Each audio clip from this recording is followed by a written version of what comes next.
just can't let you go. Lord knows that I've tried to. You said I was the only one. No one likes being lied to. You made this mess and left me with the pieces. Now I wanna burn all the bridges between us. I can't focus, I can't forget.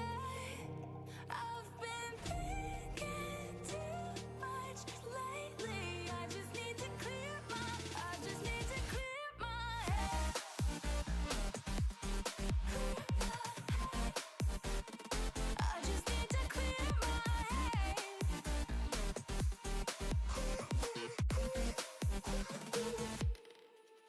I've been stuck on your memory, but it's not like I need it. And we may have some history, but we don't have to.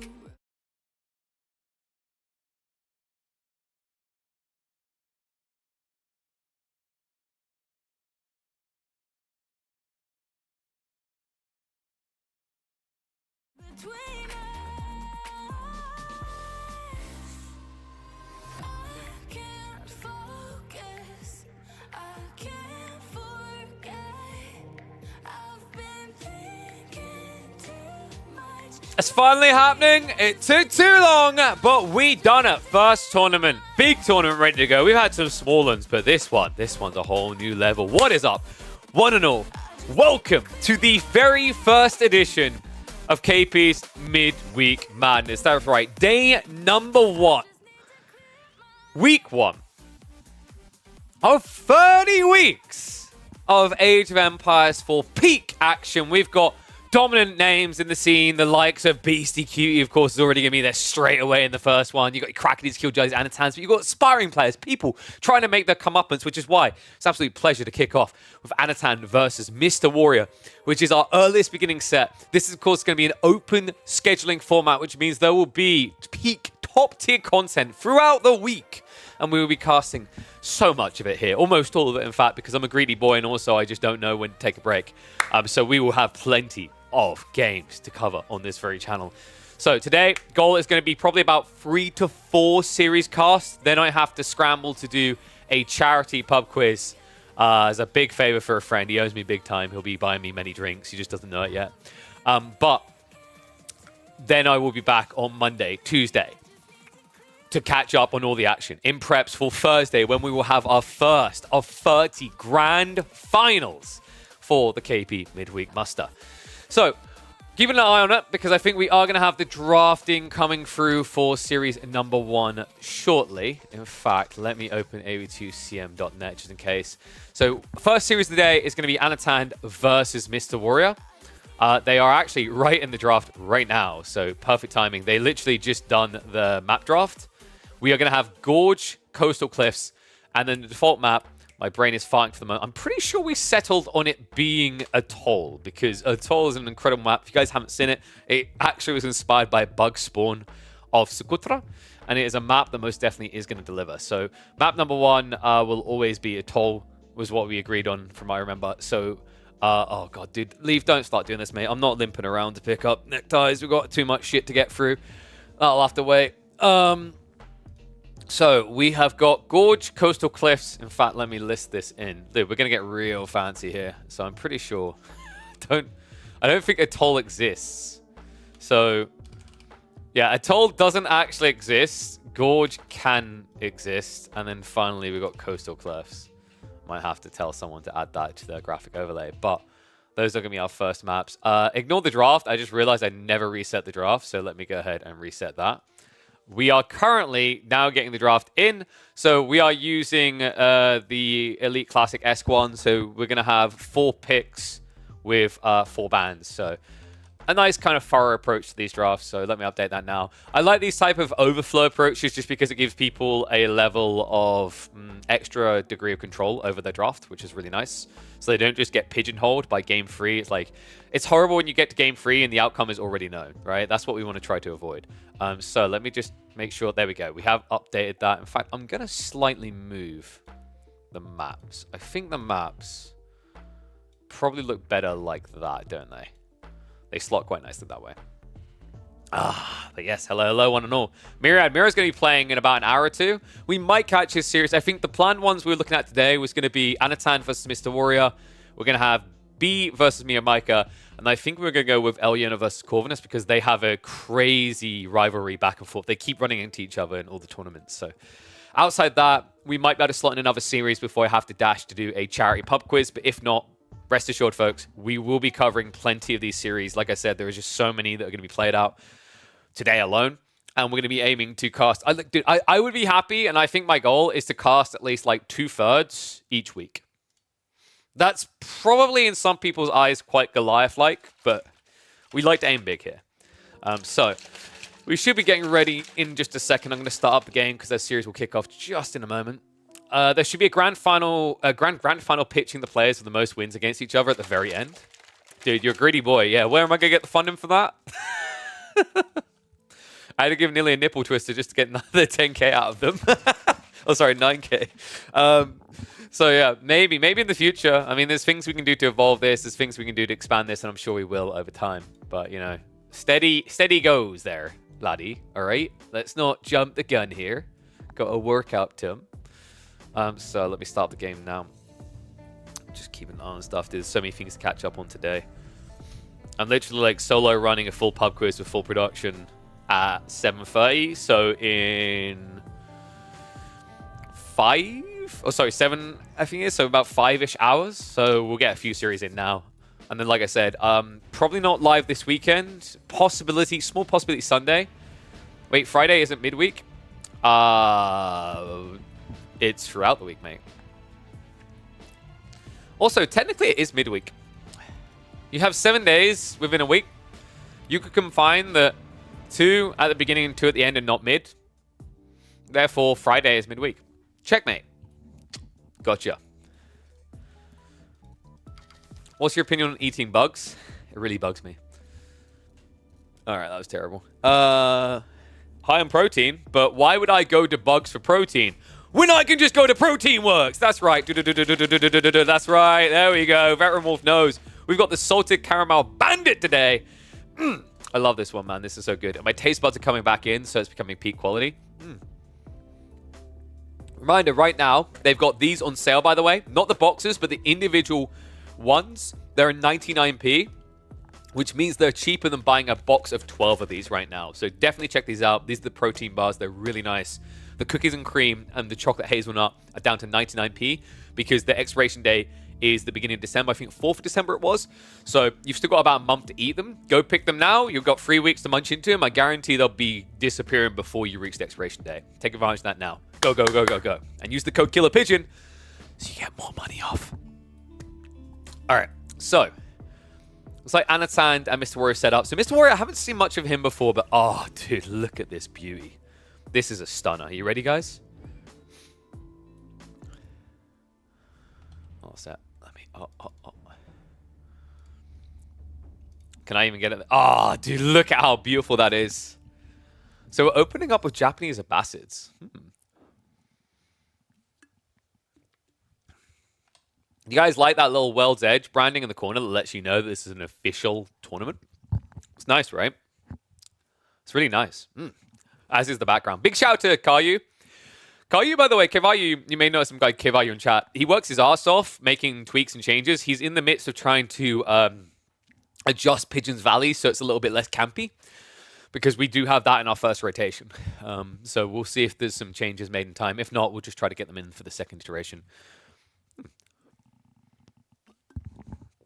How the new background? Dude, ask Kevayu. The guy's gifted. To fund a top tier show match, is there any way I can do that, or do I need to sort a bank card to pay you? Elderif, appreciate the support, mate. If you want to do that, check down the panels. We do have the Patreon, which is specifically... the Coffee. Coffee is specifically for funding tournaments. Patreon is for giving me money. So whichever you want to do, it should have you covered there. And 1 second, it seems we are missing a mini-map right now. 1 second. Give me a sec, guys. This is spoiling the beautiful crap we put together, isn't it? Where is... Dude, my minimap has disappeared. Uh-oh. Give me a sec, guys. So, the minimap... So, we're meant to have this one, which seems to have had a wee little heart attack. So, let me just switch over. We'll paste it in. There's the butte. Oh, we'll bring it down. Yo! What's up to Santiago? Thank you very much for the 10 gifted. You're absolute legend. I appreciate you. Thank you, thank you.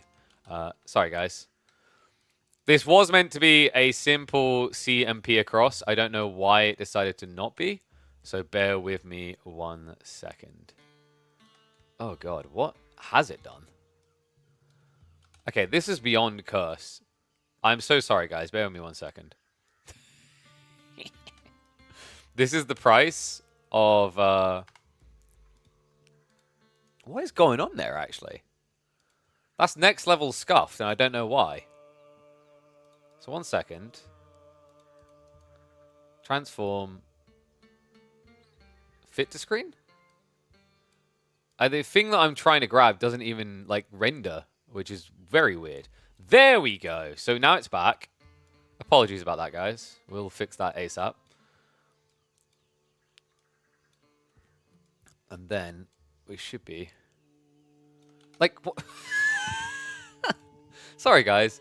It has gone extra scuffed. I think we're good. There we go. Apologies about that. I don't know what happened. That was meant to be a seamless transition into our very first KP Midweek muster. But you know what? If this is the worst that the production issues have for us, I'm happy with that. And thank you very much once again to Santiago for the 10 gifted. And thank you very much, Eldriff, for come through as well. You guys are legends. I guess stream AOM 20 starting tomorrow on your channel? No, I'll be casting it tomorrow. All right, guys. I think that is good to go, though. Everything looks beautiful, right? Dude, can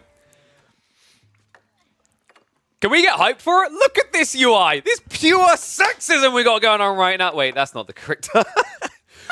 Can we get hyped for it right now? The first of our midweek series kicks off now. The first series of the first week. One and all, welcome back to the AOE for action. Not just any AOE for action. We have got peak tournament action here as KP Midweek's muster has just kicked off. Week number 1 of 30 weeks of top tier Age of Empires 4 action brought to you by yours truly. Oh, man, this is going to be an incredible week. In fact, let me just adjust something because I just realized it right now. We can make this even sexier. You may be noticing a little bit of overlap there. We'll get there. I knew there was going to be something I forgot to do. There we go. Beautiful. Check this UI. Big shout out to Tune for all the admin work behind the scenes. Big shout out to Akame for bringing all these luscious, delicious graphics to our screen. And big shout out to Caillou for giving us our starting map of every single series of week number 1 here. We kick off on Atoll for a showdown between Anathan, opening up on the Japanese, and Mr. Warrior on the Abassids. Mr. Warrior is not a name I'm too familiar with. I haven't had a chance to cast their games in the past, but they do rank reasonably well last time I checked. So Mr. Warrior, right now, 433rd in the world. So, you know, obviously looking at this, definitely not, in a lot of people's eyes, favored up against Anathan, but this guy is one hell of a big performer, right? Like, he came up from Season 8, rank 2000, to get a 400th position already for week number 1. Curious to see what he's got in mind. Abass is definitely no pushover on pretty much any map at this stage, and in some players' eyes, the Abass may be feeling a little bit overbuffed, a little bit overtuned right now. Anathan, on the other hand, Japanese, just reliable whenever you're looking at these water maps. I also think Japan has started to find a lot more credence in your standard land variety maps, and the cool thing about Atoll is it has this smooth in-between between the two. And thank you very much, Wembley Hog, for the sub. Appreciate everyone coming through the support. I see you as well, Sahibi, with the Prime sub just a moment ago. But yeah, the cool thing about Japan is with the tweaks we've been seeing, there's been a rising popular style of play that involves opening stables with a rush towards the Daimyo level 1, because that gives you a feudal knight that can press your opponent and allow you to get up into the castle age pretty much unharassed and uncontested. In a water map, you do tend to play a little bit differently, but he is still going for that hunker down approach, which makes a lot of sense. Because the weird thing, guys, is when you turn it into a water map, it kind of begins to favor the Abassids more, because they can start scaling camels. And camels can ruin the Japanese, because usually they go for this Koka Township, Ninjas, of course, get double damaged against camels. And then on top of that, camels can actually deal with Mount Samurai reasonably well. And you are seeing it correctly. This is the bug spawn of Socotra that was turned into a map by one of our very own map creators. He's added some trade posts on the edge. We've got some pretty cool dynamics here where there's also shoreline fish. Guys, you are going to be blown away by this map. By the end of the week, you guys are going to want this map in every single tournament. It's that good. We ran a series of show matches actually in September. I think we also featured this map maybe in... No, we couldn't feature it in our pup test, but we did feature it in our September show matches. And the feedback was incredible. People loved the map. They felt like it was just how water should be. You know, yes, you can scale your economy there. Yes, you can build boats, but it's not this insane injection into your eco. It's very weak comparatively because it's only shoreline fish and it's very, very limited. Fix the minimap? What's wrong with the minimap? Wait, why am I being flamed? What's the problem with the minimap? Minimap looks gorgeous. Is Big Chef's Kiss. Slightly too... Oh, we can't see the... Ah, you are correct. Apologies. Let me fix that now. I might regret saying let me fix that now, but... Let me fix that. Ah, you know what happened? Wait. Okay, we probably should have waited until after game. You see what's happened, chat? Good eyes, though. The map got a bit too enhanced. We went a little bit over the top. Even Harrison Ford in the sci-fi movie was not okay with the level of enhancing we just done. So, thank you for that. I'll address it now, so then we don't have to worry about it later. Okay. Fantabulous. All fixed. Appreciate that, guys. Sorry. It's been a rush, guys. I can't tell you, man. Like, getting everything ready for this tournament, getting everything ready for the PC build campaign, breaking my ankle. Yeah, it's been a busy week. Busy month, it feels like. But I'm glad it's all underway. Because you know what that means? That means defeatism and acceptance. There's nothing I can do to change it now. We do have trade ships coming in from Mr. Warrior. A little bit surprised by this. Meanwhile, on the other side, it is going to be boats to block and Shinobi to also stem any sort of aggression in the center pond. Yeah, Shinobi just really good here. Outpost rush coming in, though. This is kind of wild, actually. We didn't mention it because we're so used to seeing different, but because we're on a water map, military win becomes the bread and butter again. When we've been watching Abasses at the moment, they're always on land maps, and it's eco, eco, eco. Just feels broken at this stage. So to see military win come out, it's kind of refreshing, right? Yeah, I've almost got the burn through. Unfortunately, the Shinobi aren't here to defend. Instead, they went roaming around. And I don't know what just happened there. We basically have... We have Camion with a gifted sub. Thank you very much. It doesn't even show his name. Okay, I'm going to check on that after this. I think alerts are a bit scuffed. Everything is breaking today. Trade ships in the meantime can't seem to do the job, which is not ideal. As he's being pushed from both sides, right? The scout sees it coming. Shinobi's already on the way. Anathan is essentially kind of constricting him. You can see him coming from both angles gradually here.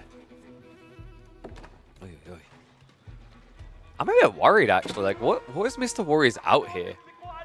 You could play for, like, camel archers is typically the way you go here. But Anathan is already building Yuumi, and I'm a big believer that Yuumi is the solution. The golden solution to this problem. Archer ranges are at least being prepped, so maybe... I hope he reads it correctly and plays archers, because playing archers would actually favor Abbassids here. The scary part is that any given moment, a Japanese player could just pivot into fast castle. Good shutdown on the water, though. Anathan, he is just going the greed, right? He's not adding any additional boats in. He's not adding in any additional military. He went free Shinobi and then stopped. It's a little bit perplexing here. He did have that idle time on the wood line, so it might be that he still plans to scale Yuumi, but in the meantime, he has been blocked. He has been delayed. And I will get predictions up for game number 2, folks, seeing as we actually have everything else working, I think, mostly smoothly now. Stone gathering. Wait, is Mr. Warrior really going for a multi-TC build? That's kind of wild from this position, but I can kind of see where it's coming from, right? He attempted the trade. It didn't really work out. There's no point trying to scale into fishing as a long-term solution. And wait, what happened to the... Wait, am I an idiot? I missed 10 villager kill. Oh my god. Wait, no wonder I missed it. What? Oh my god. I can't believe this. Dude, he doesn't even know! Finally, he reacts. We had the core counter coming in there. You know, it's a bad sign when core spots it and you don't. 14 villager kills from one ninja. You've got to be kidding me. I can't believe that. What a brutal outcome. I mean, Warrior for a second, he looked like he was in control of this game. Right? It looked like things were going really well, but this looks over. Yeah, that's why we didn't invite Pleco to the tournament. I would leave and say I DC'd. Holy crap. I was not expecting that. Apologies, folks. We're getting started up for the week.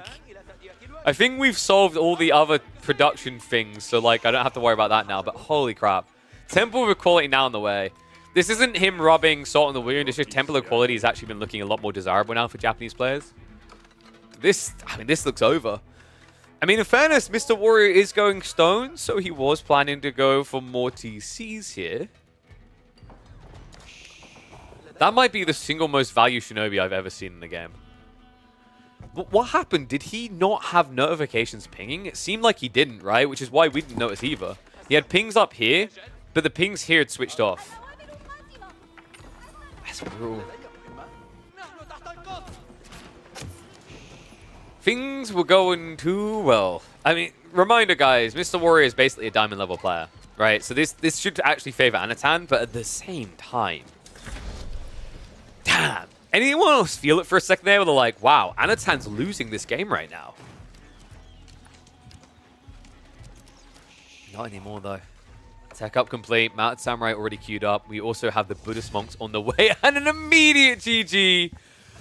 One Shinobi to win one game. It means that Mr. Warrior is just one game away from being eliminated from the first midweek muster. Ouch. All right, that was brutal. Apologies, folks. Was there anything else on the UI that needed fixing? I think we got all the problems early, which is good. But, damn, that was brutal. So let me just update the overlay. So we'll give game 1 win to Japanese versus Abbasids. It'll be left win. The minimap is okay. So not good, it's okay. Maybe recast this game and see 10 Vil kills. I mean, I think we caught 6 of them, right? Or was it 4? Can you fix the Turkey economy? Oh, Jesus Christ. No, if I did, I'd be in politics. Apologies about that, guys. It's because I'm leaning off to the side. I was getting my heating turned on. I literally was, when that was happening, I was walking over to turn on my my portable radio, which takes a while because it's very hot, very cold in here. So apologies about that. But I don't know if that game will make the channel. Yeah, I don't do any. I don't do second takes core. Everything I do here is authentic. Okay. Not one of these casters that like creates an artificial situation. Monocle. Zoom in on the minimap, dude. I think everything's good now. But yeah, big shout out to all the subs coming through. Sorry, Camian, I don't know what happened with yours. That was the thing I was going to check quickly. If someone went wrong with your thingy. I don't know what caused that, actually. So, if I find subs.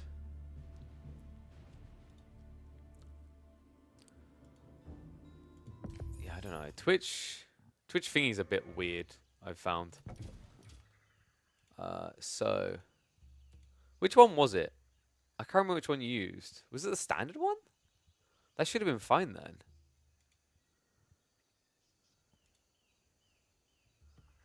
So that one works.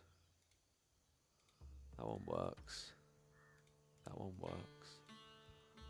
They should all be the correct size from what I'm seeing here.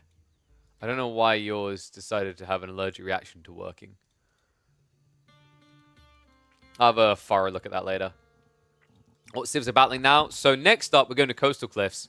And we got Ibids versus Byzantines. This is looking a bit rough right now. Let me flip the scores.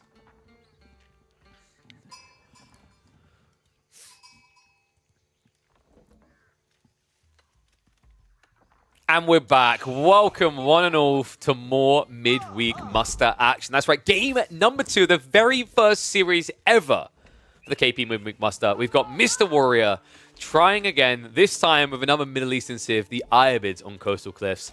Anathan whipping out the Byzantines. I'm pretty sure that there should be like OP someone the name for these guys. Really strong civ overall. And on a map like this, we've seen Byzantines perform really well, especially when this happens.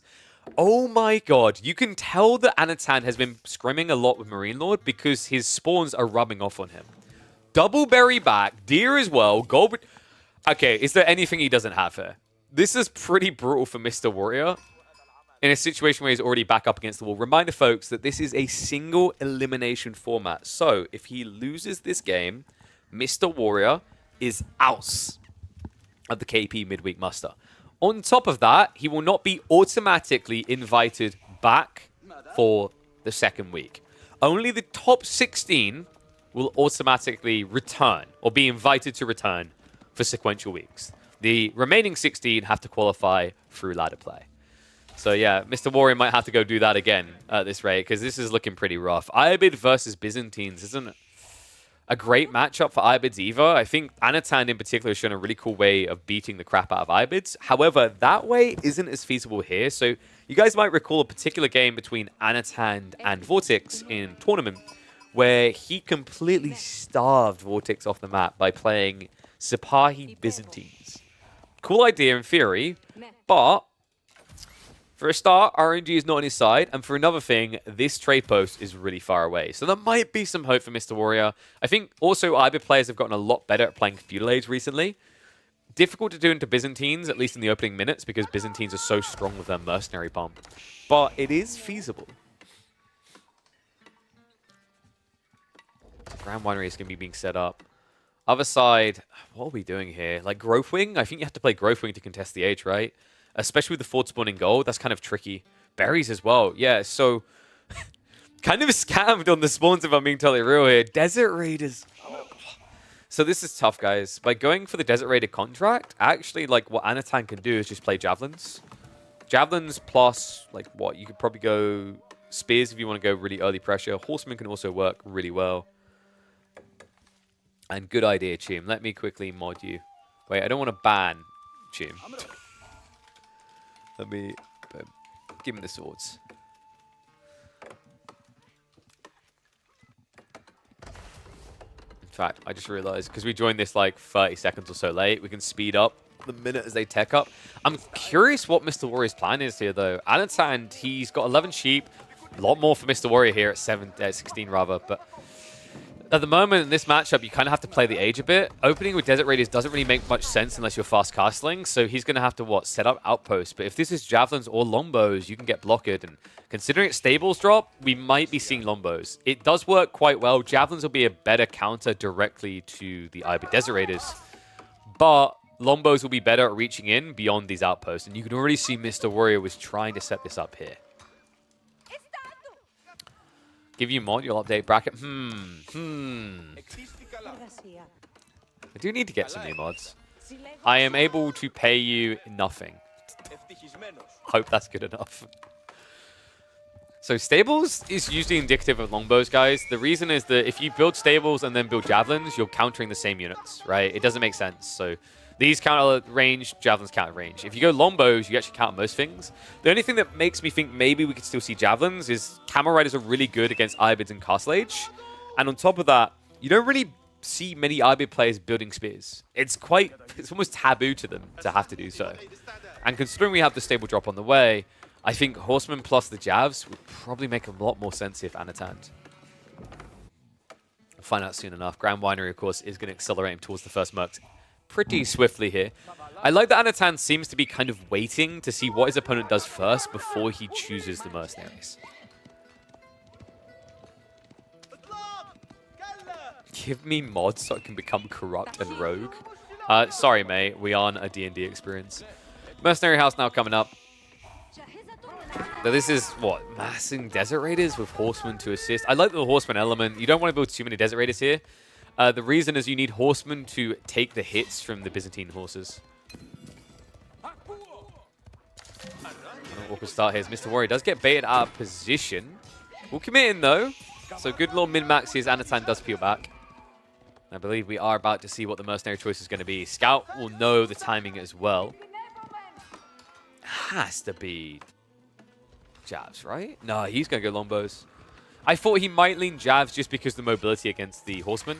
But longbows do make sense, right? It's also, if you think about it, horsemen in your face, what's better, longbows or jabs? Longbows because you can mass numbers quicker. So if you get that blob, you can't be fully surrounded as easily. It is a little bit slower, sure, but it's also just more reliable as the game goes on.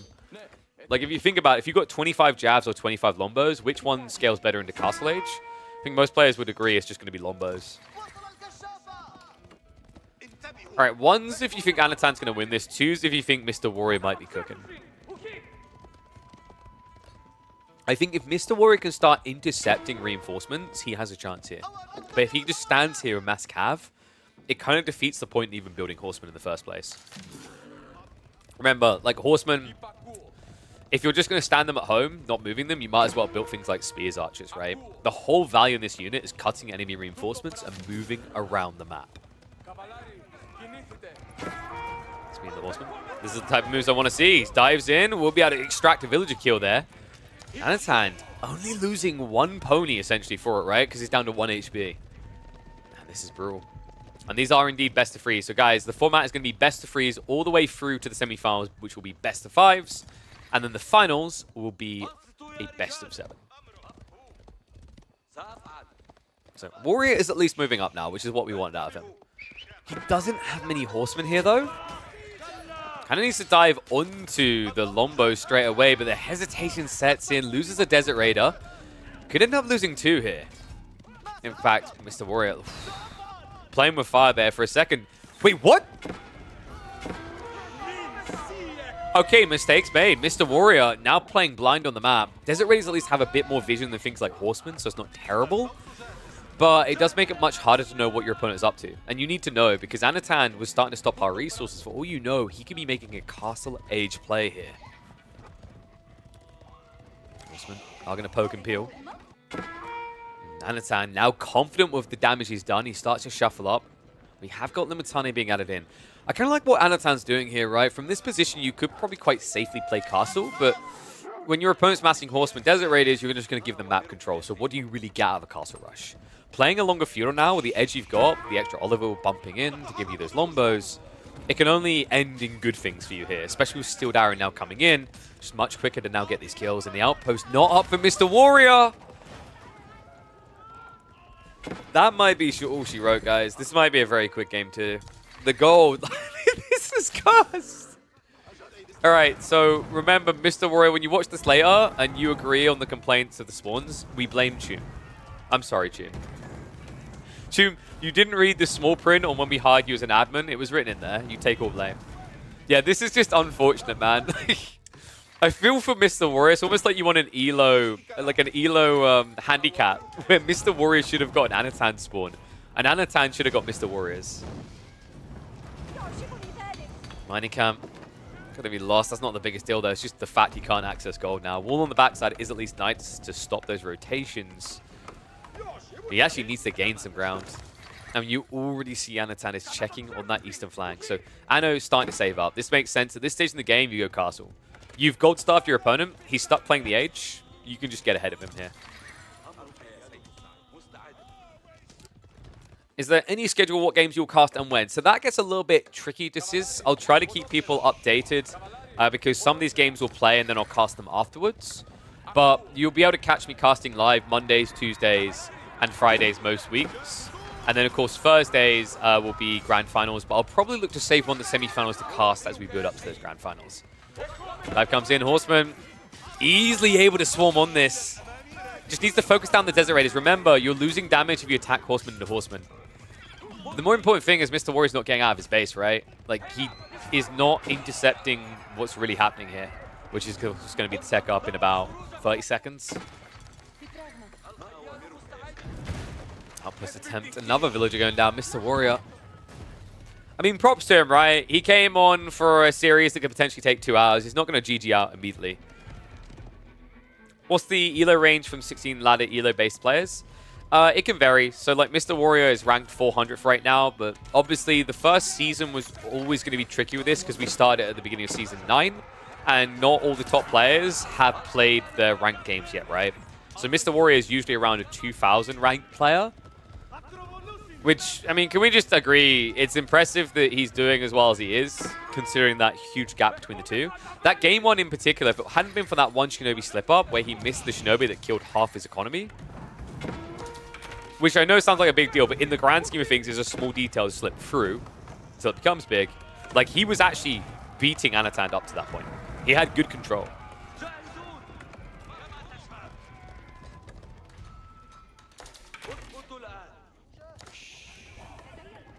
So, I don't know.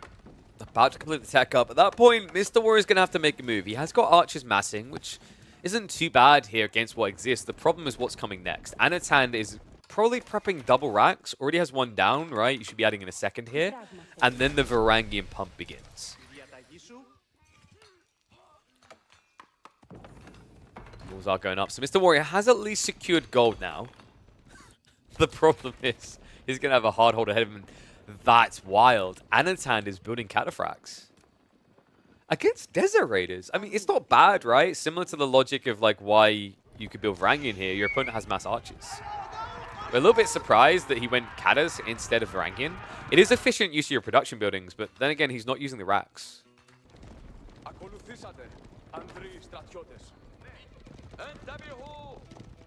No, Jiggly, you've done enough to this game already. I'm already seeing cataphracts. Wall not going to be going up here. Outpost not safe either. Mr. Warrior doesn't even try to hide inside it. So 2 villagers will shuffle inside. 6 have to leave. Once these spearmen are in place, this outpost is basically dead. Weird that we're actually not seeing Anathan dive it, but of course he doesn't know what's happening behind this, how many troops there are to defend. Horseman raid coming in the meantime as Anathan will have to shuffle off of his Psalms gradually here. He's massing up defensive troops. We have got the first Varangian starting to pump out. Cataphract should be close by to assist. However, I think Anathan might be more interested in getting an aggressive trade here. Bet Lombo's in position. Villagers being sniped. Oh, dude, this is painful. You can't even contest with the Desert Raiders. Look how quickly they die. It's the Warrior. It's not as bad as the Shinobi, man. Like, look at the positive sides. What that Shinobi done in game 1 was far more egregious. Horsemen are at least able to deal with the pony on the other side of the Cataphract. Yeah, no, the Cataphract will win that fight. No doubt about it. The bigger problem here is Mr. Warrior is nowhere near a tech up.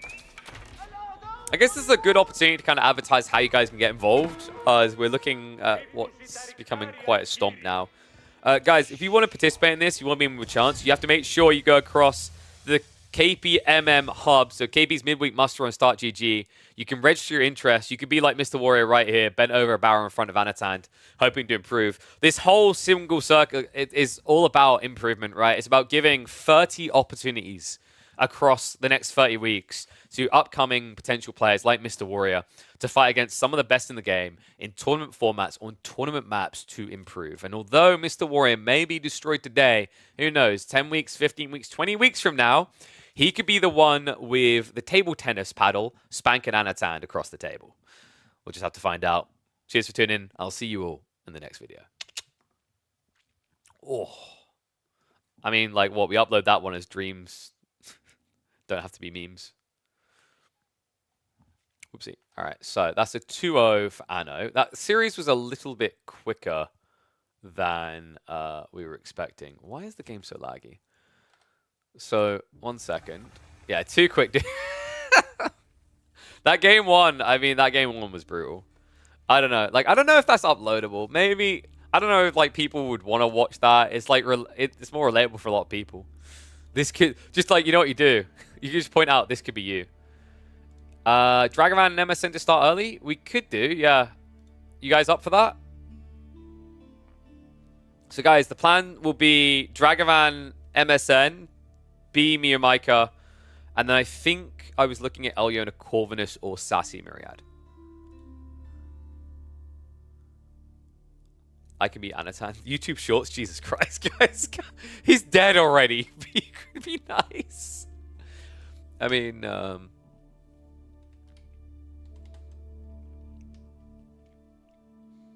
like, what would we call that one? Aspiring Diamond takes on top 4 player in tournament. Okay, yeah.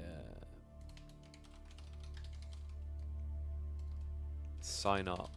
This could be you. Sign up. There we go. Oh, my foot feels a bit weird. My ankle's been a little... Dude, it almost feels clickety and I don't even know what else is the word I want to use for it. It doesn't feel good, though. Oh. Yes, thank you, Anathan, for a quick beginning of our day. So, I believe Dragan and MSN are both going to get signed on now, and they're going to start their draft, and that'll be our second series. MSN and Dragan will be a much closer series, guys. They are quite similarly ranked. And then Miyamika versus B should actually be quite close. Miyamika's looked really impressive recently, and B hasn't been as active. You don't have contact yet? All right, we'll see if you can get contact. But if not, I know B versus Miyamika should be starting soonish. So we might be able to bump them up. No pressure if you can't start early. I could probably check if B and Miyamika are around. Miyamika should be around because he's in Vietnam. And then B usually is looming in the shadows somewhere. So then we have Sassy Myriad, which is going to kick off at 4 p.m. my time. So in about an hour and a half-ish. And I believe we are still confirming when the Canadian Bro is going to play. There are some series playing tomorrow, but I'm going to be working the E2C broadcast, so I'm probably not going to go live tomorrow with those. But, for example, I will on Monday catch up with Kiljadi versus Kazi Johan, which will be happening tomorrow. Lash versus Mahodo, we could probably cast on Monday as well. That'll be happening tomorrow. There's also going to be, I believe... Is that? Oh, yes, it's Chuck Francis versus Keo, which will also be tomorrow as well. How did Anathan... I know, right? Crackety, come on. Crackety, I swear to God, if you now go and lose your series... Hey, guys, Crackety's playing today as well in about 25 minutes against Anuvaku. Love your nude backdrop. Oh, thank you, thank you. What, you mean the whole scene or you just mean the one in here? You know, the green screen's like muffling for a bit, but I actually like keeping it there. Why are you trying to get rid of the... Bro, why are you trying to get rid of the background? Why are you messing with the vibes? How's that better? You're rooting for Anuvaku. You just don't want to play extra games. Okay, so we're finding out now. MSN is online, so I think it's going to be possible. Good man. That's how we do it. Thank you, Crackety. Big shout out to Kame, actually, for doing all these graphics. Ugh. I don't know if I need... What do you think? Should I go turn on my backlight to get rid of the green behind us? Oof. So I think we hopefully are going to have a series in a sec. Because I'm seeing MSN and Dragan are both online.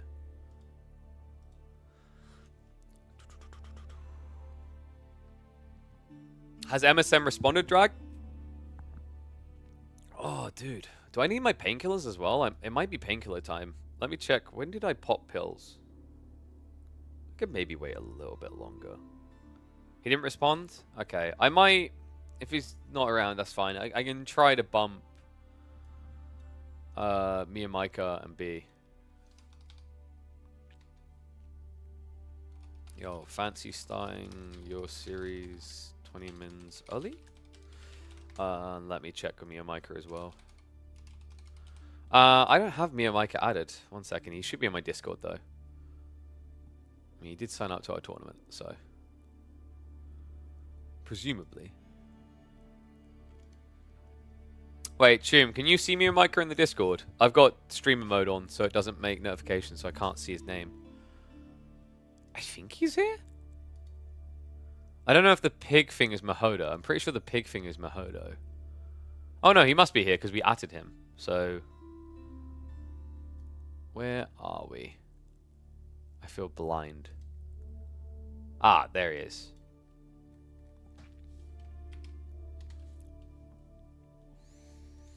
We'll see.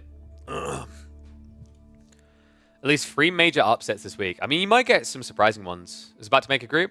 That's all good. I've messaged them both. But appreciate you, buddy. One sec. Dude, I'm trying to think. What's the time? What's the time? Time is almost 3 p.m. I think I took my drugs at 10. So theoretically, I can consume more. That is okay. Codeine o'clock says 10:25. So yeah, 4 hours. You basically can have codeine every 4 hours. I could wait a bit.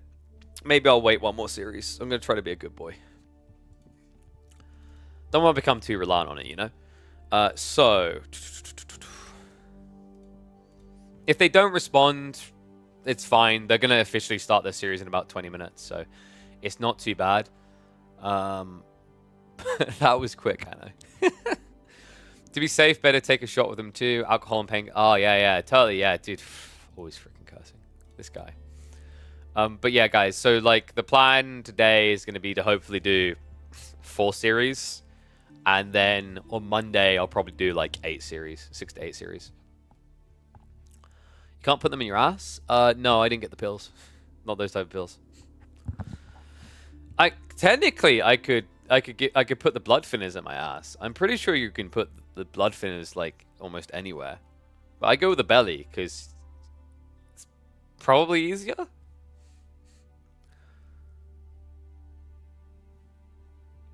NSAR not working sufficiently. Wouldn't have thought of prescribing opioids for a fracture. Wait, is codeine isn't an opioid, right? Oh, it is. So it's not. Well, it's a full broken bone, right? So I broken. Hey, I'll pull it up for you guys so you can see. There's something about an angle I keep doing. I told them inside. They freaking left me with my foot on the ground. I was like, I need to elevate it. They didn't listen. A bit annoyed at them now. So I broke something. Alright. I think I found the angle that works. So I broke this kind of complicated bone, which can be seen here. That's not it.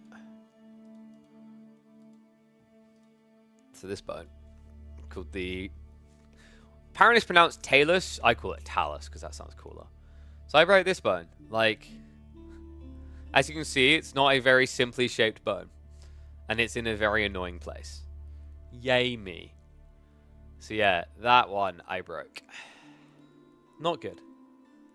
How did you do it? I was bouldering. I was climbing. I do a bunch of indoor climbing. So I go to this place, and we were. I was doing what I think I went over this on Monday, so I went on more details then. But basically, I'd done this climb that I've done before, and it's pretty easy to do. But I tried the wrong technique on a slab, and slabs you're meant to be like slow and balanced, and I fell. So I fell from like this point on the wall, so that's where my foot was when I fell. All the way down, I hit a big ass boulder like here, if you can see my cursor. So like, yeah, it was a pretty rough fall. It's very unfortunate. But let's have a look here. I think that's Mr. Warriors when I'm getting baited. So I don't think I'm getting a response from them. It's fine though because wait, we might. Oh, Tume has gone crazy. Tume, you legend. Alright, that's fantastic. Thank you, Jim. Appreciate that, buddy. Oh. So I've been added to a few of the chats. We'll know as soon as we're good to go. Worst case scenario, we have to wait 20 minutes until their official start time. It's not going to be too long, though. And we are getting movements here. So I think MSN and Dragan might be about to begin. Because, or at least MSN's responding, so that's increased the likelihood. But yes, talus fractures are horrible. I can confirm. It also just, my foot feels, the way I can describe it is it's almost rickety. But yeah, I haven't even got a full cast on yet. That's getting put on on Monday. All right, MSN, you doing it? Nice. All right, guys, let me update that then. So we have got confirmed next set. It's going to be MSN versus Dragan. So I'll wait for them to get that set up, and then we can hop into it. All right, Dragan, if you want to make the lobby, you guys should be good to go. And then after this one, we'll do me and Micah versus B.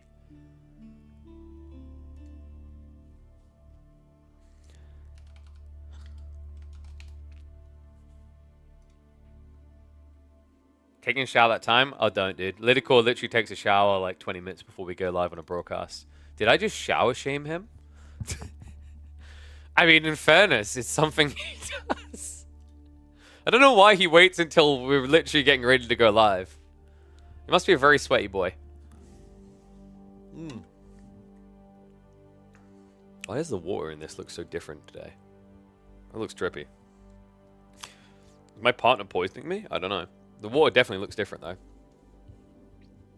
Just a cast. So, just a cast. I got confirmation the other day I do not need surgery. So, I've got it wrapped up today. It's really cold. But the cast comes up to here. So, just before the knee. I'm hoping the full cast will be that way as well. So, I'll get the proper cast on Monday. But I think even with that proper cast, I'm still not allowed to put any weight on it for... I'm hoping 8 weeks.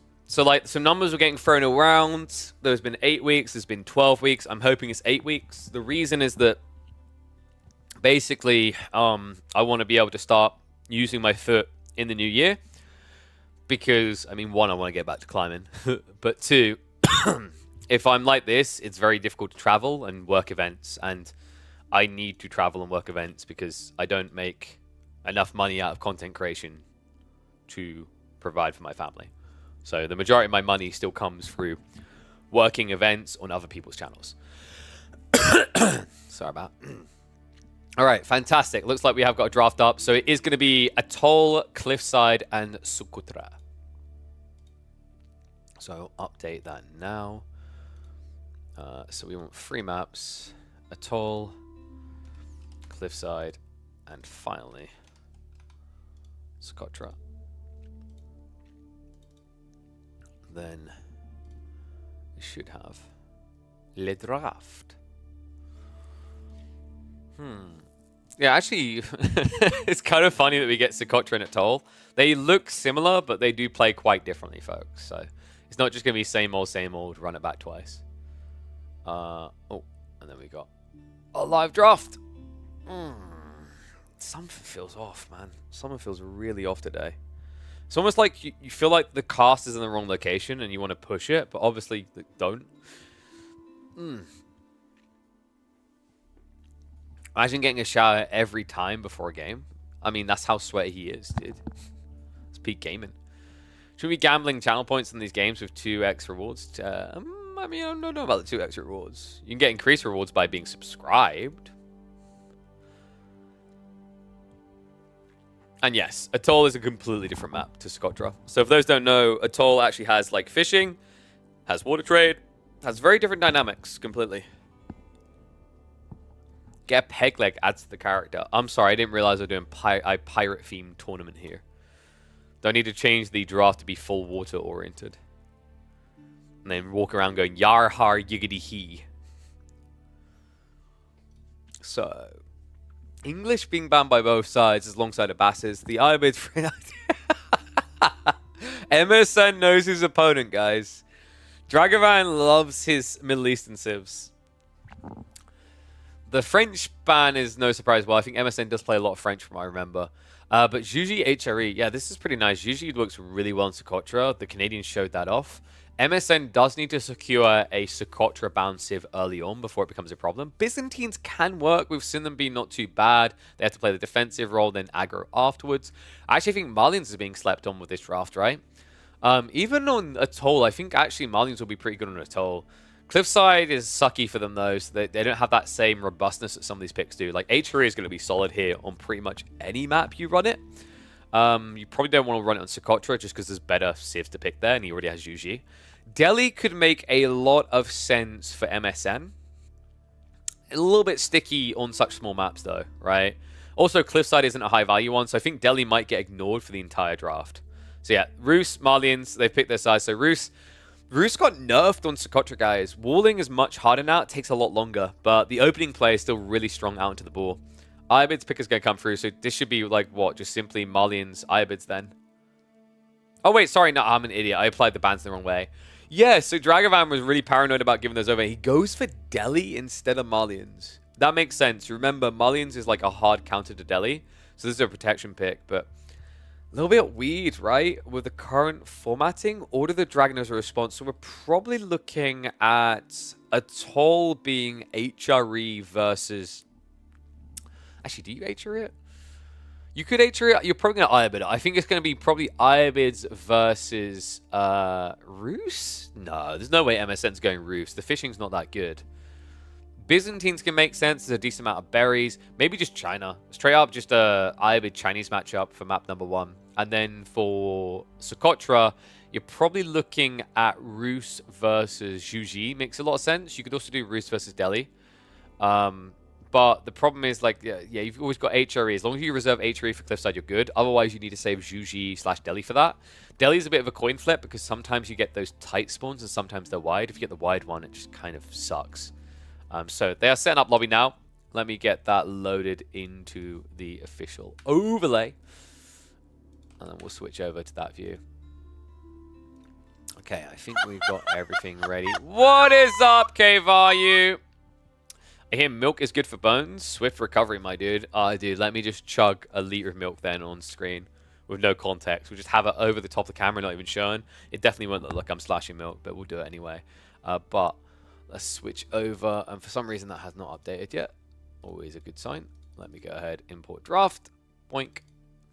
So, series number 2. Oh, for God's sake. One thing I hate about Cal's overlay, it does this. Once you've entered a name manually, it doesn't replace it. I don't know why. So we've got MSN DK versus Dragan. It's a weird one, but there we go. So, any guesses on map number 1 for Atoll, what we're getting? Because I think there's a few options here, but the most likely is going to be Iabid versus...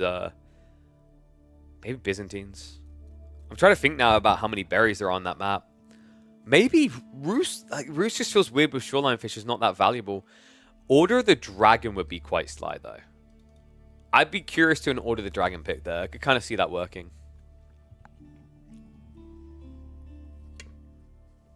And then if you're worried about Juji, you have like chunky boys against the repeat crossbows. Don't care. If it's Iabids, I think OOTD does okay there. Because if your opponent pumps Desert Raiders, a Gilded Horseman will just win. Or you just go for Gilded Archers. Later on, you have the Gilded Crossbows plus Spears. You're on a funneled map. Like, OOTD makes a lot of sense if you think your opponent's Ibids here. Alright, I guess we'll find out in a second. Please tell me they've remembered to make their game observable, or I'm going to poke them with a stick and beat them. They did. Good lads. Always have to check with the young'uns. Okay, dude, it's actually going to be Chinese Mirror. That's a little bit surprising. I thought he tried to keep China to block Delhi. There's no way he thought this was a Delhi pick, right? This would have been a weird map for Delhi, I think. Yeah, so a little bit surprised by that. Oh. If you guys are just tuning in, this will be our second of a probably 4 series today is my goal. I'm quite happy if we do that. And then we'll catch up on a lot of the other remaining 16 series being played on Monday, as well as probably catch some of the round of 16. So yeah, we're going to be a busy boy in the coming weeks on this channel. So make sure you give it a follow if you haven't already. Oh. Why is my PC lagging a bit? Feels like it is. Let's go ahead and just close a few background apps to be safe. Oh, bloody hell. Yeah, honestly, they should just hire Kevayu to be their guy to get pictures of maps. All of his are like this, guys. Go have a look at any of Kayu's work. All of them have this degree of wow with the backsplash. He does a better job than official devs do at getting official backsplashes. Oh, Van Dapidoze.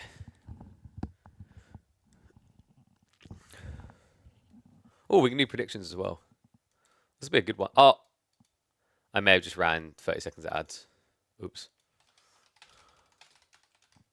That's fine, actually.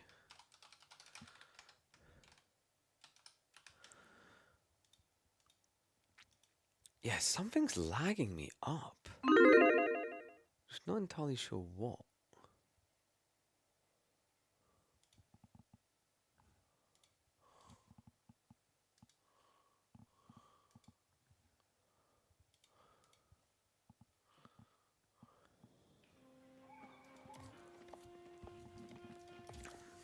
All right, here we go. So, yeah, why is... One second, guys. I'm getting lag. I don't like it. It's not laggy for you guys, right? I'm hoping not.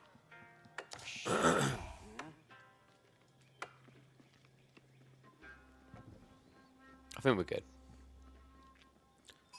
I hope we're good.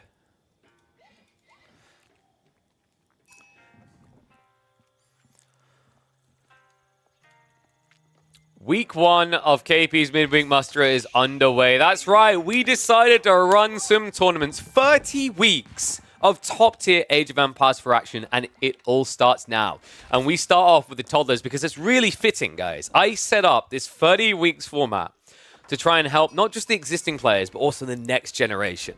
And we have the next generation here, the kiddos. Both of these lads, was I think like 16, 17. MSN DK, one of the youngest people trying to actually get active in the competitive scene here, playing as the Chinese on Atoll, going up against Dragan, the kid from Norway, playing as Juji's Legacy. So yeah, battle of the kid and the toddler, essentially. Or, sorry, baby and the toddler, as I like to call it. This is a fun one, though. China versus Juji on a map like this, you're wondering, oh, is this going to be a snooze fest? No, guys. If you have not seen Atoll before, Atoll delivers no matter the civs. You only have shoreline fish and corner water trade. There is no deep water fish. So although fishing and water can be a boon, it's not your bread and butter. It's not your be-all, end-all like most maps would be. So kind of curious actually to see how this is going to be approached. Because typically in Juji Chinese matchups, Juji was favored. The reasoning was around the repeater crossbows, right? So you could just play very freely, very easily into your Zhuge Nu mass. Because you could have about 8 extra Zhuge Nu by the time a Chinese player gets them. So you're probably going to see MSN having to lean Horseman pretty hard and fast to control this. And yes, big shout out to Caillou. From the colors to the map splash to the maps itself, Kevayu really is fantastic at what he does. But we've got an attempt at a greedy meditation garden here. And MSN, oh, he's not quite able to keep blocking it there. That's unfortunate. If he'd spread out the sheep, that would have been Gigabrain. Instead, Dragan is getting a jackpot here. 75 gold and 36 food. Plus a few trees, right? So probably about 5 or 6 wood. So overall, that's going to be about 110 resources. And this is indeed the toilet seat map. Honestly, I love this map. This map, I have a feeling, will end up gradually appearing in more and more tournaments. And it will become... I think this map will become as loved as Holy Island or maybe more accurately Frizzy Marshes. Why you left the sheep to die?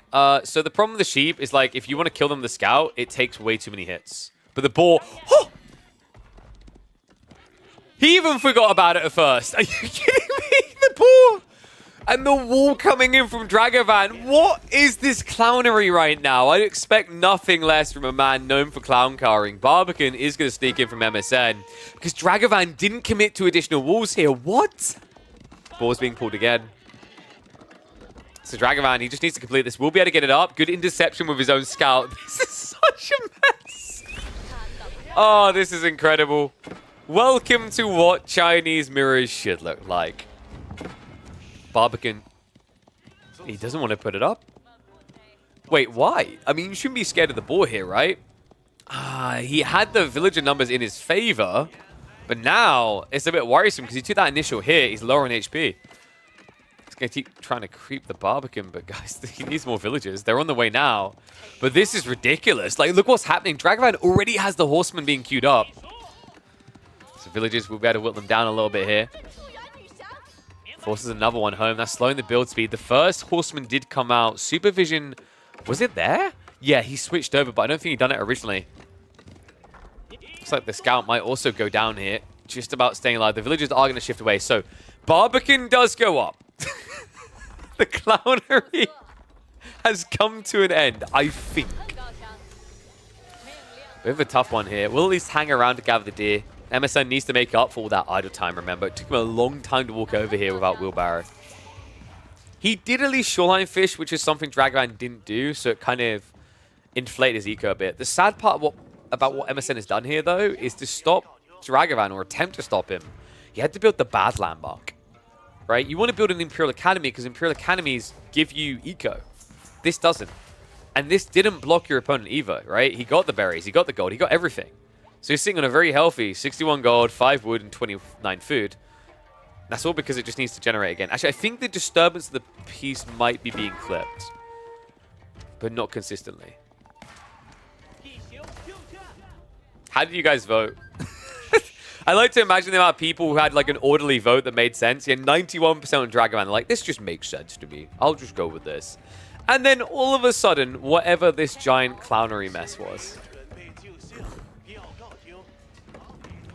Looks like we are going to get into horse, but the stables with the blacksmith makes a lot of sense for MSN. He actually needs this because Dragan could very easily just go into Jugnu, which is one of the strong things usually does. But Dragan is going fast castle by the looks of it, guys. Yeah, shifting across onto the deer. A lot of people in the gold. This is a fast castle build. It's a good counter to what MSN's now trying to do. Also, it's just scary what MSN's doing in the first place. While being slightly behind here, he's trying to directly contest Yuji on cavalry. That doesn't work that well without Imperial Academy. The reason is, remember, Yuji in Season 9, they got this really cool buff called Dali Horses, where they can get an additional attack speed buffer for all of their cavalry units. The file for the logo, the tourney on Google Drive is restricted at the moment. I requested access. Okay, at Tune on that. It might be an Akami thing, actually. I don't know why that's restricted. It's a bit weird. You should be able to grab it from the Liquipedia page as well, though. Of course, Dragan's going to... Guys, Dragan Fury crafted this really hard. These tiny walls that cost like 1 wood. But they block the horsemen from getting in. The problem, though, is they also do trap you in. So, kind of surprised MSN didn't dive in there. We'll at least get a villager kill. We'll come back to now block them from retreating. But the outpost looking like it's going to go up here. So, a little bit of damage done there. Well played. Every kill counts here. Especially considering Dragan is very bluntly, very clearly going for a fast castle build. MSN, I think he might be trying to mirror now. He has got the docks up, so fishing boats are on the way. If you're going to play into fishing, you can't just rush castle here. You're going to have to add in some more military units to pressure Dragan, because he's about to tech up. Damn. It's a good opening by MSN, but I feel like the approach he's taking is kind of outdated. Right, this new Juji, like, they could have played long-term horsemen against you, or they can just rush this age and then go for Dali horses with lancers anyway. Alnu Academy is a little bit surprising, though. Yeah, why? So, I know there are horsemen in your way, but Shaolin monks are much scarier than a handful of horsemen here, right? Like, there's no way you'd lose that fight. So, I'm a little bit perplexed that Dragan chose the landmark that tends to work better in longer games. Maybe he's worried that he's going to run out of food here. That could make sense for it. But the other problem here is, like, yes, you do get food from your taxes, but you need taxmen for that. And without a second TC, you're not going to have additional taxmen. All right, he stopped at 2. I don't expect him to build a 3rd here, because that tends to become kind of cost inefficient. Horsemen are at least able to block out the food source, so maybe it will actually end up being a boon for him in the end, but sheep count isn't looking pretty right now. Sitting on 9 here, got 11 on the other side, you got MSN adding in fishing, he even has archer ships on the way, and also, it's not too far off his own tech. Damn. I think MSN might have his number here. Mountain Academy is about to complete. He's been very efficient about this, only 1 villager building up. He did start prepping horsemen, which is a little bit surprising, but I guess he was flowing too much resource. Lancers are now on the way. Will the games be posted on YouTube? Of course they will. We post 2 videos a day on YouTube, which makes me wonder why y'all aren't subscribed there.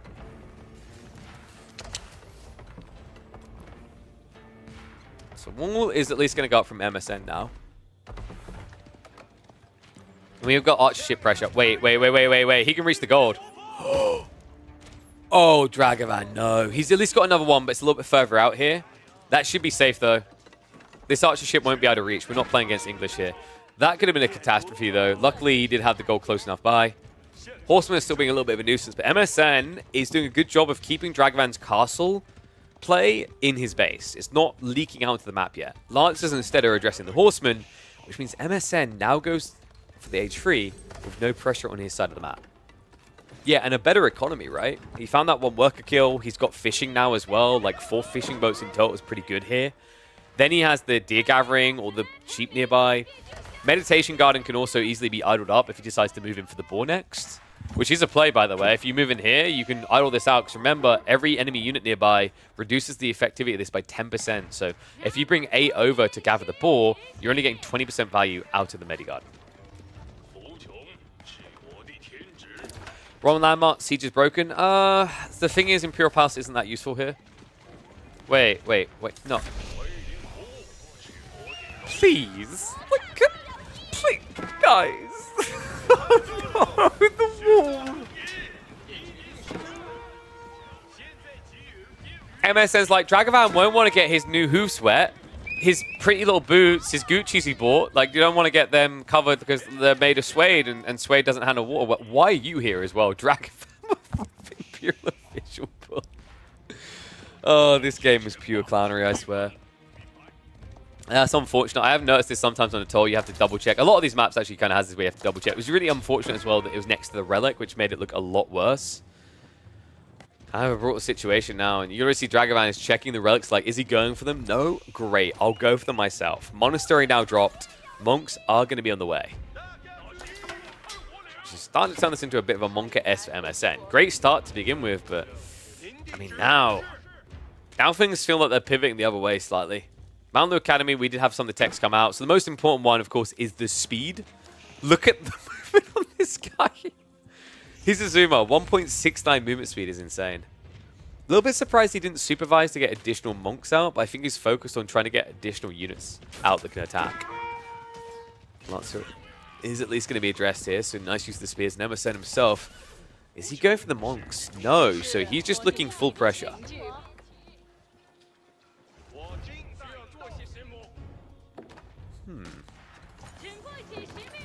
What's the play here now for Dragan?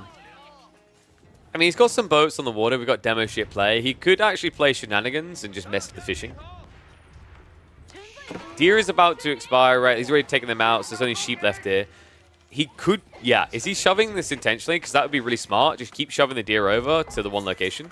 Because remember, the Barbican is a drop-off location. So one thing that MSN could be doing to get a bit more gold out of his economy is just dropping the taxes off here.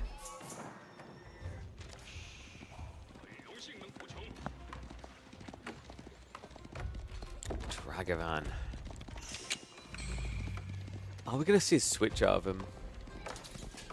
And he's going to have to eventually, right, when his opponent has enough spears. But right now, he hasn't seen a justifiable count to force that transition from him. Meantime, MSN is going to try to march in. It'd be nice if you could catch these Imperial officials. I can't stop laughing. Whenever I watch them running, they just look so absurdly fast. Gotta go. This gold's not gonna deliver. I need to get that 4 gold home. No, wait. Second relic is dropped off. I believe that tax man. This is so fast. Dragan. Dude, it feels like he's just teasing him right now. These knights, unless they charge, they move slower. Oh, for God's sake, just kill one. It's 3 lances. They should be capable of getting an Imperial official kill. Instead, he gets nothing for all that effort. Does at least idle out Dragan's forces, and it has bought time for MSN to start constricting the map a bit more, as the Navy force is going to start moving in. No reaction out of the demo ship there, though, so a little bit of a freebie given over. Dragan has got another one queued up. In the meantime, though, the arch ship is going to be dropped. We do have demo ships now on the way for MSN.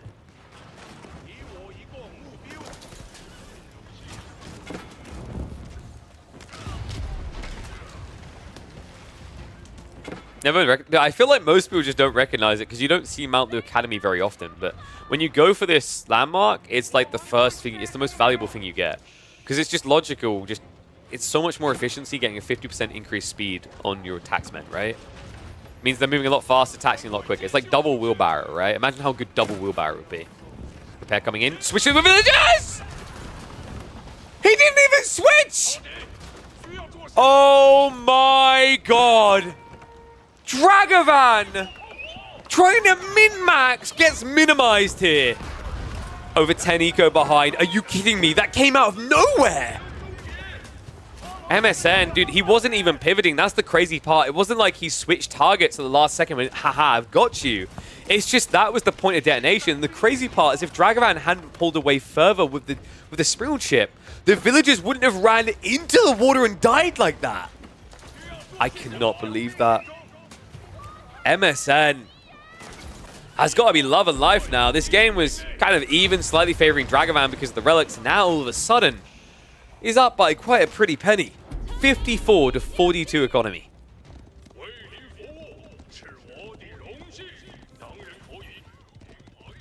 Dragan definitely already feeling that hit to his economy.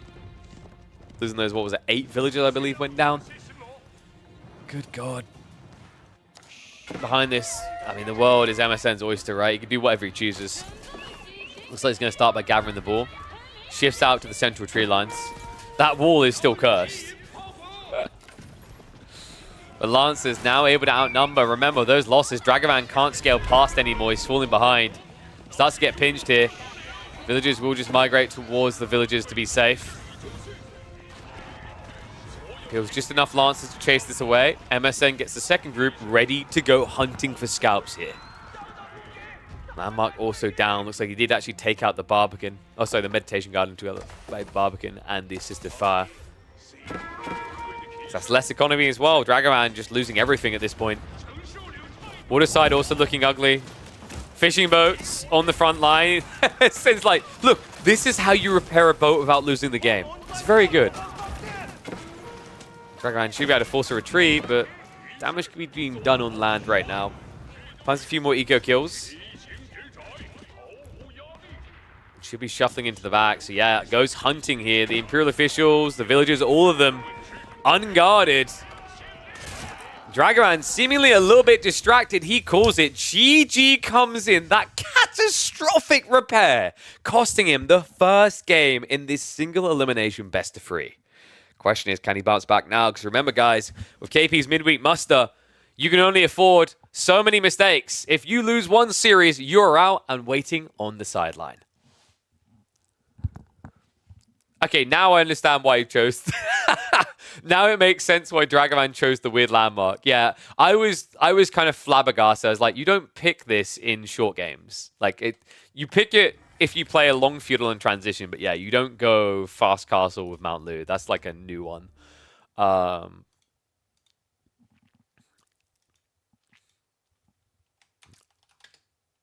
toddlers of Age of Empires 4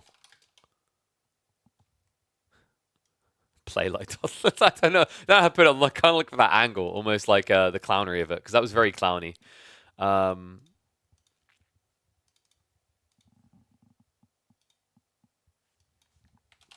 Welcome to the playground. Show 2 landmarks together. Show demo. Killing villages.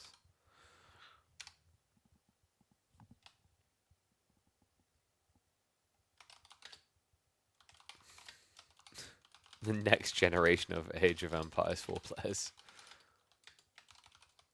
No. Welcome to Kindergarten Watch, yeah? Yeah.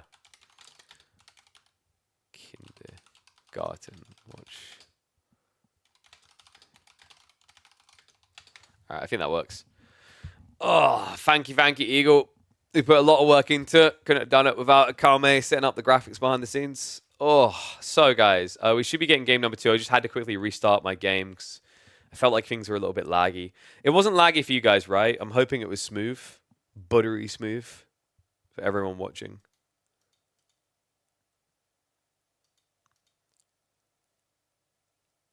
Let me close a few things here. All right, fantastic. Seem good? Fantastic. A whole thumbnail if you want to add it to the map draft, as it's always the first map. Thank you, Chum. I don't know how to add it to Cal's solution. Is Cal here right now? If he's here, we can ask him. Because I don't know where he pulls the maps from. That's the only challenge we have here. So map 1 was Chinese versus Zhuji. That was going to be a win for the left.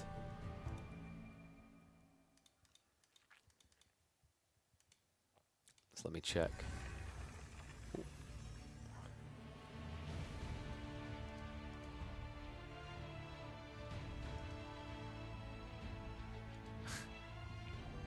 All right.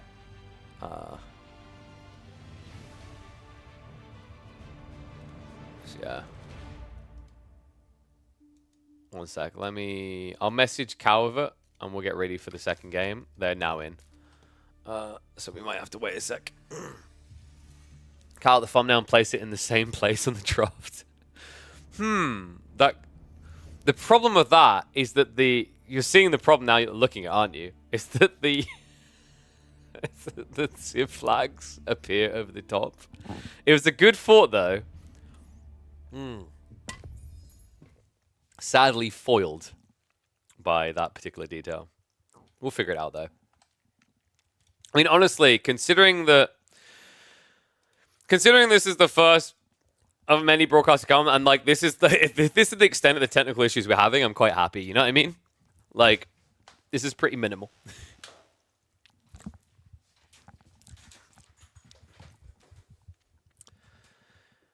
If you go to the site, it's in the top right. Ooh, top right. Okay. Yeah, I see it. Yeah, you're right. Assets. So maps. Add file. Upload. Thank you. I was looking in the wrong corner was the problem. So I never saw it. Let's go. Save to downloads. Toll.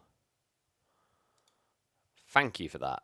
So it should now be added. So when I look in our workspace, I guess I'll have to refresh probably.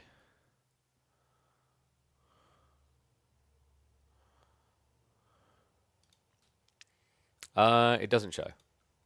Why doesn't it show? Why you do this? Oh, did I add it to the map selector maybe? Instead of the maps? No, I definitely added it to the maps. I'll have a look after this. Oh. Alright. Let's kick up my legs and get ready.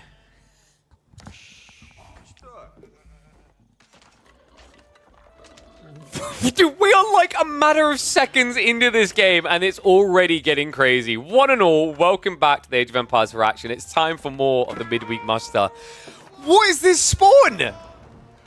Dude, these two cannot get a break. This is absolutely wild. We've got HRE versus Dragan pulling the prelate, which means he should be able to win the fight, but MSN immediately ruins him. The wooden fortress, the immediate grab, and the response outpost. God, these two are so entertaining. All right, can we agree? Like the Zoomers, yeah, give it to me. Because like, here's the thing: when we watch the Boomers, you can tell that they are living in a retirement home. The APM's starting to get a bit rusty. They want to tune into Emmerdale, which is like an old people's TV show in the UK. They want to relax. Then you've got these two, which are just 14 energy drinks in, pumped up on a tiny island, Red Bull running at each other, right? Like, this is wild. Game 1 was crazy. Game 2 is no exception. We have 2 worker kills already. What? Wait, how is he winning this fight? He has healing. He should not be losing this fight. With healing, this should be a win for Dragan. But MSN has min-maxed his health pools. So, Dragan will get the boar in the end. But oh my god, did it cost him dearly. That shouldn't be happening, folks. And it's worse than that still. If MSN now just comes back with his scout after dropping off sheep, he can block the boar. He should realize this as well. Like, it's kind of annoying now because MSN probably wants to gather more sheep because he's a little bit light when it comes to the count, but no, he needs to be quick. He needs to be quick. Can he get in? Can he get in? Can he get in? Oh, no. What? MSN, he gets through. Wait. No. He was so close. He just griefed himself. That was a golden opportunity missed there. Villagers too late as well. So MSN just kind of wasting time. Wait. Where are we going? Oh, these two are pure entertainment to watch. The panic right now. So this is one of those classic games where it's great to talk about the goings on in AE4, right? Like watching this, we can be like, ha ha ha ha ha, what a noob. That's not how you do things. But for them, the intensity of this moment in this game, knowing how much that matters, like how big of a difference this one small move makes. They're in a tournament format as well, right? The level of pressure is a lot higher. He would have given up sheep? No, because if they stayed in the Wooden Fortress, they would have been fine. He could have... Sure, Dragan could have clubbed them, but then MSN could have walked out and gathered here, right? But yeah, this is pretty brutal right now for Dragan. Fighting for his tournament life, because remember, here in KP's midweek muster, we have 30 weeks, 30 tournaments, but the thirsty boys are going to have to prove how thirsty they are, because they only get one opportunity. If they lose a series, they are out with this current format. You missed the time where we could chop through. Sometimes, but at the same time, it was kind of stupid, right? And MSN, what? Wait, what? I'm so confused right now. I think he is too. Is it because he's out of sheep? Yeah, I think it's because he ran out of sheep, and then they're looking for the next nearest by sheep, which is over here, because MSN hasn't dropped off this new batch of sheep. It's getting a bit weird, guys. He could have moved out here and started gathering these deer and these berries. By the way, Roos is kind of nerfed on this map. The Palisade walling, which used to make them really strong, is kind of weaker now. So they were one of the civs that relied on walling more, and they've been crippled a bit by the changes, now them taking 8 seconds instead of 4. But Dragan's actually the one who's been leveraging walls pretty heavily in this game. The funny part is if MSN had just quickly rushed Feudal and then gathered one load of stone, he could just get arrow slits here and ruin this. Like, he just needs to go ASAP. Oh, yeah, I just saw Host said the same thing, yeah. Like, there's no reason to just hang around and try to play cheekily. You've got an edge. Leverage that edge. Or Kremlin? You could go Kremlin, or you could go for the Golden Gate. Either one works here. If you're going Kremlin, it's going to be kind of pseudo-aggressive. He's going way too aggressive. I don't like this. This is wasted effort. He's going to drop it all the way over here. He needs to be here, though, because this will protect the berries and the deer and get the boar. If you place it here, it only secures the boar. Wait, what? What is this game? MSN. Come on. Okay, so was the plan to bait someone to come and repair and build? I don't understand anymore. Was it because the scout, maybe? So he was doing that to bait the scout in range? I mean, that's pretty Gigabrain if so. Kremlin is now on the way with 12 villages. I can't help but feel this is a slight overcompensation by MSN. These guys are crazy. So, can we agree that, like, smaller maps can be very fun? Right? Like, I remember when Socotra came in, there was a little bit of resistance. It got tweaked by Bidderlin, and then I was like, dude, I'm here for this map. This is like, this will be the best map of the tournament. And now we have a toll, which we've added in our own format, which has been incredible so far. And Socotra's still delivering. And wait, Dragan, he needs an out. Wait, does he have an out? He doesn't yet.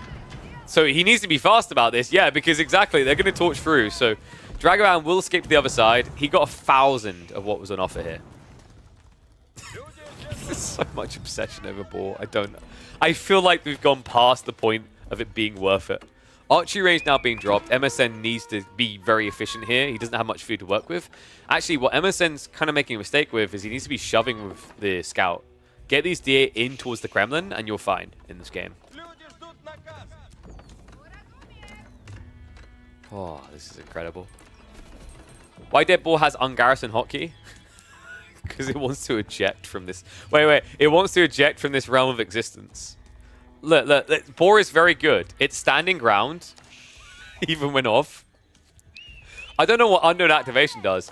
But hear me out, hear me out. This button gets pressed when a Muslim Civ kills the boar, because it ejects it from the map. There we go. So, as messy of a start as this has been, it has been messy on both sides, and MSN is still in a really good position here. 3 villager lead, mass archers works quite well here. Also, by the way, can we... You know what? I know what the YouTube video is. Boar buff really did make a difference, guys. They were fighting over the extra 200 food. Remember, that was a change made in Season 9. Boar food went up from 2,000 to 2,200. He's actually going to try to gather it, which is wild, considering there's an outpost there. Dragan, the smart play he can make right now is just a 1 drop off of stone to get an arrow slits here. Instead, though, he's in a little bit of a pickle. Archers are attacking. Love that, though. Using the prelate to heal. The problem is the target fire now comes in onto the healer boy, so he has to hide inside. That means idle time on the wood line. Stables is prepping horsemen behind this, but it's only a single stables right now. Yeah, so a lot of idle time being achieved. Archers are going to have to shuffle away from this. The horsemen should better scare them off, but with more reinforcing, this gets a little bit dubious. In fact, with the correct micro, MSN could easily just kill these horsemen. Needs to get more going, though. Instead, he's going to add in the racks. Makes sense. If Dragon's getting idled on the wood, these extra transitions are very difficult. Archer range is coming in, though, so not skipping a beat here. Oy, oy, oy. Alright, 1's if you think Dragon's going to win this game. 2's if you believe in MSN. I'm kind of curious where people's favorability lies now. And why is my... 1 second, guys. Sorry, game was lagging a bit there. I think we're good now.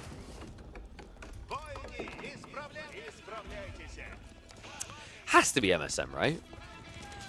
Archer mass is building real fast here. I mean, in fairness, this is HRE with a 40% buffer on most of their economy, right? Like, we're talking about 25 villages, 40% buffed. Wait, no. Yeah, okay, thank God. Yeah, Dragan made a critical blunder there. He was gathering sheep in the wrong location. So he wasn't actually buffed. So actually, it isn't 25. It's only 13 with a 40% buffer. That's not substantial. That's kind of just a little bit better than what you're missing out on here due to the lost villagers. Then you have to remember that the Kremlin is giving 20% more wood to a guy pumping archers. MSN is in a really good position here. And no, MSN is not playing ABBA. It got banned. Both players banned ABBA. Because both of these guys are filthy Abbasid spammers. There will be no clown carring in my midweek tournaments.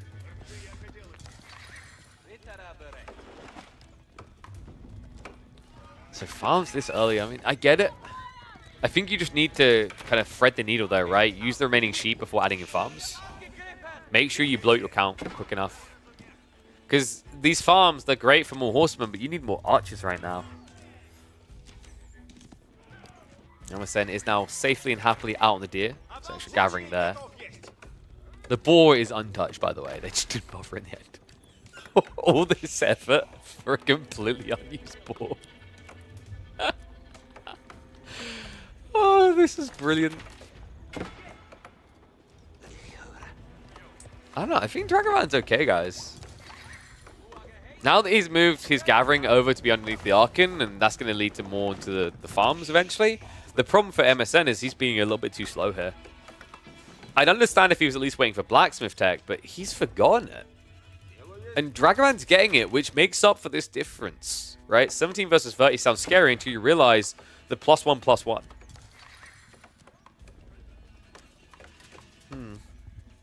It's weird to me, like MSN kind of was in the driving seat. He had the affirmative, kind of just a clear win condition. But he's almost read too much into those 3 villager kills. If this was like another Civ, I could understand it, right? But it's HRE. And even with 3 eco less, the percentile increase on the full economy right now makes up for it. We're talking about 30 villages being 40% more efficient. Remember the truth, as MSN waited too long, we're going to find out. Horseman count about to be double digits. The other issue he has is everything he does is seen, right? He can't see because he's a little bit blind here due to the stealth forest, but this outpost gives full info. These archers are going to step up to try and snipe out those spears. Spear count Already down to 4. This is not looking good right now for MSN. Remember, the Horsemen barely feel whatever they get hit by. It's only going to be 2 damage going through on a unit that has 125 HP. Spearmen reveal themselves. Last of them to fall. Arch is able to mop it up, and the Horsemen able to follow through here. MSN has snatched defeat from the jaws of victory. This is about to snowball hard, guys. He doesn't have the blacksmith techs. He finally drops it, realizing, oh wait, yeah, techs are important, but too little too late here. Archer's Horseman now diving in. MSN throwing away an insanely dominant lead here in game number 2. Food sources are at least still working, so his game isn't GG'd out just yet, but keep in mind behind this, additional farms are coming in. Dragan could also shove these deer in. It would be a big brain play here just to secure the mid game. MSN, I think he's just going to have to go castle, right? I mean, he's floating resources for it by the looks of it. Dangerous game he's playing, though. Because on such a small map, getting castle is very difficult, guys, because it's very difficult to hide that info. Even if your opponent's playing semi-defensive, they inadvertently see details that make it obvious that you're castling, because the map is just so small. Horseman wrapping around the back should tell the tale. Right, when you see 8 villages here, when you see this much gold gathered, you know this is more than just getting techs. Dragan is going to run in. Try to poke down a villager or 2 here. He could actually pinch too if he gets the timing right, but the A click's not on point there. So somehow, Dragan manages to almost kill 4 villagers, ends up with only 1. I can't believe that he's actually got the eco lead off this opening. That's a total of 4 worker kills now for Dragan. So all of a sudden, firmly in the driving seat here, he's going to keep scaling army instead of looking for tech. MSN is going to have to pull the trigger soon. High Trade House is probably going to be his go-to. I think it's more for the food than the gold, really. You just need every little you can get here. Abbey of Trinity doesn't really give you much when your army's so small. Abbey of Trinity is going to be great for getting those relics, right? But it's a question of whether you'll have the map control for it. Dragan now getting ready to dive in. Mass Horseman. We'll hear him riding here. Wooden Fortress is going to be targeted. Wait, did he stick villagers in here? He did. High Trade House being built, but these villagers might be sacrificed. It's no easy getting out. He tries to go for the ungarrison, but immediate snipage there. Dragan does not skip a beat here. Marches forward. Snipes out 5 of the 8 there and builds an eco lead up to 6. High Trade House is coming in, but MSN also struggling to have the necessary gold to get immediate upgrades, let alone premium units like Knights, Men at Arms, which are going to burn a hole in your pocket when it comes to gold.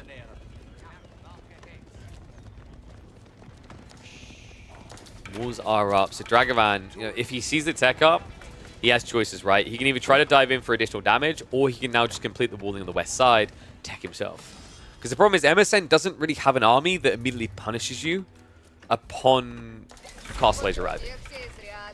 He doesn't have the size for it, right?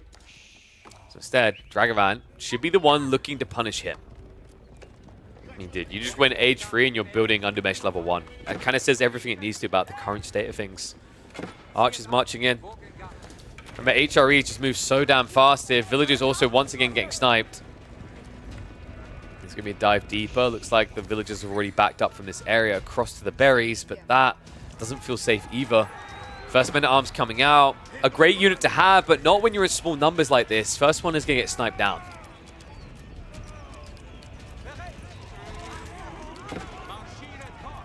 H3 was way too greedy. I mean, the problem is MSN's in such an awkward position. The H3 is greedy, but the H3 was kind of his only call from his bad position. What really went wrong in this game is he had a dominant lead and he threw it away. He waited way too long and he forgot blacksmiths. You can't play slow the way that MSN did unless you're waiting for tech. And he wasn't waiting for tech. He completely forgot it in this game. This Castle Age feels like almost an overcompensation for forgetting about blacksmiths, but at this stage, you kind of feel like the writing's on the wall. Dragan is about to go H3. From there, mass archers can kind of just plow through and win this for him. High Trade House is so forward because he needed to build it where he wasn't being spotted, right? That's why he built it here. So much for that 127 gold.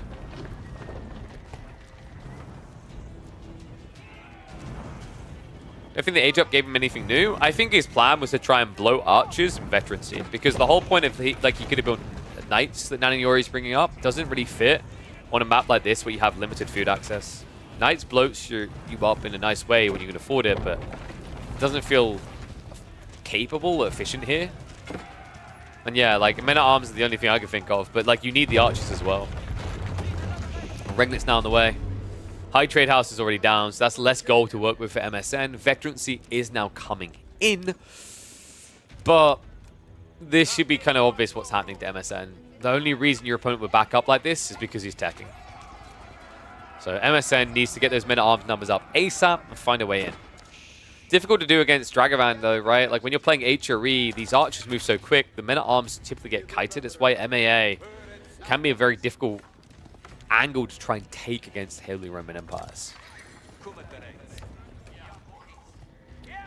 Is Clown carrying a thing or still nerfed? I think it might have been nerfed, I can't remember though. I mean, it just wasn't going to happen in this game because they both banned Abbasids. There is still an Iobid pick though for MSN if I remember correctly, so that could come out.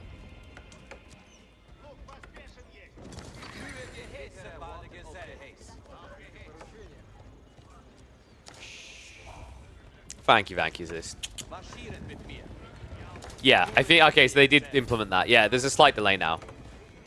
So the whole idea of the delay is that units can get hit instead of just dodging arrow fire. So it was an appropriate nerf. Dragan and MSN immediately down to plat level players. Horseman on the back though, and that is going to be a sweep, a wipe, and a sweet, sweet game 3, I think. There's no coming back from this stage. Your one hope was aging up, and that's already gone. GG gets scored. That means we get treated to an absolute delight of 3 games between these two, because one of them is about to fall. No forgiving when it comes to the midweek muster. I'll see you all in the next video.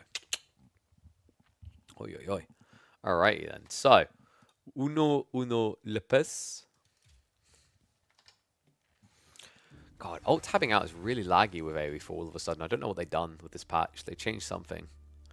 So, will all games be uploaded? Not necessarily all, but most will.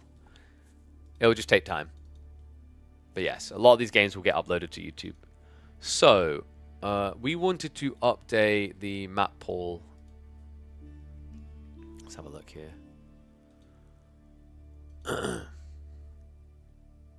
Downloads Atoll.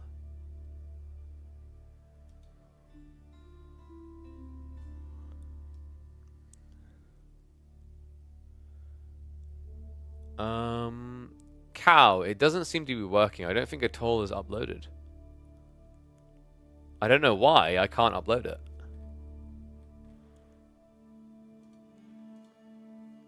That's a bit weird.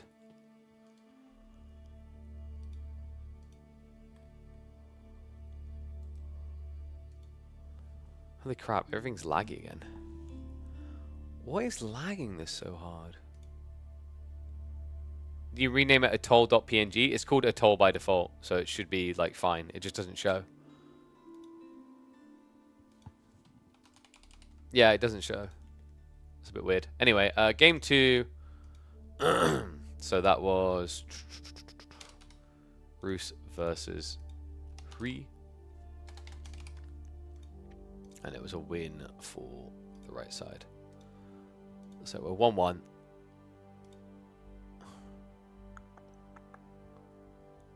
Are they playing the new patch? Yes, we're on Season 9. Oh. Beastie really quitting AoE because of... Wait, what are you guys on about Beastie quitting AoE? People just made crap up? What do you mean, Dimu?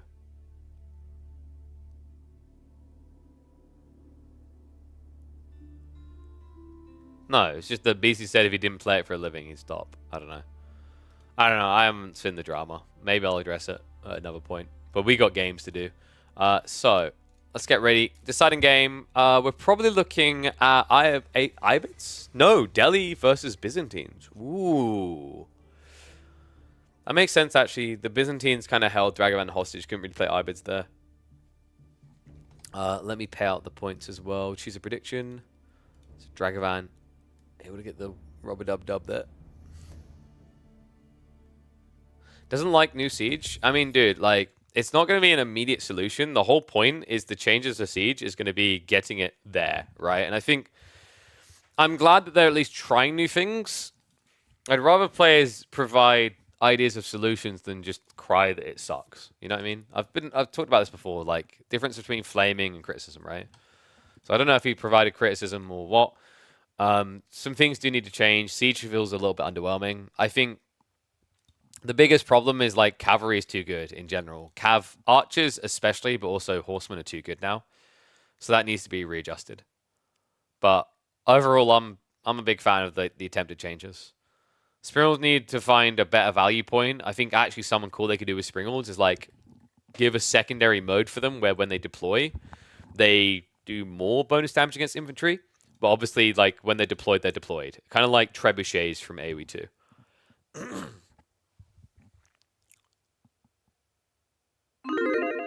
Stuff where this change hurts him more than most. Yeah, like, dude, like, I mean, honestly, the person that should be crying the most is Poppypaw, right? Like, Poppypaw had one of the biggest edges over anyone because I don't think that anyone in the game was better on average at dodging mangonel shots than Poppypaw.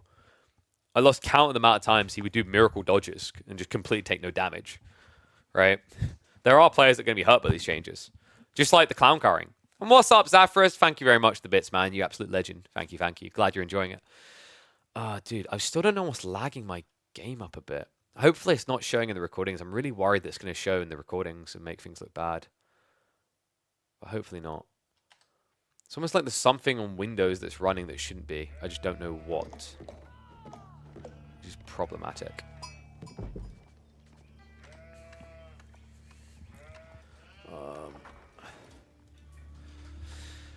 Oh, I need to name that video as well. I don't know what I'm going to call it. Hey, Zaphras, you legend. 1,000 bits now. Look at you go. Look at you go. Appreciate you, bud. Thank you very much. All right, should we get ready?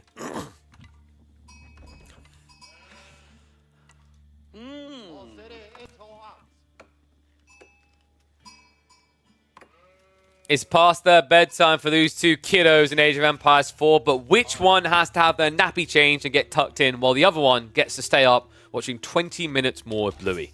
Let's find out as we hop into the deciding game here in the first week of KP's midweek muster.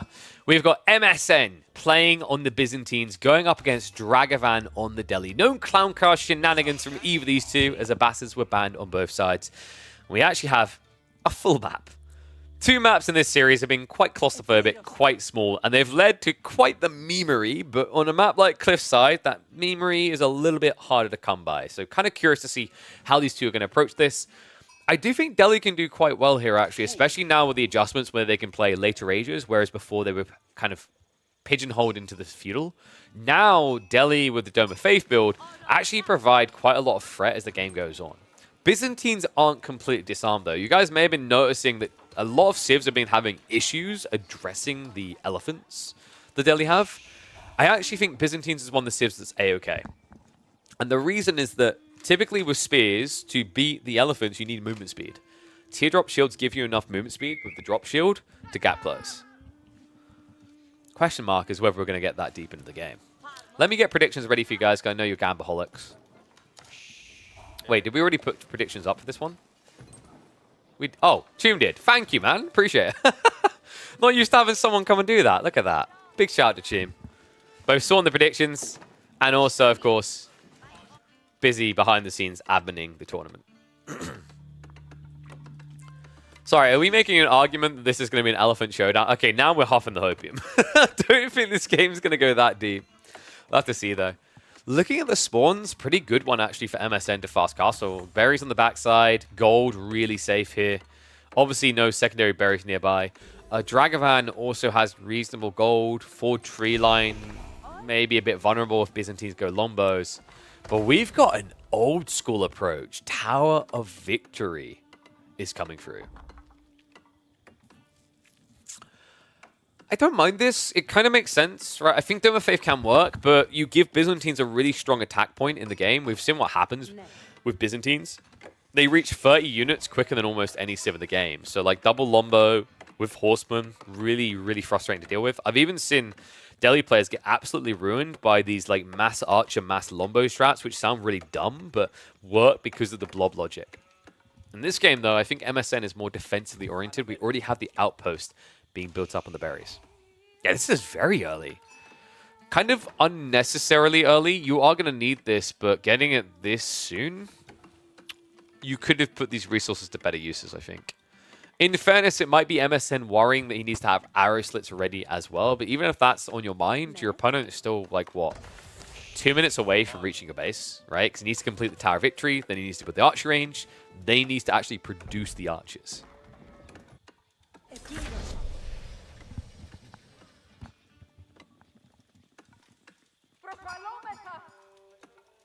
House is going... Wait, did he go for... He's going to go border settlements, right? I don't know why this house is going here, actually. Like, it's going to give you some vision up here, but border settlements got nerfed, right? I think it was the... Was it the research time? It might have been the cost as well. Someone can correct me if I'm wrong, but I think border settlements used to be 60 gold, if I'm not mistaken. Because we mapped out before that by the time you build up to 200 pop houses, it would pay for itself in time spent building, saved. It equals out to like the gathering rate, right? But now it's a little bit more crippling.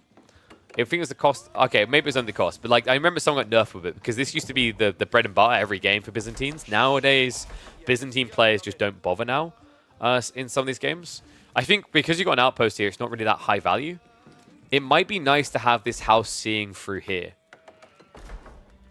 But wasn't it also 8 tower range? Maybe I'm just making that up. I could have sworn once upon a time it was 8 tower range. So yeah, multiple nerfs coming to that little element. It's not the be-all, end-all of what makes Byzantines busted, but it was just another cherry on top for what was already a ridiculous civ. So, Tower of Victory, complete. And yeah, you're right, it might have been wood and gold. I think it was 80 resources and they increased it to 120. I think we've got Lombo Horseman here, folks. It's pretty good. Lombo Horseman is kind of the bread and butter for most Byzantine players playing the Age, and you know you're going to be up against partial infantry comp at least. It's going to be Ghazi archers on the other side, so we've got a pretty balanced battle between the two.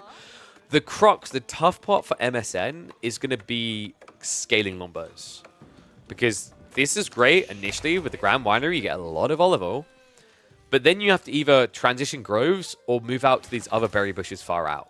That's where Ghazi could become a problem here for the Byzantines. You like Hippo much more versus Delhi? It can work. I think like either or, but I agree that like Hippodrome could be a little bit better.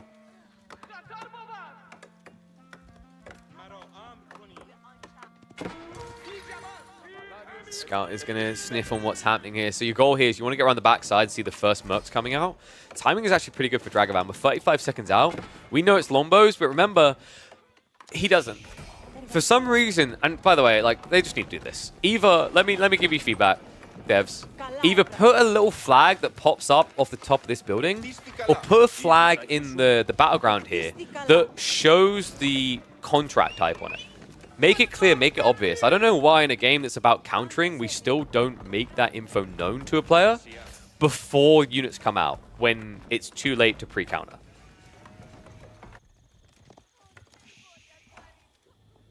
First Lombo is now on the way. It's weird, right? Like, I get it. It takes a long time for these to come out, so you'd be able to counter them very early. But at the same time, it's such a stupidly strong surge point. Sure, they have to wait to get these units, and then you have to counter them afterwards, and they're already at like a bulk mass. But at the same time, they are coming out with 5 units. Think about how many buildings you see that like a Men-at-Arms comes out and gets swarmed. This building spawns 5 units at once. They can fight back immediately. You're already seeing how they just close the gap here. And remember, this is against the efficiency of the Delhi. Actually, funnily enough, Dragan hasn't utilized that, so no scholars inside the archer range or the stables. Remember, it's just going to be horseman raiding. I like this from MSN. I always say, if you're going to build cavalry, use it. Don't sit at home. He's trying to stop his opponent from being the one to make these moves. And behind this, we question marked. We flagged the issue of massing longbows. He's already trying to solve it. This is another reason why Horseman Lombos is just so nice, because you need so many farms to justify getting more of these Lombos. So you end up with a lot of food. What do you really want to spend that food on in Feudal Age? Do you want to spend it on spears? Probably not. Most comps that play long Feudal go archers anyway. So you're much better off playing into horsemen. It says 90 oil, but it costs 500.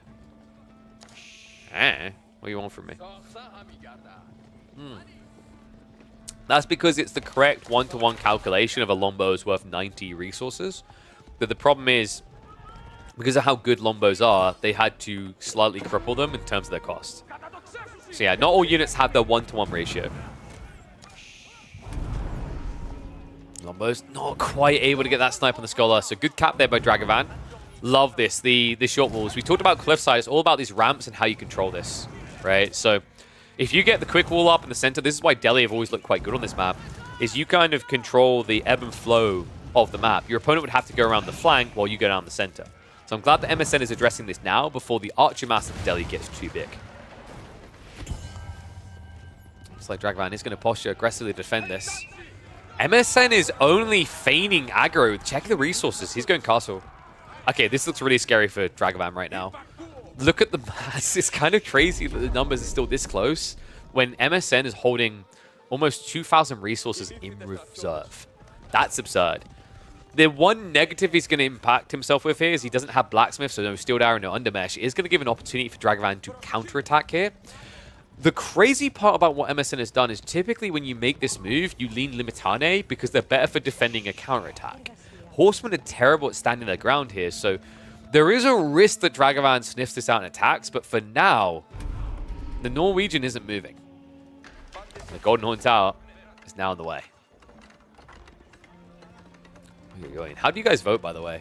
Curious. 43% for Dragan, 57% for MSN. So pretty tight, pretty close on both sides. It's well smuggled as well. Scout isn't even diving. I think Dragan's a little bit too passive here. It's almost like he thinks securing Sacred Sites just gets you the win. He's dead wrong, though. This is always a creepy, sneaky play that Byzantines will pull off, right? They'll creep up to the third age. Streltsy are much cheaper than hand cannoneers. Byzantine Streltsies are as expensive hand cannoneers. Yes, and that's reasonable. It's just an extra unit type they're getting, right? So tech out complete. Dragan needs to go. And immediately springs into action here. Archers Ghazi marching forward. How much damage can you get done here, though? The veterancy for the Lombos has already been queued up. He has the Dialecticus, so it's coming in ASAP. Ghazi have arrived here. Archers now diving in as well. Static defenses laid in. Double outpost, in fact. The veterancy about to complete. This might be a little bit too late for Dragan. He needs to back out. Ay, he's on the clock, right? You could try to save for an age up here, but remember, this is not the newfound Dome of Faith builds. This is old school Tower of Victory, which means he would not be able to upgrade these archers and Ghazi. He's kind of stuck. If he doesn't play an attack now, if he falls back, MSN just benefits entirely. Now, worker kills were at least found. Dragan did manage to scalp too. But considering the eco behind this, the opportunity to now get into relics and the quality of the units appearing, Dragan's in a pretty condemned situation. Lombos, whoa, MSN, that's not an ideal retreat. He didn't want to commit the horseman in. Big mistake made there. These Lombos are worth their weight in gold. You want to protect them. MSN just panicking a little bit there. Yeah, kind of weird. It's almost like he was trying to bait Dragan under double outpost, but you don't need that at this point. You've got double Cataphract out. You've got veteran Longbows. You should be fighting. Like, funnily enough, guys, he could have even thrown the Cataphracts into the Archer Mass, and maybe the Horsemen leak through, but if the Lombos start stepping away, then it's half the firepower coming your way, right? So, a little bit shaky from MSN here. Dragan seems to be a much clearer believer in his game strat, whereas MSN's a bit too hesitant. Lombos are going to stand their ground now, but they're not backing up here. Trying to trade out against the Archers. Ghazi are going to ripple onto them. The Cataphracts will remain alive, but everything else for MSN is dying here. There's at least additional Cataphracts coming out. I'm surprised, though, no trample being used. Big mistake. Used it on the others. Forgets to use it on the two that were tanking there. And missed opportunity there. If he had trampled through, he could have body blocked the retreat through the gate. Still, numbers are closer, right? It was 20 to 40 before, now it's 12 to 29. So Dragan's lead is slipping. But he got good trades, and that's important here, guys. Because this army is going to be nigh on unupgradable because he doesn't have Scholar count, he doesn't really want them. So throwing them away to trade against castle units and getting good advantageous fights there is really good for Dragan.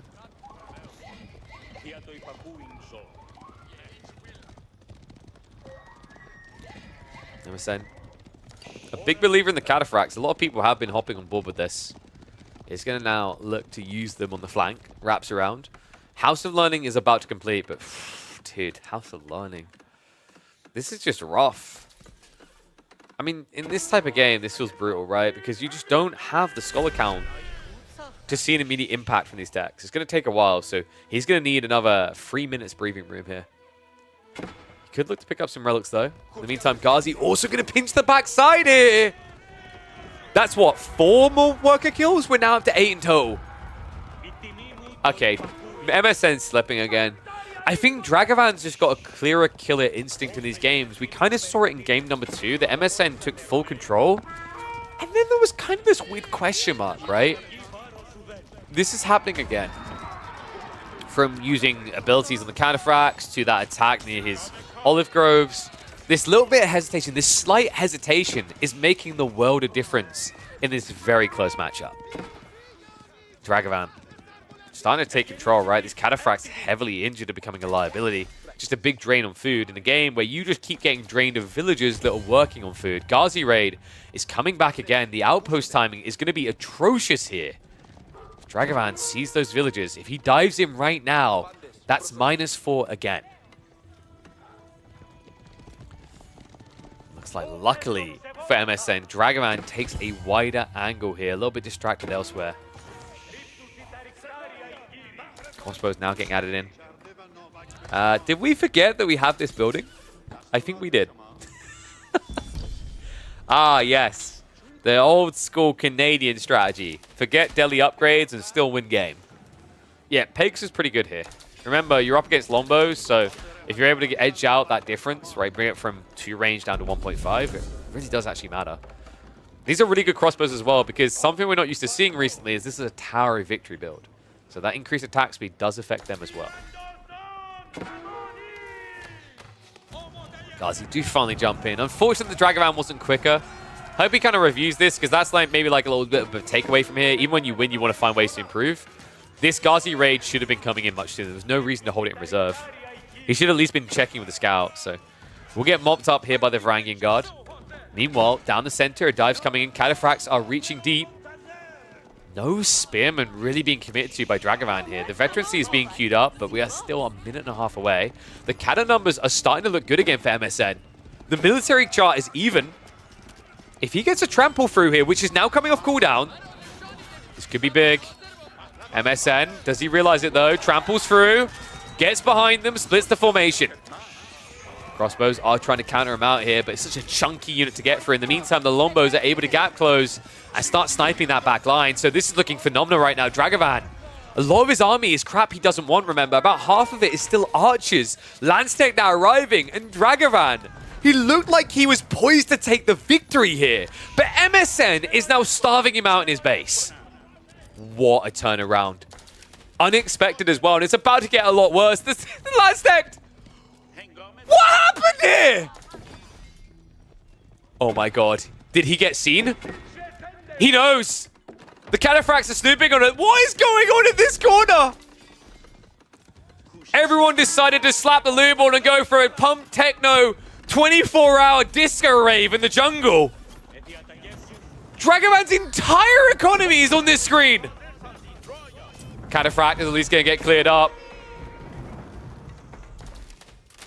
And the Lombo wave has been disintegrated, so not the end of Dragavan, but the boogie is about to get real here. Cataphracts are still culling villages. Landstech are at least going to get cleared up before they would find this giant, delicious treat. But what an absurd series this has been. Game 1, Game 2, and now Game 3. Welcome to the circus.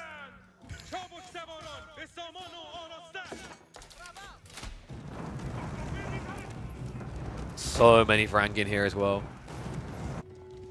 Oh my god, I can't believe that, guys. was on the edge of my seat.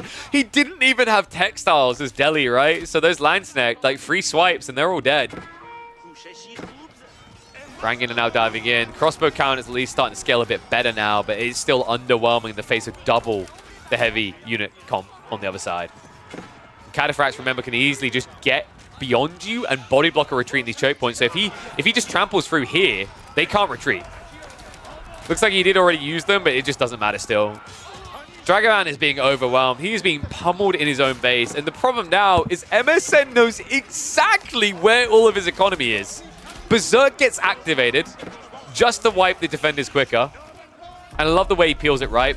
Berserkers go after the non-crossbows. The Cataphract absorbs all the shots so that he doesn't lose his units for using this very risky ability. Absolutely wild game.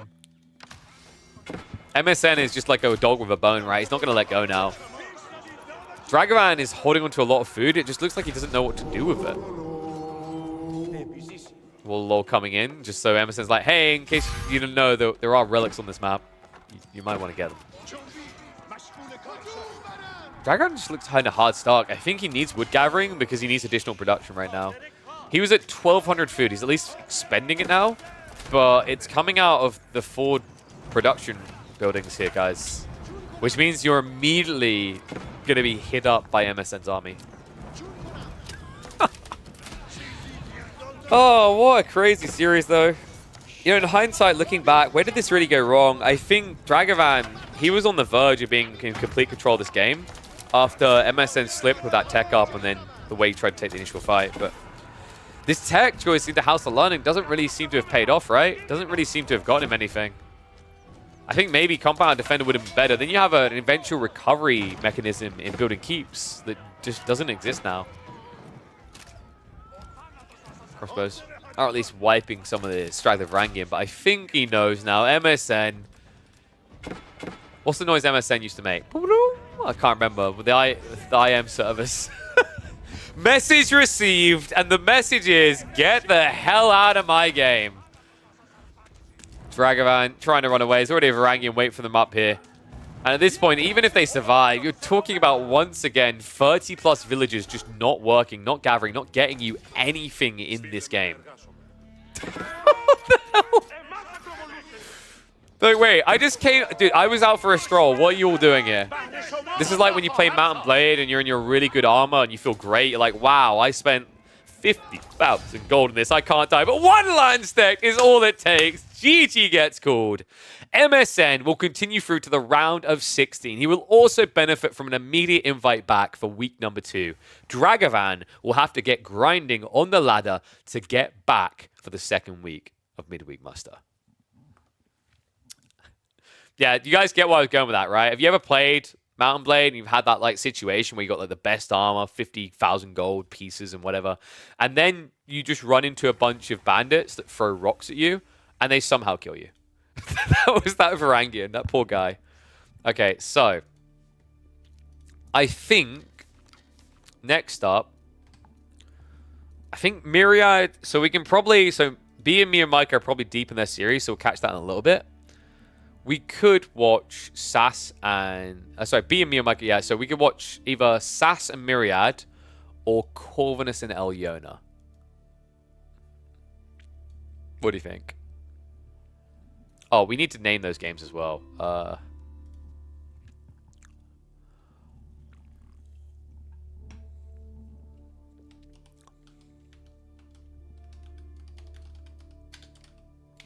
Landsneck jackpot.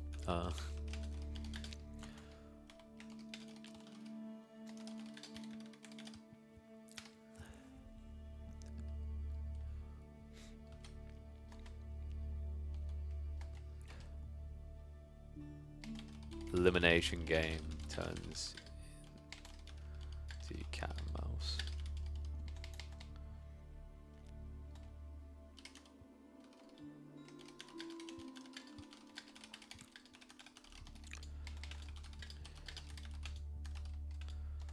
All right, there we go. Corvinus versus Elyona. Okay. Do you get to know T Knight and Dave in Spain? Do you have any Daves in your life? I didn't really spend too much time with T90. I spent more time with Dave. I really like Dave. T90 is good as well. Last time we just didn't really talk or anything, but we got to talk a little bit. They're nice guys. I like them all. And then Nilly, like, is probably the person on that team that I spend the most time with, but Nilly's like a brother to me, man. That's how I see him. I love that guy. So I think what we're gonna do 3DB a little bit later, guys, because their series has already been underway. That started like an hour ago, but our schedule got like twisted. So we'll probably do either Sass. Let me put a poll up, guys. You can vote on this actually. What to cast? Because both of these series are about to start. Sass versus Myriad, or we can do Corvinus versus Elyona. Corvinus and Elyona always seem to meet each other in tournaments. There you go, there you go. Get voting. Vamos, amigos. We've got about 3 more hours until I've got to go do this this quiz, this charity quiz. So we should be able to get a few series in easily. Yeah, dude, Nilly is the unsung hero of AoE, like AoE in general, all the age of. Just need a refresh. Ah, thank you, Choom. Did you figure it out? Nice. Ah, yeah, I see it. That's fantastic. Thank you very much. Yeah, I don't know why it wasn't working for me. Like, I uploaded it 3 times, and every time it just wasn't passing. Nice! Legend. All right, so in the end, that was a 2-1. Commiserations to Dragan. I'm sure we'll see him grinding on the ladder, trying to get back in for week number 2. Yeah, I think it's probably permissions. There's probably something to do with permissions that you didn't know about. So how do you guys vote? Corvinus versus Elyona? Fantastic. We'll do Corvinus versus Elyona. I already have a map draft ready. So let me pull that one up.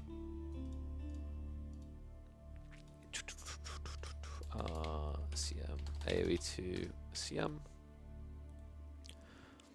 Your numbers are great. Good to hear it, man. I mean, this is what you're looking for, right? You want to see that people are responding well. Like, you know, and how do people respond well? They turn up. So, like, my advice to people, do have notifications turned on. Turn up Mondays, Tuesdays, Thursdays, Fridays. That's how I know that this is successful. That's how we know we're going to do more of them. So, Sass and Myriad. Let me get...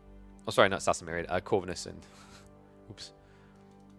So, we've got Corvinus, Elyona. It's going to be Cliffside, Coastal, Cliffs. And then the final map will, of course, be Atoll. Let me reset that. So we got 3 games. Atoll, Cliffside, and Coastals. So yeah, these guys kind of have a beef, guys, because they regularly get seeded against each other in like every tournament. But let me have a look here. So we have got the map draft. I think they're now doing... Wait, where's the Civ draft? There we go. Yep. Wait. They didn't do the full... Wait, can you check... Wait, did they do full Civ draft? Yeah, they did. Okay, sorry. I missed it in the chat. Boom. There we go. All right, let me pull that across then. We're good to go. Fantastic. For a second, I lost track of the links. So, next up, we've got Corvinus versus Elyona. It's going to be opening up on Atoll. We've got Marlians being prioritized by Corvinus. That's kind of fun to see. Zone Dark as well. Different style. Nearly is the missing link between Microsoft and AoE. He decides what happens in future. I mean, within reason, that's true, right? Like, he has an impact on where funding can go, but I wouldn't say he has full control over the future. Because you never know what someone above your pay grade is going to do, what decision they're going to make. They could rug pull the funding tomorrow, right? So, but with Nilly's role, he does everything he can to try and do as much as he can for all the age of scenes. I've said it before, I don't think people realize how much he borderline broke himself, bending over backwards, trying to do everything he could for AoE 4, right? Like, you know, you had a guy who loved AoE 2 and loved AoE 4 and wished that he could do more for 4, and he basically had, like, you know, people who followed him from 2 feeling like he turned his back because he was doing stuff for 4. But he was trying to do whatever he could for everyone.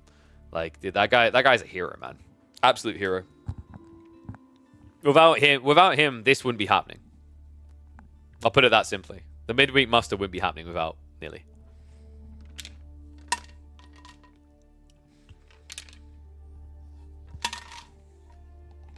I hope Pesty gets to see it in the highest echelons. It's kind of a different role when you are a tournament organizer versus when you're involved in those type of things. Very different role. Okay, so let's have a look here.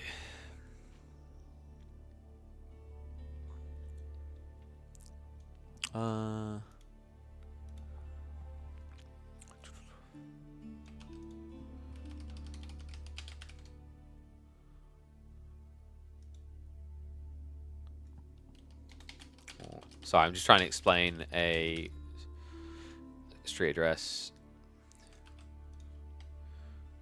Postal code. There we go. I always hate these like London addresses where it's like 5th floor. Like, oh, aren't you fancy? Not a number.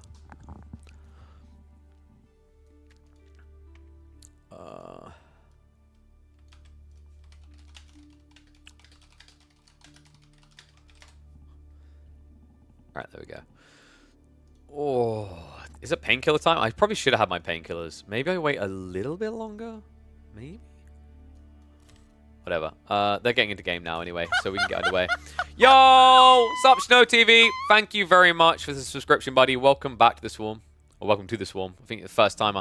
Oh, I just noticed. Sorry, the notifications on this one are in a little bit of a weird position, so let me shift that for you guys so you get your moment popping up as you rightly deserve. I wouldn't want to rob you. Take painkillers now? I've got 3.5 minutes. Here, let me get my little nurse to bring them out. She doesn't wear the dress, unfortunately. Can I has painkillers, please?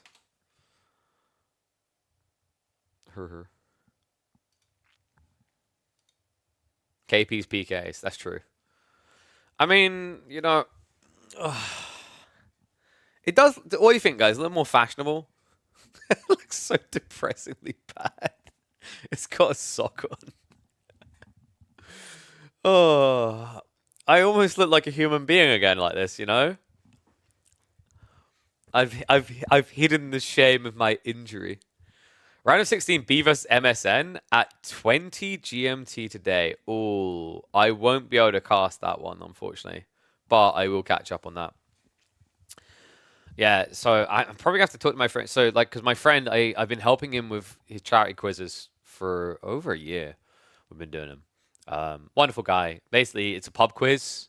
So just like a standard pub quiz where you answer all the questions, whatever, and it raises money each month for charity.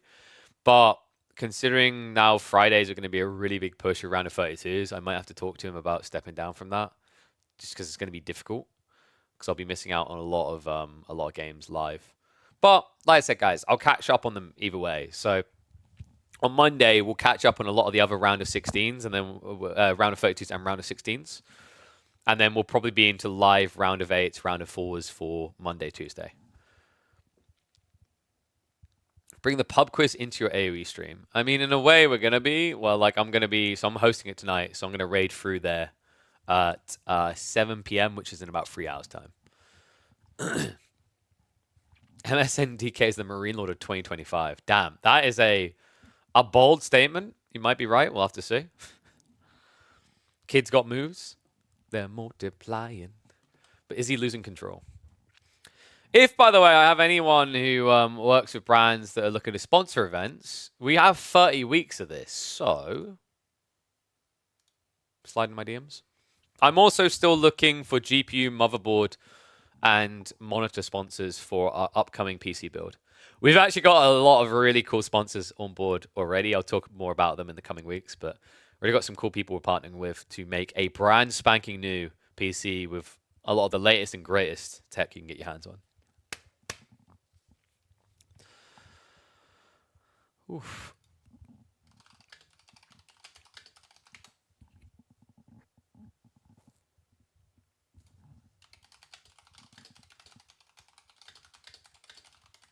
Dude, I can't believe an American is trying to shame the UK's like address system, zip codes, freaking states, all the other crap. Don't get me started. Hey Emma, we got drugs. Yay! Thank you. She's got a baby in her hands. Oh, careful! Don't kill yourself with the baby, Jesus. She has destroyed my heater, though, which is a little bit depressing. Thank you. So I'm going to have my codeine now. I'm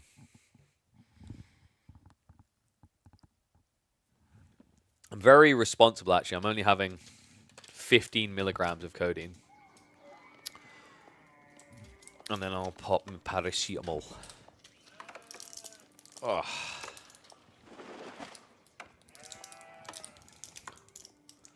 Uh-oh. I broke one of the paracetamols. I don't like it when you break the paracetamols because they're extra dusty.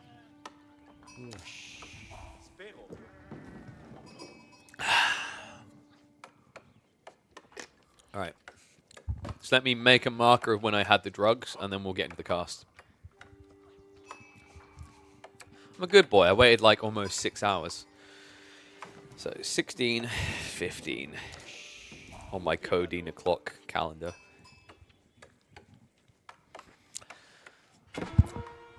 I only have 15 milligrams. I'm very sensible. All right. Have we got predictions up? Has the wonderful team done that, I'm guessing? No? Okay. Choose outcome. MSM 1.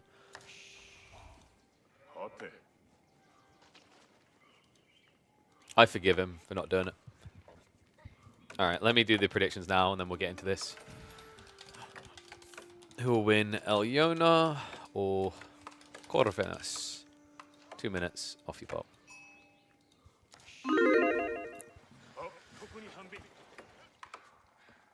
We have quite the grudge match here, one and all. Welcome back to for action. It is time for KP's midweek muster here in the round of 32. Elyona versus Corvinus. Funnily enough, these two seem to match up against each other quite a lot, actually, early on in tournaments, from what I was being told. They frequently, due to their seeding ranks in ATR and whatnot, find themselves clashing. And they are actually, I'd say, two closely matched players at that. Elyona, of course, getting a lot more notoriety at the moment as he's basically been the go-to conduit for French streams with Gitaga and the Gentleman's guys, but definitely a talented player in his own right. Playing as the Japanese here in the blue, and Corvinus, the Elefanto Funtime Master. I think he did draft Delhi, right? So we might get Delhi later on. Oh, sorry, no. Delhi was drafted by Elyona, so it might be used against him. But for now, we've got Jeune d'Arc on Atoll. If you have not seen Atoll, you have missed out. Toilet Seat Gaming, peak Toilet Seat Gaming. Guys, Golden Pit is golden. It is not peak Toilet Seat Gaming. This is the toilet seat you want in your home. Atoll, a map created by Keivayu, aka Kayu. It was inspired by a bug spawn of Socotra. You guys might have seen on Reddit before. What he's created here is an absolute gem. This is one of my favorite maps. This will go down as the best map of 2024. Mark my words. It's that good. I think there's a lot of Civ variety here as well, right? Like when you see water on a map, typically you're thinking maybe 4 Civs max that can function.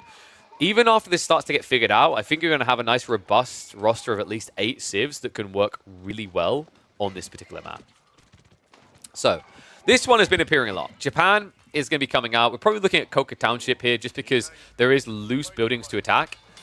However, it's not going to be all for free here. Shinobi will be effective against Jeune, but in small numbers, she can address the threat. And I'm wondering if Corvinus is going to go melee or ranged here. Range makes a lot more sense for multiple reasons. Range, you can snipe out boats. Range, you can deal with Shinobi because you get double damage against them. And ranged also because you're up against these mounted samurais. So melee doesn't really want to be close to that. Remember, the biggest weakness for Jeune in melee form are heavy cavalry civs. And even if you try to pressure them, stop them from rushing castle, Japan has a habit of getting castle quickly. Love this opening, though. The dish oven. So Elyona gets him as close as he can. He also has a perfect location for an outpost here to secure the shore, the gold, and the secondary gold as well. So expect that to be coming up soon. He has just got the necessary wood to do so. One cool thing they did change with French and Jeune, by the way, is this. Row shipyards, so you save on houses now. We haven't really defined this as what we really should. It's quite a big deal, actually.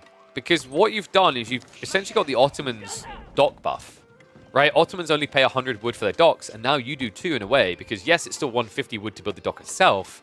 But by the time you're building a dock, you're going to need a house as well. So really what this change has done is it's made it much more comfortable for Jeune and French to open up onto water at the start of a game.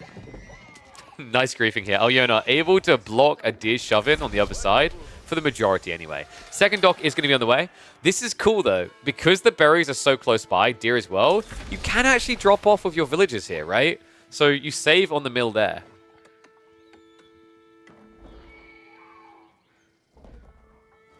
Wait, I thought we said I didn't nail it yesterday because I went Jean. And Jean is male. Are we going back to this again? Jean is male. Jean. Anyway, Jean is going to be setting up the second dock. I love and hate you guys simultaneously. You know that, right? Yeah, you know that. Wolves are coming up. Alyona is going to try to funnel this near to the outpost. He can even try to build a dock here. Dock unit here like Sprung Ship to try and hit units coming by.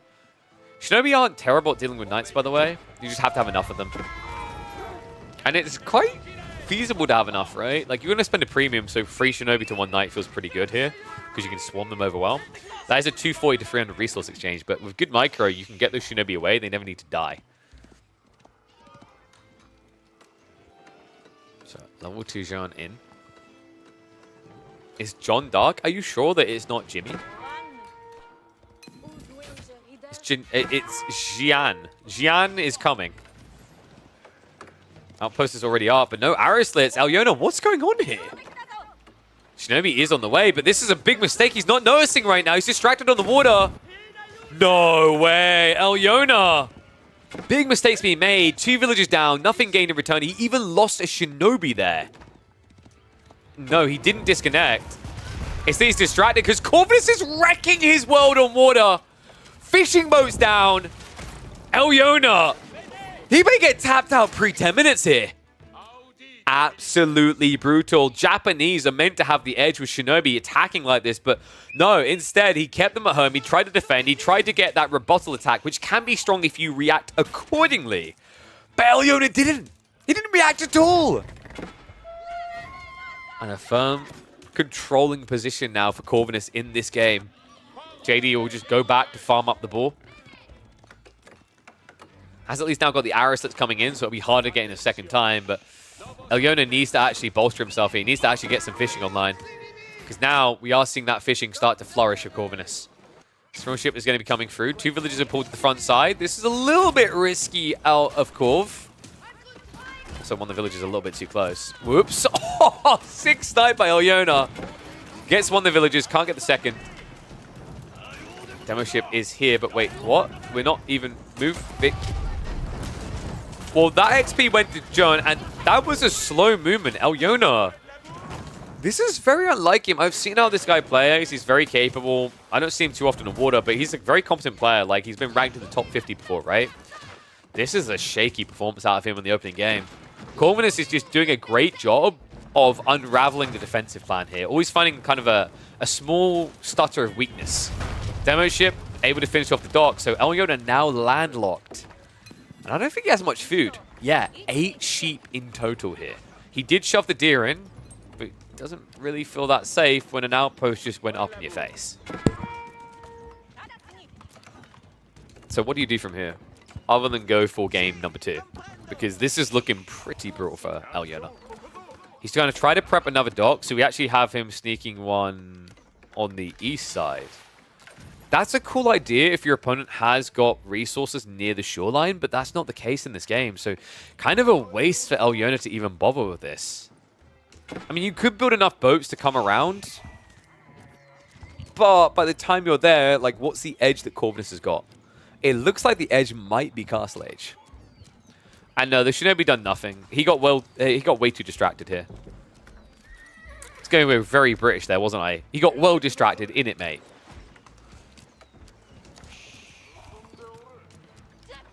Boats are going to sail back here. Corv. What's he looking for with Castle? I mean, I guess you just go for Arbalest ahead of the threat coming in. And oh, wow. Alyona, a little bit slow to react there. Couldn't make for the outpost. So Dive is going to come in. Jean is going to have to back up here.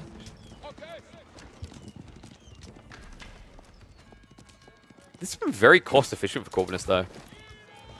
Is it 2 knights in total, or did he build a third and lose one? And Alyona, what? He's just waiting for Alyona to be looking at something else on his screen, right? Seminar showing up now, but Royal Institute is now on the way. Is this night spam? That feels a little bit weird. I wouldn't have expected night spam here, but you could be looking at... The Arbalest kind of makes sense even against Spears. I think this is also like a good opportunity for Siege. I mean, Mangonels aren't really worth it. The weight, right? It's just going to be a nice bump up, right? Like, you can play Arbitrary. It's where you want to be eventually anyway. I think sometimes when you play Jean, you get weird games like this where there's not a clear value out of a tech up. You'd rather have done more with the age, but because your opponent doesn't exist, right? Elyon is basically just a town center at this stage. You can't get more value. The quickest surrender I have ever seen upon a tech up. Are you kidding me? GG. Wow. Dude, Atoll is cooking people, and I am here for it. Just over 10 minutes long. Absolute domination from Corvinus. You know, this is what I love about this map. It kind of has what you see out of things like Holy Island with that whole, you attack them on land, attack them on water. But the cool difference about Atoll is it doesn't make you wait 15 minutes for that.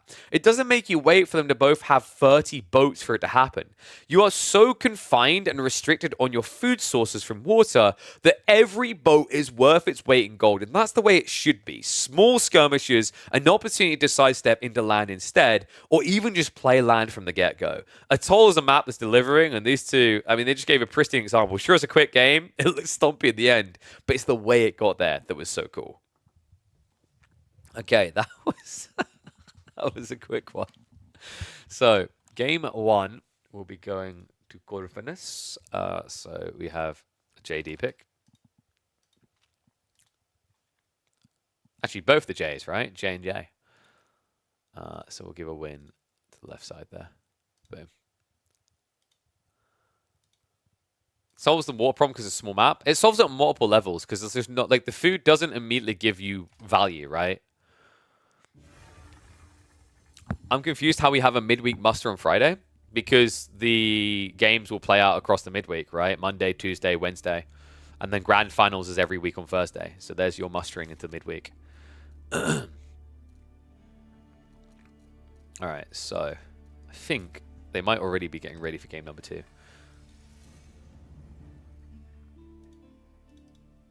Yeah, we might adjust. We'll see about adjusting the scheduling a little bit. It might be feasible to have it pushed a bit more toward leaning towards the midweek, but we wanted to give players the flexibility. Was a really big part of it. Oh wait, I just realized I'm on the wrong screen. Whoopsie. We have the nicer screen. Got used to pressing that button. So, yeah, we're a minute and a half away. Did I name all the videos? I need to double check that. No, I didn't. So that was the... Dude, we are like...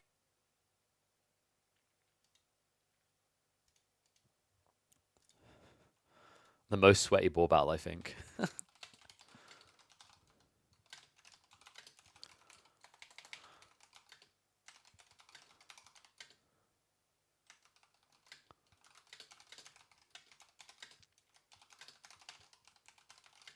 All right, there we go. Oof. All right. This week technically ends on Sunday. Then Friday is RHS. Yeah, exactly. I went over this already, right? Saturday, Sunday is like end of week, so we're still midweek. But yes, game 1 to Corvinus, and I'll update prediction for game number 2. I'll give you guys 2 minutes starting now because we're 30 seconds away. So let's get ready for this.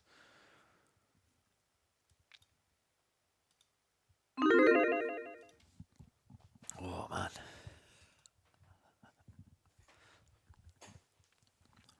What was the takeaway from that game? There's something, I'm trying to think what the most epic part of that was.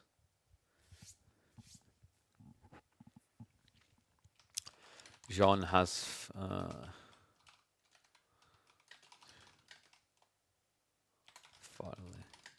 Finally a water map where Jean might be good.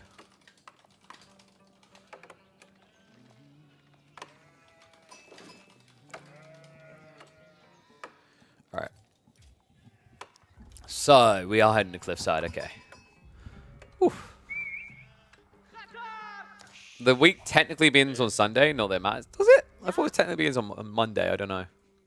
Well, our rotation was designed to get grand finals happening midweek. Right? And, like, what you'll probably see is, like, we might adjust it depending on how good people are at sticking to schedules, where more games will be focused on Monday, Tuesday. We'll see. Because the logic here is, like, on the weekend at the moment, sure, people are rushing to do their games. Like, some people are going to do their round of 16, like, end of day, if they can, because they can. But that's because there's no tournament for them to worry about, right? Outback Octagon only affects a very small sliver of people. When we get into, like, Genesis, like the next EGC tournament, we get into these standard 1v1s, that's when people are going to be very thankful for the wiggle room of, like, you know, Monday, Tuesday, Wednesday for a grand final Thursday. All right. So, let's get ready to go. Oh, I need to flip.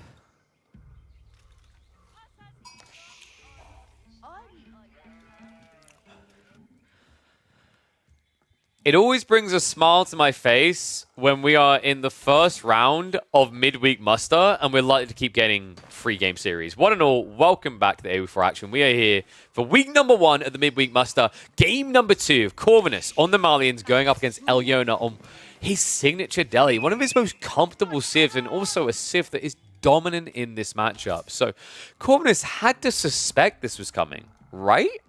Because, like, looking at their drafts, Delhi always seemed realistically possible here. Malians seems odd. Malians doesn't really have a good time often, so I'm wondering if this is either a throwaway pick by Corvinus or if he's doing something very experimental. Because we have had some changes. Obviously, a while ago, like several weeks ago, we had the TC change now that you spend gold instead of stone as Malians. But there was also the change when now Malians, they have a new landmark for H3. Farimba works a lot differently. So I've already been on record that I think Farimba shouldn't be written off just yet. I actually think Farimba does have viability, but it revolves around the idea of playing a prolonged feudal. If you're playing 2TC, you are going to be playing that longer feudal. Have to find out. I think it does begin with, yep, Saharan Trade Network. Straight down the center. So Corvinus, he's treating this map just like a Rus or Chinese pick would. Defensive landmark on the close ramp gives you control. One, it stops your opponent rushing in, but the genius of this as well is it's just like a Barbican drop from China in a Delhi matchup. It blocks the win condition of Elyona. He can't now come and capture this sacred site, even more so because it's not just standard arrow slits. Remember, this got buffed. Saharan Trade Network now gives you access to javelin emplacements.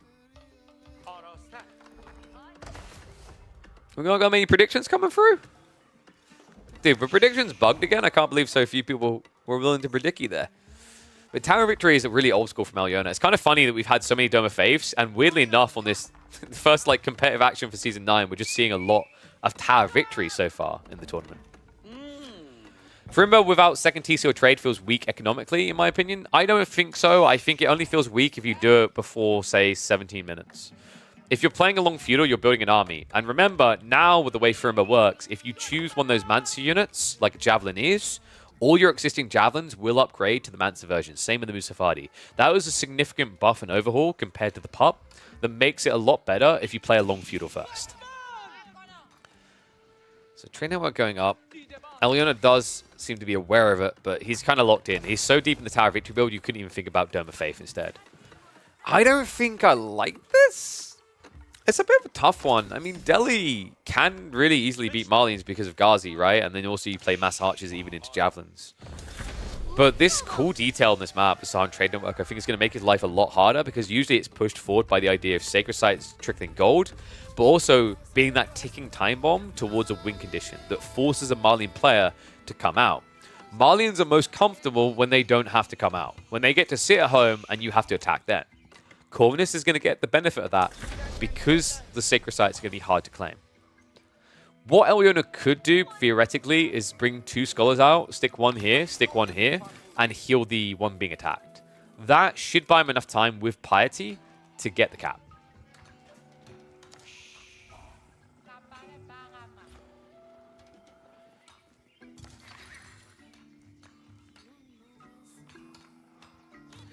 If it goes endgame, Delhi will win. If Corvinus pushes an age 3, he'll win. It depends on the strategies, right? I think Delhi can end this in feudal.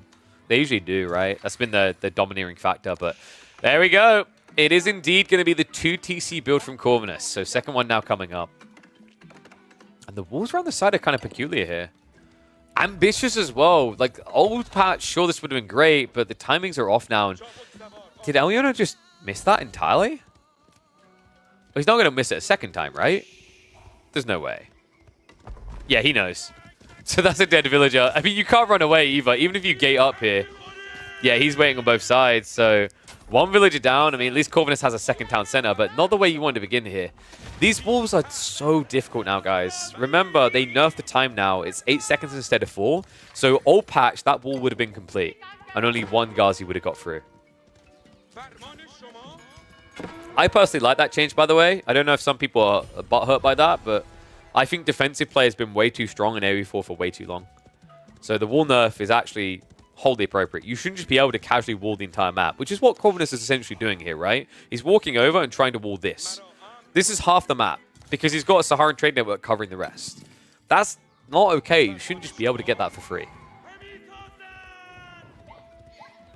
It's not just the build speed, right? The risk associated. It's also the idle time is double now. So Elyono off to a good start. Just Ghazi for the time being. He has no justifiable reason to add in new units. But it looks like he's going to be prepping the archers because he knows by now a Donzo reaction should be coming. Corvinus already knows what to anticipate here, though. It is your classic Ghazi archer versus Donzo javelin. The question is whether his economy is going to be much better enough with the second TC to get the numbers together to defend. Yeah, it's kind of weird compared to 1 TC. With 1 TC, you'd have a higher number of defenders already, but as time goes on, you'd be weaker compared to the 2-town center. Sounds obvious to say in principle, but what it comes down to is, like, when you think back to all the games Delhi have beaten Malians in, when did they win? Was it 12 minutes, 15 minutes, 18 minutes, 20 minutes? If you feel like the Delhi really took over the game at, say, 20 minutes, the second town center can be justified. I would know for short walls, it could be interesting if they made it so build speed goes down the longer the wall is. Too complicated, I think. When you're talking about those type of things, you're overcomplicating like things you want to keep simple. I don't think it's too painful for short walls. Because short walls quite often should be happening close to your base, right? So you pull more villagers to do it.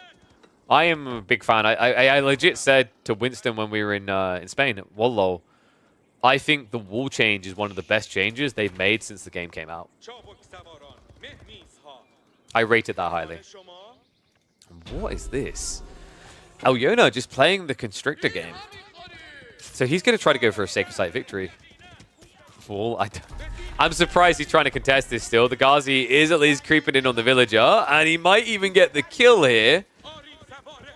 What? He micros it. Wait, one Ghazi's going to go down, the other one's going to survive. However, Corvinus, he actually went archers instead of javelins. That's a curious detail. Javelins would count these archers better. I guess he was worried about a 1-1-1 comp, maybe? Definitely unorthodox.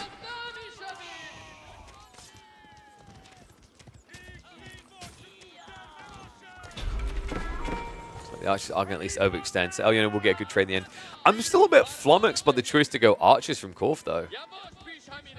Like, he must have thought this was going to be a 1-1-1 build, but why? I know we've in the past seen some Malian players try to play Sofa H2, but Sofa H2 can be really rough against Delhi Ghazi. So I wouldn't have expected it here. Almost feels like he got in his own head slightly.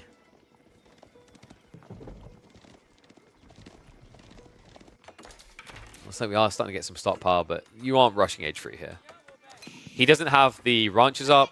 If he's going for Rimba, you need more units first.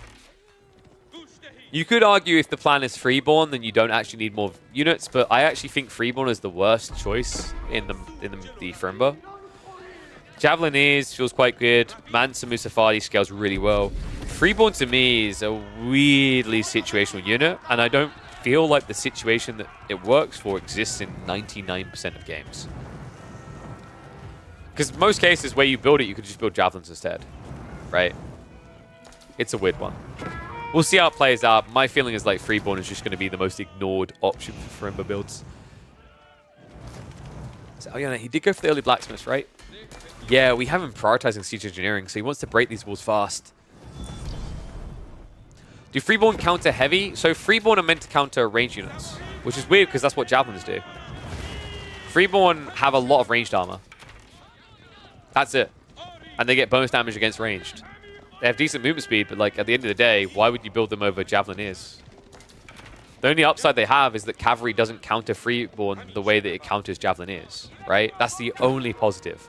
And that's what I mean about them being super situational. Like if you're up against a mass army of Ghazi, and then there's also, say, archers, you might consider Freeborn. Yeah, Freeborn, I think, have... Was it no melee armor or 2? They don't have much. They have more ranged armor than Javelins do. Why is Sofa bad against Ghazi? In Age 2 they are. Age 3 they're great, but in Age 2 the problem is that these Ghazi, they clump up really well, they outmass you at a much faster pace, they're more cost efficient, especially when you consider they have the bonus damage. It's a tough fight. Like, you'd only go for Sofa if your opponent wasn't leaning hard into Ghazi already. Corvinus, man, I'm still flummoxed by the archers over Javelins. I guess maybe it's an issue of gold access. But he does have gold access. It's slinging a lot of it into cow production so he can eat. I get it. But I'm just not really seeing what the idea was behind archers.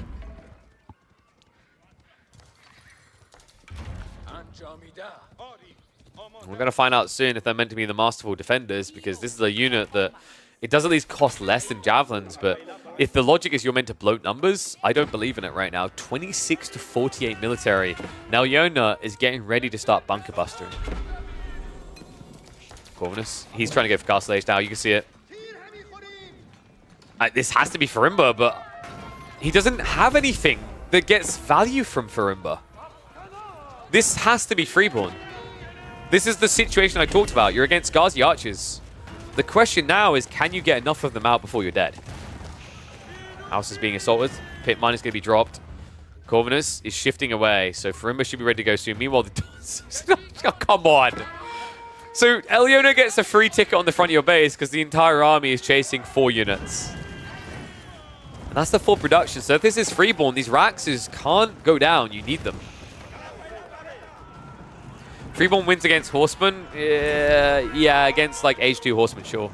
But it's like not the best traders, right? You'd probably rather have Sofas at that point. But Farimba's on the way. So here we go. Because remember, if you get into the Freeborn, they have, I think it's 9 or 11 base damage. They get 4 extra bonus damage against range specifically. They do have good stats when it comes to health. I think it's 190 HP. No, that sounds too high. I think that might be the imp health. I think their castle health is about 150, 160. It has to be, right? So here we go. Tech up complete. Freeborn are on the way. He's going for it. Saharan Trade Network is down, though. Elyona, can he make this timing work? Veteran C for the Donzos is also being queued up. So we should be immediately seeing him start to queue up these bad boys. So here's the thing, right? They cost 125 resources. So slightly less, well, actually slightly more than you pay for a Men-at-Arms to have Men-at-Arms HP, but not their melee. Guys, we're thinking about this the wrong way. What if Corvinus is just trying to get Marlene's buffed? Here you go, 165 health, 9 damage. Sorry, it's 11 when they're Imperial. And 4 extra against ranged. This is not a good unit, right? It's an okay front line because they have a lot of ranged armor. I get the thought process from Corvinus is that these are just meant to take hits. So the Ghazi aren't going to trade as well against these as they would maybe against Sofas for the cost efficiency. They definitely like won't die as quickly as Spearmen would. But the numbers are what I'm questioning here. Ghazi are going to jump in. Spearmen baited out of position here. Archers need to target them down ASAP, though. The veterancy is already in. Ghazi, they need to reach into those archers. Rams are griefing. He's trying to pull extra units away with the aggro. Archer mass is being shriveled up a little bit here, but Corvinus is struggling to keep the numbers alive. He's down to 9 Donzos. The Ghazi count is looking overwhelming here. He's going to dive in before the Freeborn are able to reach the archer mass. Count has been reduced heavily. He's down to just 10 remaining. Ghazi should be able to just about break through. Elyona behind this has gone castle as well, but his army is dead.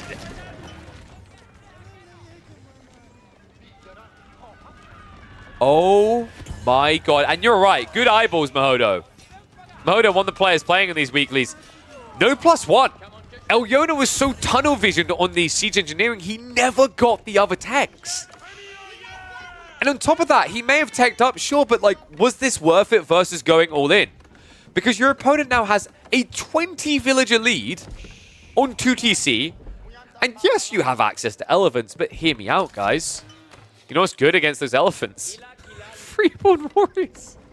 I mean, they're not crazy, but they're decent, right? They have good movement speed. They have good ranged armor. They get bonus damage against ranged, and you can still build javelins at any stage here. Javelins against crossbows and elephants wins.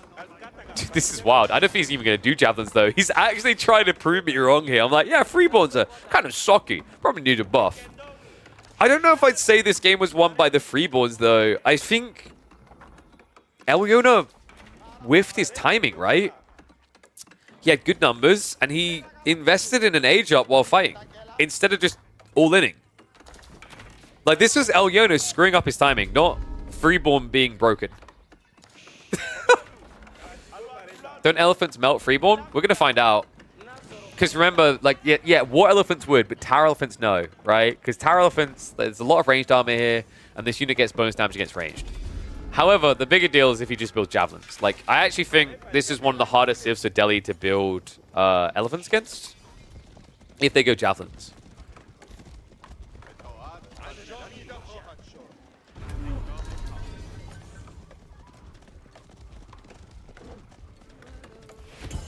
Freeborn like MMA, but faster and without melee. Yeah, but that's a big problem for a frontline unit, right?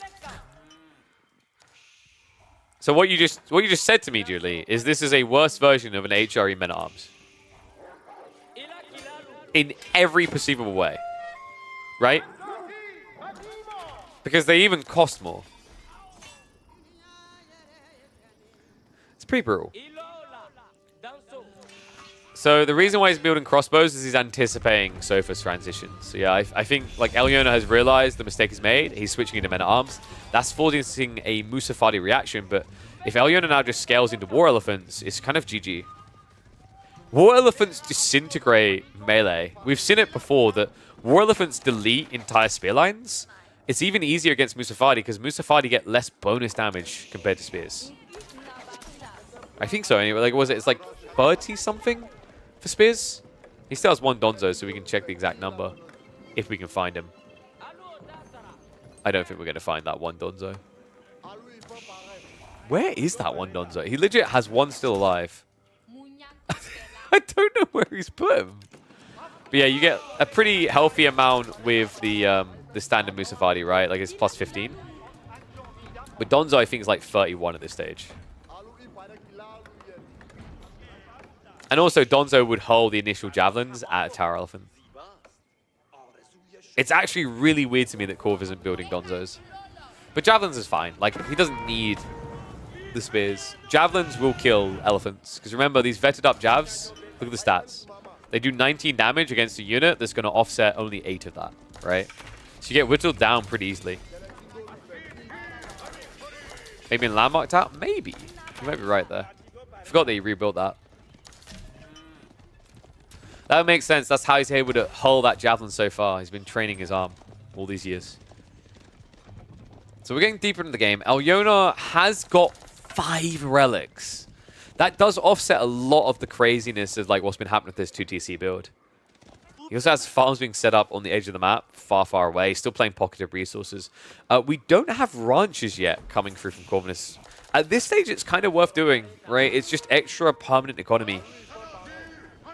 He's going to look to bloat to full military first, I think, though. Yes. Despite the noises they're making, these Freeborn are not a great solution to Lancers. This game is actually so mind-fragging, I feel like. Elyona seemingly should have been taking us to a game 3, but Corvinus has defied all expectations here. We'd have Hone Blaze being prepped, so maybe Mass Men-at-Arms will be able to break through. It's going to be tricky if Corvinus just pumps the numbers on Musafadi. If this goes Imperial, it will favor Corvinus, because he'll be able to get into the Mansa Musafadi. And they are not to be trifled with. I'm trying to remember the exact increase. I think it's like plus Is it +1 damage for Mansa Musafati? It's either +1 or +2 extra damage. They get like an extra 20, 30 health. And I think they got, some chat can correct me if I'm wrong, I think they get 2 melee armor, if I'm not mistaken. They get scary. Elyono right now is looking a bit worrisome. Has got his elephants ready to break in, but the longer he waits, the worse this kind of gets. And no, Freeborn are not considered heavy unit. They actually had an issue in pub where they considered light unit. So archers were actually countering them. That got fixed. Big clash coming in. Lines are going to spread out here. Elephant is frontlining. Not ideal here. So Elyono's going to throw away his best unit straight away. This is a failed attempt to break, surely. The men-at-arms are thinning that front line of Musafati, but the javelins are dealing with all the backline. So this is doomed to fail for Elyono, and I think this is going to be a doomed series for him in the end. Keep drop is at least going to be on the way. I don't think he's going to be able to hold it long enough, though. Maybe? It's deceptive, because remember, these aren't all Musafati. There's still the Freeborn in. Second elephant has arrived, but the javelin should be able to target that down. In fact, the archers are going to just plow on through with the toxin arrows, so he doesn't even care. Frontline is dead. The keep drop is going to have to be retreated a little bit further back here. That might not even be far enough, because after a fight like that, Corvinus has to be swelling up with confidence here. Nice micro to trade out. Goes for all the crossbows. Musafati mop up the remaining men-at-arms. The only upside that Elyo has right now is that the food is limited for Corvinus. He hasn't completed the transition. That's now underway, though. Mass ranches being set up. Mass cows now being garrisoned. And the keep has to be cancelled. Elyono not able to get the static defense on the front line. This is looking over. I'm not really sure what Elyono is meant to build at this stage. Ghazi, maybe. Like Mass Ghazi, if you can get enough of them, sure. He has got the food for it, right? He set up the farms, but the farm count isn't crazy. He's at 28. That's not a true late game economy. That's not your horseman pumping numbers. I think the only way this works now for Elyono is if Corvinus doesn't attack. And I don't think he's going to make that mistake. He's at 100 eco. He's got plenty of resources to hurl across the map here. And he's looking to deny the relics as well. So torch on the temples. Damn, I think in hindsight, Elyono's going to look at this game and realize he missed his window. He actually had a golden opportunity to end this game much quicker. He just didn't play to it. He didn't stick honest to the strat here. Feudal all-in is what he had on the agenda, and he chose to play greedy for a Castlaze play that, to be honest, returned him nothing. It cost him everything. And now Elyono's going to have a long time to think about that. He's going to be sidelined for an entire week. But he won't be idle, guys. If Elyono wants to make it back for week number 2 of the midweek muster, he can do so by grinding the ladder. Reminder to all players that find themselves eliminated today, you can make it back. Only the top 16 get invited automatically. It's not saying they're all going to accept, but all the roles to fill will be based on your seasonal ladder performance. I feel like just... Wait, how many keeps has he tried to build now? That's the third attempt. Oh no, and even the fourth is catastrophic. I can't believe this. This is crazy though. We got the situation we talked about for Freeborn, right? I don't think it was Freeborn on their lonesome. I do think if Elyono had stuck with the all-in feudal, he probably would have broken through. But yeah, Freeborn, we found the situation where they can look okay.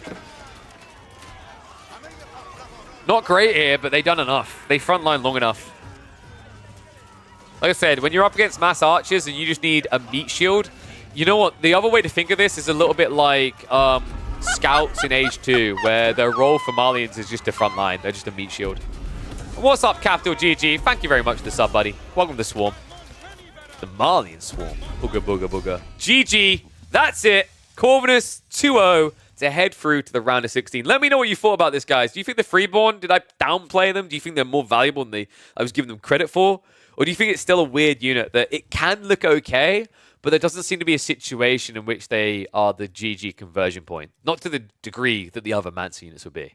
Drop down below for your comments, and I'll see you all in the next chapter. Yeah, I don't know. I'm not convinced. I'm not convinced. I'll die on the hill. So let me just update that. So we had Malians versus Delhi. And that'll be a left side win. So, GG. Well played, Corvinus, with the 2-0.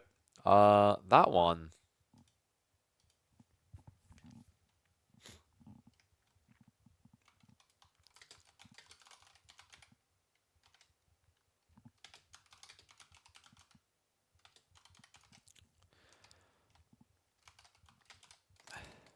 The Freeborn are a situational, are a powerful but situational unit.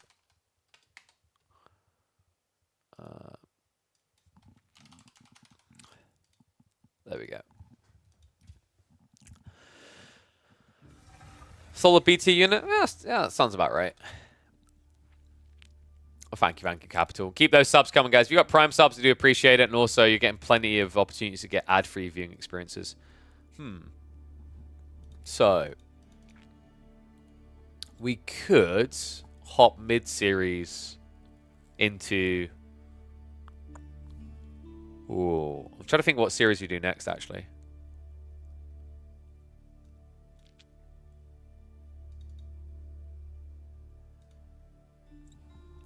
Could the prize pool for these tournaments increase by the time and success, or is it set for the next week's months? It'll be set for a while. Maybe we find ways to amplify them down the line, but I'd rather put that into trying to figure out a big tournament on the weekends, right?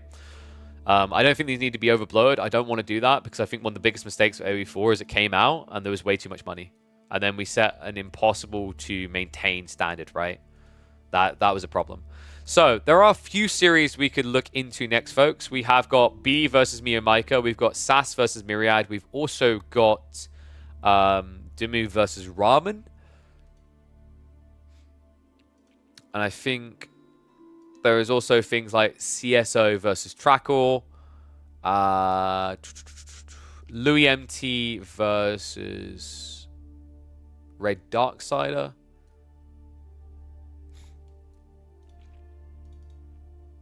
I think, should we go for maybe Sass versus Myriad? Either Sass, what do you guys want? Sass versus Myriad or B versus Miyamika? Yo! What's up, Chad Lord? Thank you very much, Marine Lord. I hope you enjoyed the Elyona series. What do you think of that game, by the way? I was curious. I was saying it almost felt like Elyona had the win on the verge, and then he made a really weird choice to go castle. I'm kind of curious what your thoughts are on that one, because, yeah, it looked like we were going to get a third game. Like, Delhi versus Mali is usually pretty good there. Thank you, mate. Marine Lord, who I'm sure will be, now that he's seen this, is like, I need to represent the French flag and take them deeper. Maybe we'll see Marine Lord in week number 2. But, for now, I think we'll do the B versus Miyamika series. So, let me load that one up now. B and Miyamika feels like it should be pretty close, though. So let me get the draft and whatnot. I'll get that ready for this.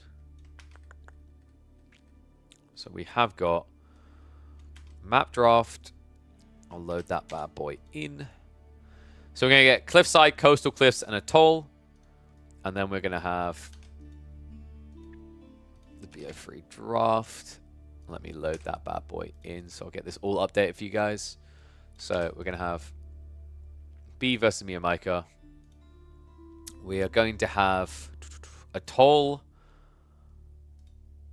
So 3 maps. It's going to be Atoll. And I said Coastal Cliffs and Cliffside, right? Yep. Damn, I really thought we were going to get the 3-game series there. This is the same like map pool, though, right? For this series as well. So maybe we get there. And I think that is all update-a-roo. Okay, so let me load this. B forgot to make his data private. Of course he freaking did.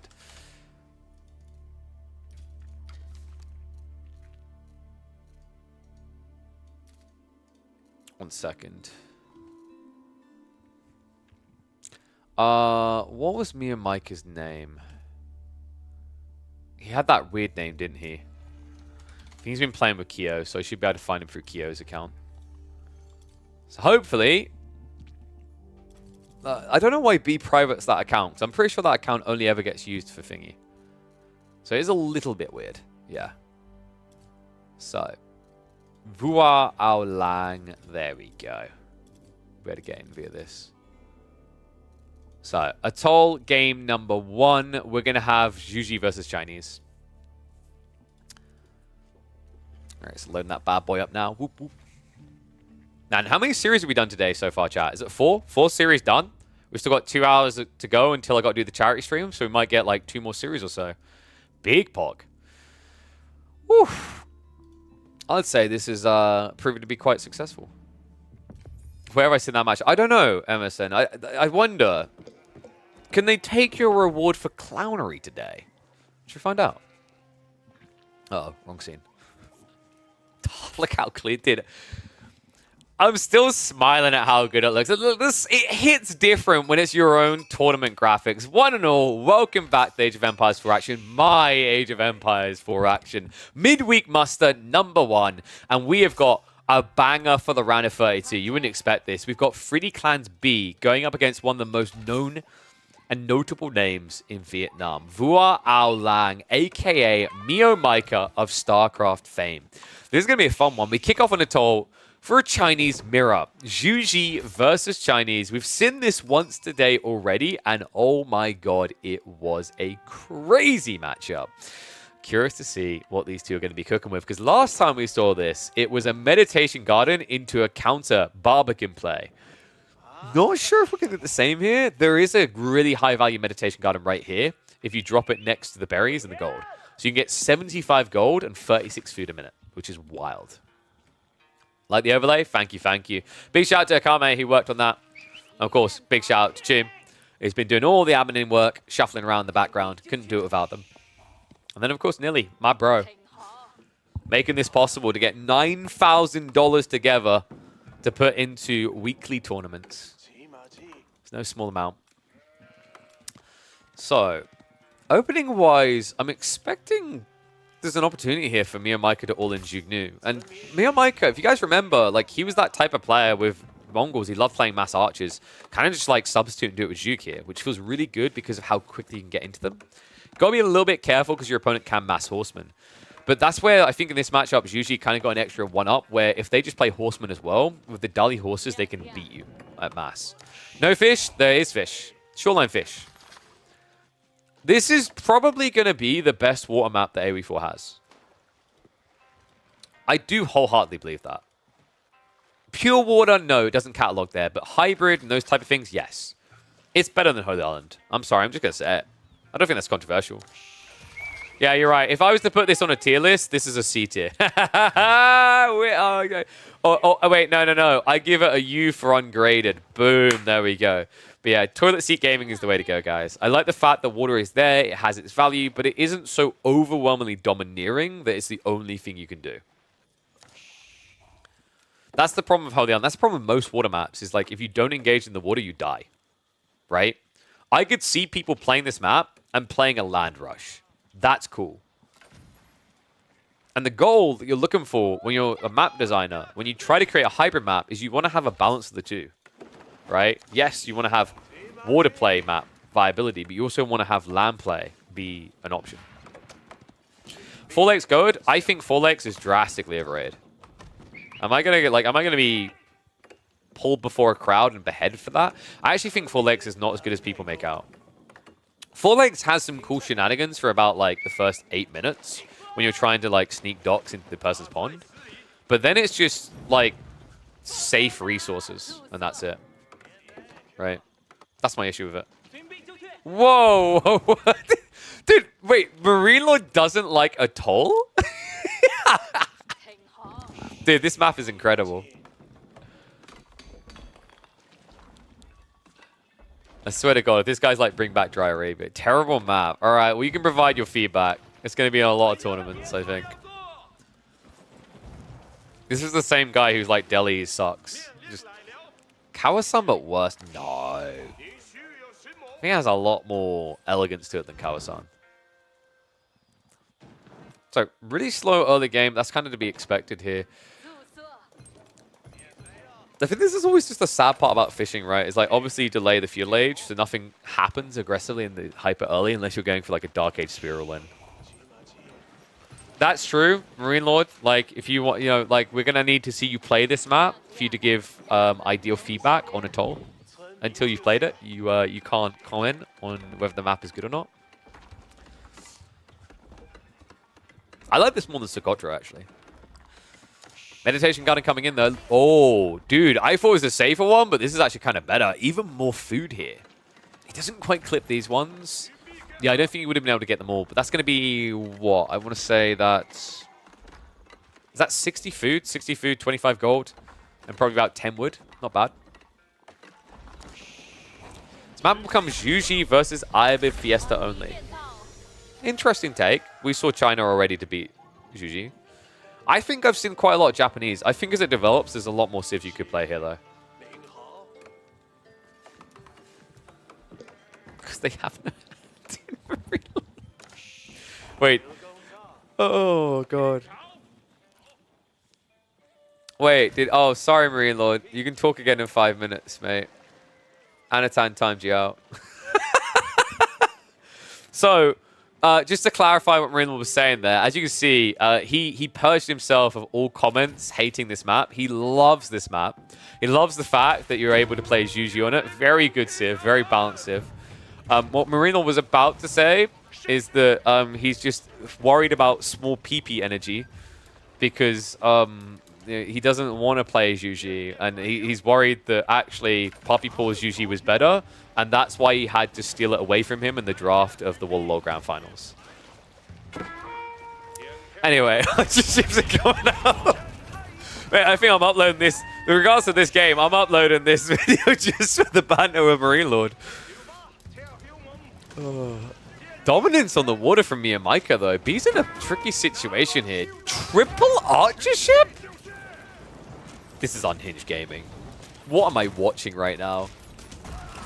B's getting crap kicked in here.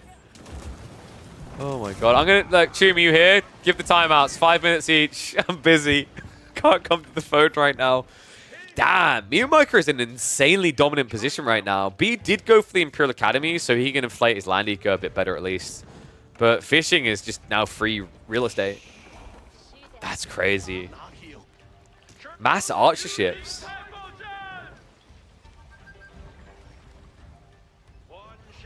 KP starting a fight with Marine Lord? Of course I am. Like, we've closed submissions for week number 1. I'm in midweek muster number 1. He's not, so I can start fights. See? It works out. KB versus Marine Lord 1v1 soon. We could do a game marathon. I'll get the crap kicked out of me on RTSs and oh, that was so close. But yeah, he'll kick the crap out of me in RTSs. I'll kick the crap out of him in FPSs. He should actually technically win FPSs because Marine Lord was an Overwatch pro. But I think he was a Mercy main, so I'll take my chances as a Hanzo main.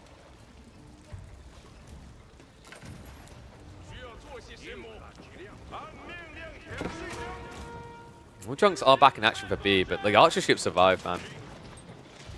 Another scary thing, and yes, I was about to say, I'm wondering if he's going to do it.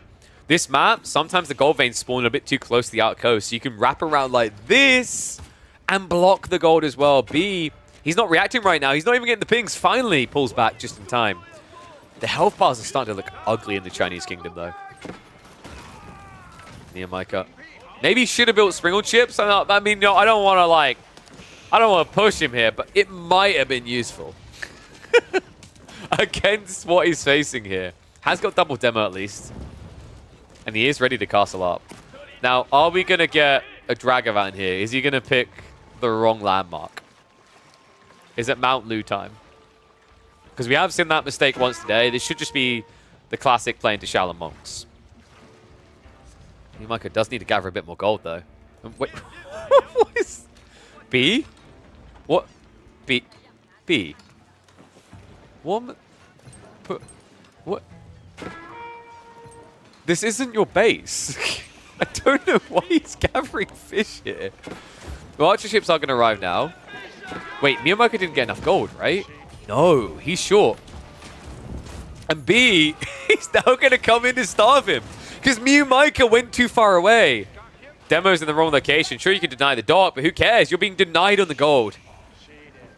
He's a shifty, but Osman now arriving as well. B could play Griefer here. He definitely sees it, right? Yeah, sees the taxman, sees the gold gathering. This is not a safe tech up, guys. Oh my god, he's going to do it. Shallow monitoring in the center of the map. This is what I love about Atoll, though. Like, the entire map is crazy. This is absolutely wild. So yeah, B has got some permanence there. Taking Shoreline Fish here. It's not coming back for his opponent, right? Now, the problem as well is if you've got less food on your side and you just chose Shaolin Monks, good luck affording them? They're 200 food each. B, does he tech up here as well? For now, he's just scaling more Horsemen. The Shaolin Monks will become a problem. You need a lot of Horsemen to overwhelm them. Right? These guys are Optimus Prime and Transformers 2. Like, they'll eventually die, but they'll kill about 4 Decepticons before they flop.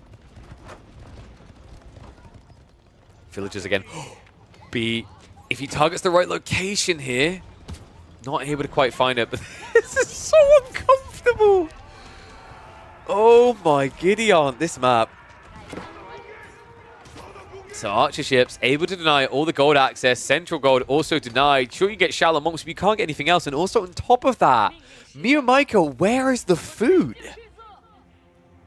Oh yeah, my bad. I'm sorry for the Transformers 2 spoilers. I know you guys, like, I know some of you guys are taking a while to get around to these movies because, as we know, like, you know, special effects in movies tend to mature much better when you leave them 20 years. That's kind of true, actually.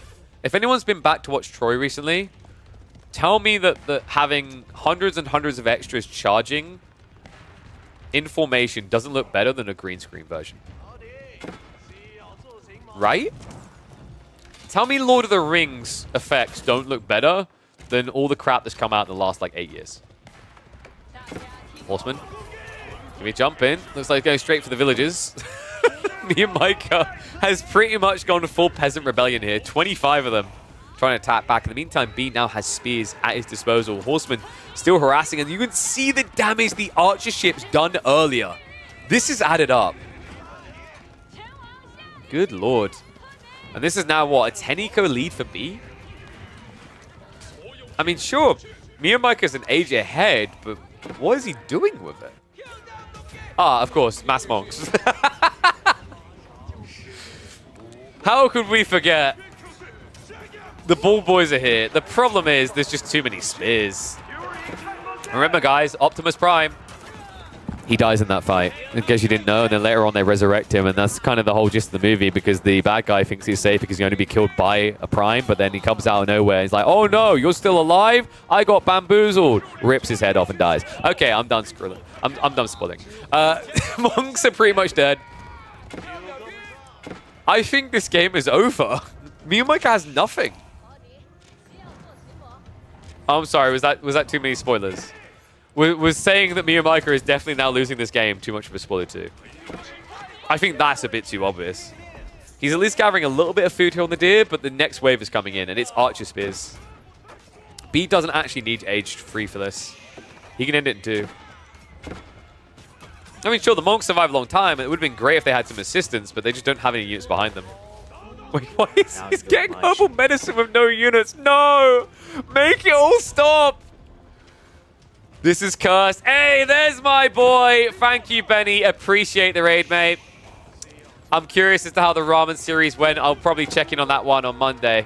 Thanks for playing in this one, and thank you for the raid. Hopefully you had a good day. I know there's some deadlock in there. Dumu turning deadlock pro, maybe? Or maybe he's going to become a deadlock caster. We'll have to see. Dude, this is wild. I can't believe how this game began. Micah was in the driving seat, right? Like, this looked over. And now? You would never believe that B was on the ropes early on. You'd never believe, like, he lost the initial water skirmish and the tech up came first, Micah, and he was a dominant. No, none of that seems believable. But what this game shows you the importance of is the value of food control. And also, can we agree this was 14 minutes of raw entertainment? Marine Lord hates this map. I'm curious what everyone else thinks about it, though. Oh, I'm sorry. Marine Lord is a Zenyatta main. All right, yeah, so you play like the OB healers. Got it. Dude, I love the idea that Marine Lord has been sitting there Fuming, boiling for 5 minutes.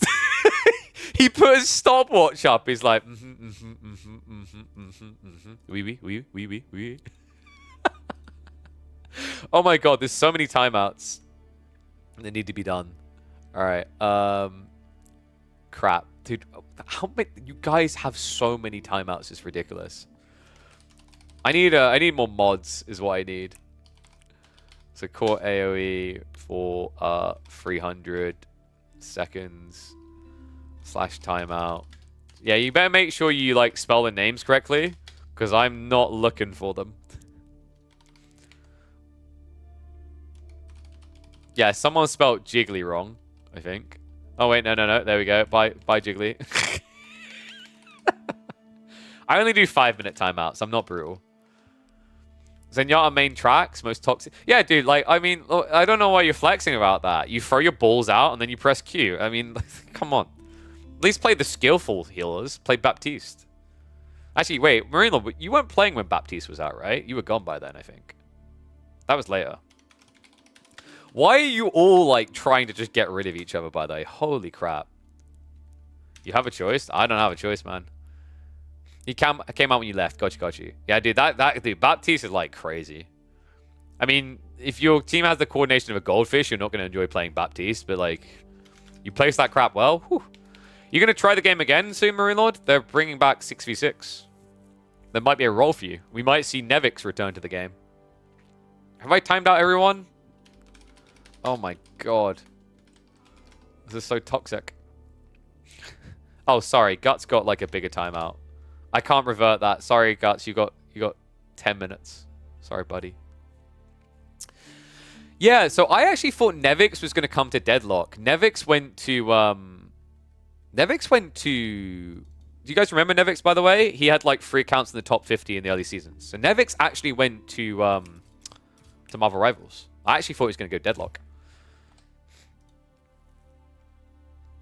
I do need to find more time for Deadlock. I haven't been able to put as much time into it in the last few weeks because, like, I mean, well, before I broke my foot, by the way, hello, toes. Yeah, I've got a broken ankle. Before I broke my ankle, the big problem is, like, we have a newborn, so I needed to be available to go in and help my partner. Now I can't. Now it's all her. Oh, dude.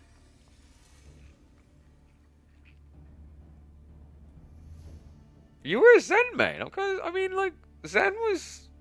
I don't know. Zen was like... Now that I'm thinking about it, when you left, Zen was OP, right? Zen was still in, like, every comp back then. Is that right? OP. Me, mate. I'm a Hanzo main. Live and die.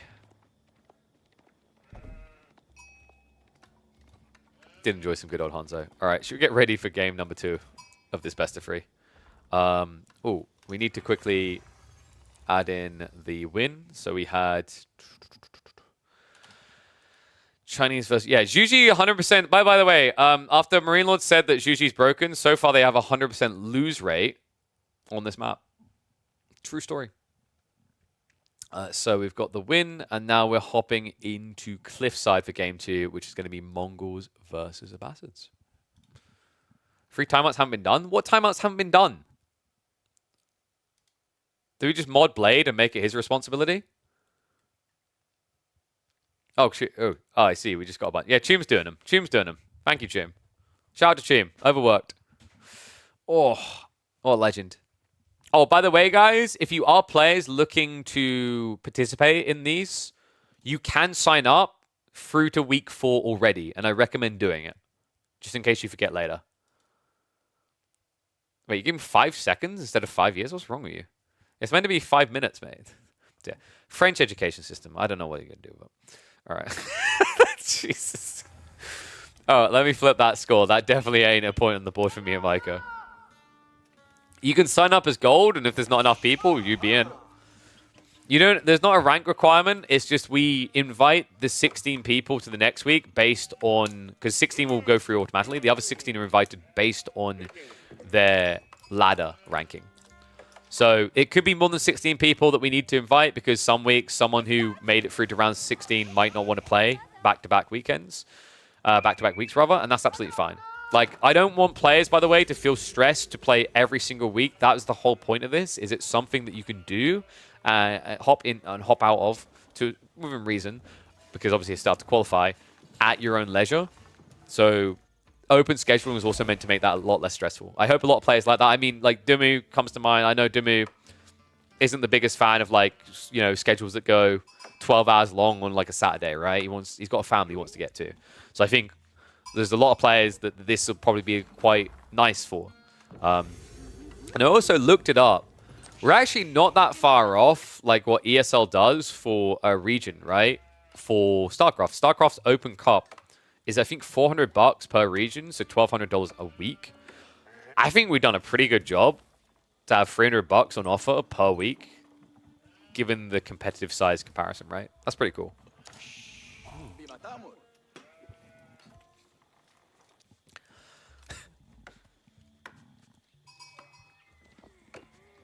He does this whenever he gets uncomfortable.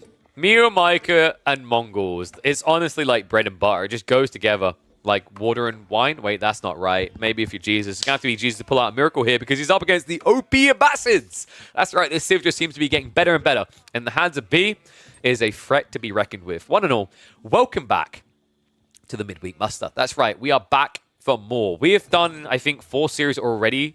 This is going to be crazy. I think we're going to have to start making Friday like an 8-hour stream because there's so many series and I love to cast them live. But once we don't cast live, we will be casting throughout the week. So if you're looking for Age of Empires 4 action, always check in here. Monday, Tuesday, Thursdays, Fridays, because it's always going to be happening. This is going to be a fun one because B isn't doing your atypical. Eco Wing is kind of every game, but instead he's going Military Wing because of the Mongol rush. We've got Grax into potential outpost coming here. Okay, you know what would be sick here? Is if Purple doesn't build more spears at all. And I'm not just saying that because he's not building more spears at all. It's really smart because 2 spears is enough to force B to do this. Which is him playing away from the strongest comp for Abbas's right now, which is Eco Wing. So this is kind of already a dub for Micah. It's not enough to get an insta-win. Abbas's is still a strong Civ without Eco Wing. It's just that makes them a whole other tier. And Mongols are a tempo Civ, so like if you're not getting that outpost up, you're still feeling like you're in a painful position here. What a cool alteration, though. Not really what you expected to see, especially on a map like Cliffside, because Cliffside, the players spawn closer together, so usually you can rush their gold and block it out. Oh, I forgot to name the video for the last game. It's going to have to be something about arguing with Marine Lord for 5 minutes, right? All right, Marine Lord. I don't know if he's still here. What does he think of Cliffside? Cliffside's like a mixed bag for me. I still think it's better than maps like Gorge. The only issue I take with it is the gold spawns make it kind of annoying because for certain civs, it makes it impossible to play. But I love the fundamental idea of it. You know, one thing I've been kind of wondering about is whether, I don't know if we have anything in the game for it, but like destructible terrain. Kind of like what StarCraft has with the rock that you can break through, right? The closest we could have is we have a map called Pigeons Valley that will be making an appearance, hopefully, where to block the shorelines, Cavallo added in stone outcroppings that you'd have to mine through. But like the goal there wasn't to allow you to eventually get through, it's just to stop people walking there entirely. But I kind of like the idea of that type of thing on maps, where the shorter routes can be accessed, because we have that sort of with Wood Wall, but ever since the rework to tree chopping, you don't get it anymore. So, Camel Archers are on the way from B, though. Deer Stone is about to complete. Makes the right choice here, right? You can't play into trade. Not against the Bastards. I think it's just an immediate way to lose the game. Camel Archers this early is kind of intriguing, though, considering your economy is going to be so weak, right? You're not going to be rushing 2 TC. He has got the stables coming behind, though. Just one Camel Archer is worth it, because if your opponent is going to go Keshik, you now have a blocker to that. Realistically, your opponent has to go Archers first, though, which is why I was a little bit surprised. Usually, when you go Military Wing, your opponent just has to go Archers first, so building something that can get countered by Archers does feel a little bit peculiar here out of B. There's that map with the bridges that can be destroyed. Yep, Pigeons Valley has that as well. The problem is, like, what I'm talking about is kind of fundamentally different. Also, and I hope a dev finds this and fixes it, because bridges are an overlooked element of AoE4. There's a bug with bridges where you can't sail beyond a bridge, and that's a really big problem to the design and how they can be implemented into maps.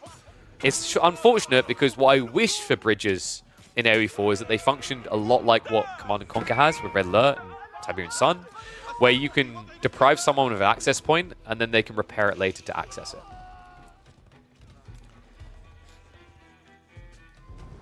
Alright, so idle on the gold here. Miyamaka not able to maintain the area. Archery range is going to be dropped, so we are getting the appropriate reaction. I'm surprised it took this long. Obviously, I had to tech up. I thought he'd rush that a bit quicker. I don't know, man. B's in a really good position here. Could we be looking at a 2-0? Let's try and figure ways out. Magadai doesn't sound great.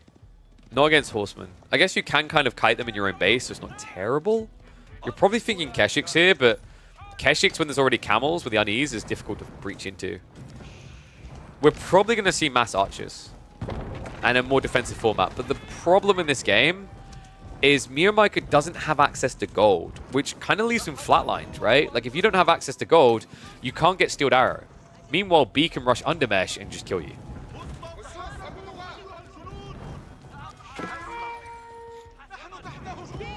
Neutral Palisades is interesting.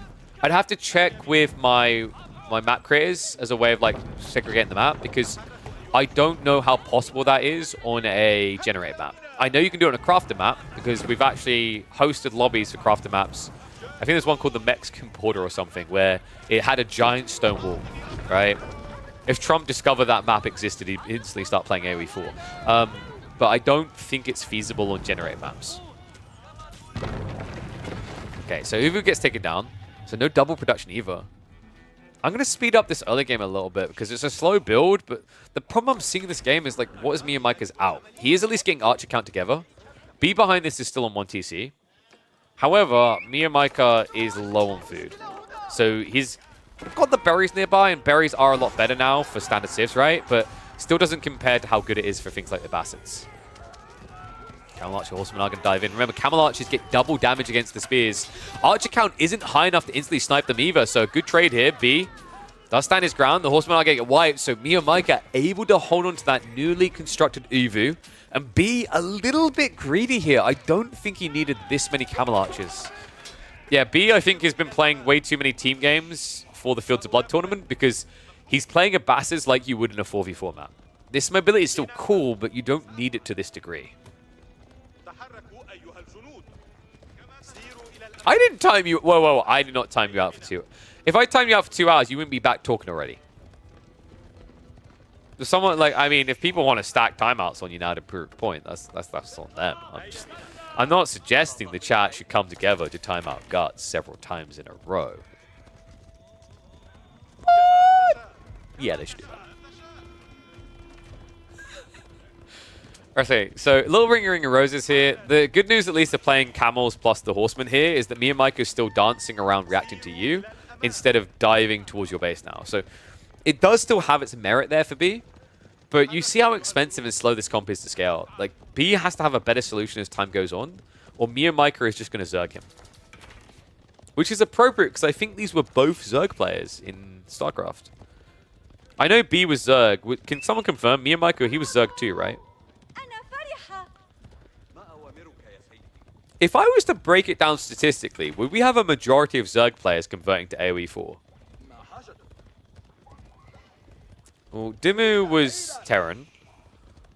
Beastie was everything. I sound like I've got a little temple in the back of my house. Beastie was everything. Yeah, I think the majority of AoE 4 pros that came, StarCraft pros that came to AoE 4 were actually Zerg mains. That's kind of interesting. It does fit, though. I think, like, you know, our game is a little bit more, at least in the early days, it was very blobby. It's less macro-intensive now, and what I mean by that is you can play feudal rushes, and it's really effective. But when AoE 4 first came out, we were very much a TC and blob type game. Dimmu, Marine Lord, and Beastie. Well, Beastie was all factions, right? But yes, Dimmu and Marine Lord were both Terran. Yes. Good catch. Sorry, I was so focused on Marine Lord's Overwatch arc, we totally forgot that he was a StarCraft pro. I'm still waiting for his fighting game arc, actually. I thought that was going to happen last year. Is that me, or is Miyamaka way too passive? I guess he has to be because of the Cav. This is the sucky thing about Mongols, is if you don't take control of the game straight away, this happens. It's so horrible. You can't wall, right? Like, it's such a brutal element about Mongols. And because it's a full Cav Civ, he can't leave his eco unguarded. Deerstone isn't good enough. So he has to camp. B behind this is at least not building multi-TC, so it's not like there's a big elite building, but look at the military now. They're gap closing. Horseman numbers are bloating because it looks like Miyamika has overcompensated into archers. Lacks the spin to defend as they get whittled down by the camels. Yeah, also Miyamika kind of stockpiling up for castle. Not a good idea here. Glad he realizes that and starts to recommit.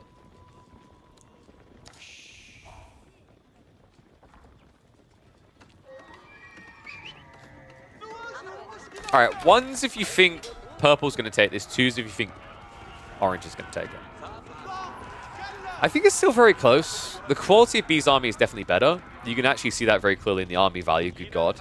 The army value is a little bit skewed because it doesn't calculate wood, but there is still a clear edge here, right? These units cost 230, 120. These are only 1880, right? So it's a lofty advantage in terms of raw value for B. But if your value runs into the counter unit, it's not going to count for anything. Problem right now is Miyamika just doesn't have enough spears, and I think he's contemplating Castle Age a bit too much here. You've got to understand it from Miyamika's perspective, because this is his POV.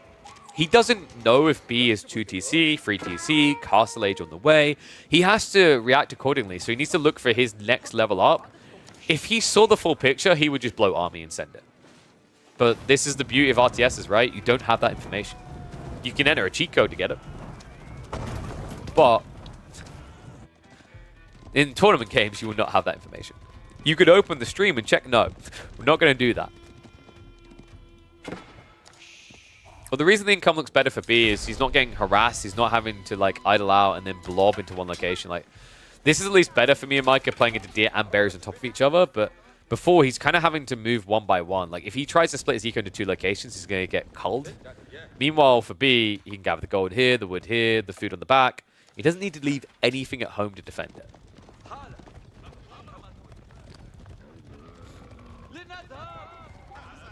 That's true. Golden Age is a big deal. Actually, guys, Abbasid's got really subtle buffs that matter with Season 9, because that was another thing. If you don't have a Golden Age-esque element on your Civ, you're at a bigger disadvantage now in Season 9 compared to 8. Because Golden Age is a 15% buffer, but all the eco-techs got nerfed down to 10%, right? Wait, did they do that? Sorry, it's the food. There you go, for the horticulture. So for the gathering for food long term, it's like a big edge for Abbasids. I clicked on lumber camp like an idiot. So the food difference is even bigger for Abbasids now.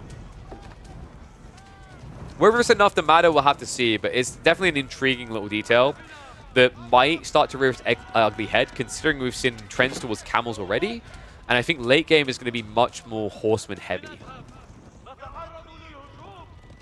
Kortai now on the way. 37 villages from Miyamika. Okay, so this is good, but Miyamika needs to attack. He's still gold starved. Like, there is being Castle Age, and then there's pretending. The cool thing about Kurultai, at least, is you get a damage buff, so it's like a pseudo Castle Age effect. He needs to use it though. I think he's shying away from these fights, and it doesn't bode well for him. Because realistically, at this point, right, with that damage buff up, he's at 7 damage. Not too bad against these undermesh horsemen. He can't gather gold. Dude, this is the most brutal Mongol game I've seen in a while. And thank you, Nomad. So wait, did he snake him for the 6? Okay, he got the 6 on the back. So well played to B. Sorry, I was turning around to bring my foot down. He's going to go in again. He might find more. Neo, it's so awkward. This is the only food he can really rely on, right? Only 2 berry patches here. The next is over on the western flank further out.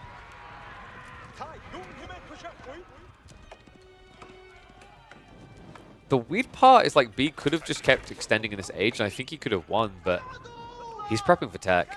And we should be looking at Culture Wing here. I don't think you need to lean Eco Wing. You don't need that much runway. Culture Wing will give you a quicker conversion point to end the game. And there we go. Culture Wing now on the way. And also, keep in mind, this is a game where B did not get any of the economy tech. So he's going to get immense value out of this Culture Wing into Preservation and Knowledge play. What that Castle Chief Mongols? The logic was to get vet archers, I think. I think the problem here is Myriad, in theory what he's thinking works here, but in practice he can't attack. If he could attack, Kurotai is fine. Even without the veterancy for archers, it's great, right? Because you get damage buff.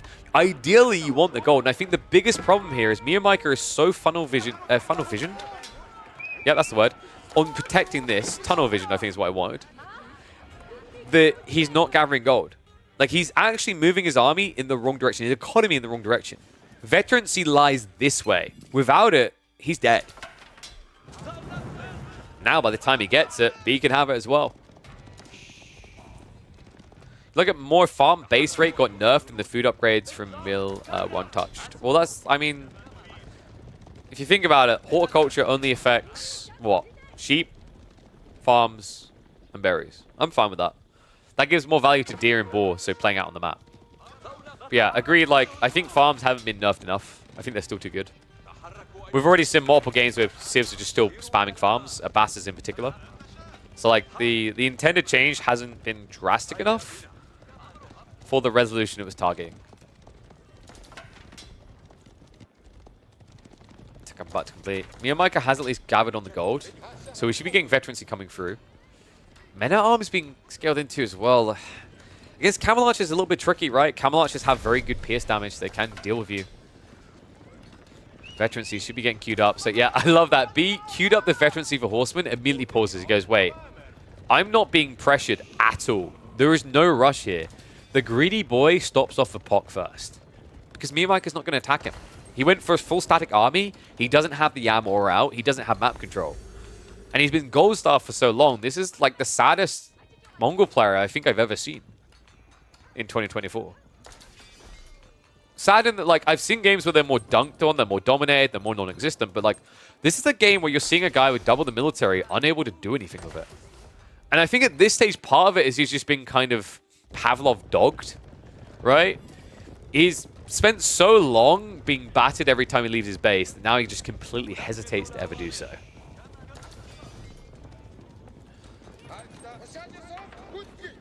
Veterancy of the archers is at least coming in, so he's going to make his move. He may have waited too long, though, because you got to ask the question, who can kill the entire economy quicker? Is it the full cavalry comp, or is it the infantry? We're about to find out. B, about to encounter issues in his base. Maneuver speed arrow gets activated incredibly early here. Some villagers are going to get found as B shuffles away. His army is going to react to this, so he's actually coming home to defend. Veterancy is about to tick in just 10 seconds, though. And he's going to find a jackpot on the way through. Myriad has to run the villagers towards the center here. Kurotai still undeployed. Can he force the fight there? This fight's in the wrong location. Veterancy just came in. Golems are being scaled. He's kiting. Point. Khan does absorb a lot of the shots, so Archer's able to take out a few of the camels. So good start here on the road to recovery for Myriad. B's doing a good job of hiding his economy off the flanks here, though. Outpost also going up just so you can see what his opponent's up to. Scout is revealing where the extra food is at. I've got this funny feeling Myriad is going to approach the base again, and B is once again going to do something to force him back. The more that Myriad does this, the worse it's going to get. He needs to commit. This is the reality of Mongols. You are going to lose economy. You don't have walls. You can't force a fight because you're playing infantry into cav. So the value is meant to be getting in the base. You're meant to be better, but instead he splits the army.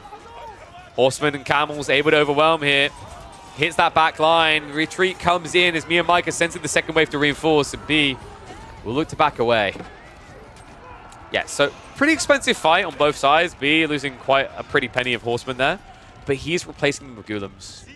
Myriad has got the crossbows being prepped. We have a few farms now getting added in, so B will have some permanence to his economy.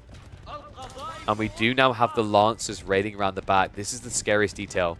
The cavalry comp is upgraded. You don't need 50 of them to kill anything anymore. One small strike is all it takes. B moves in.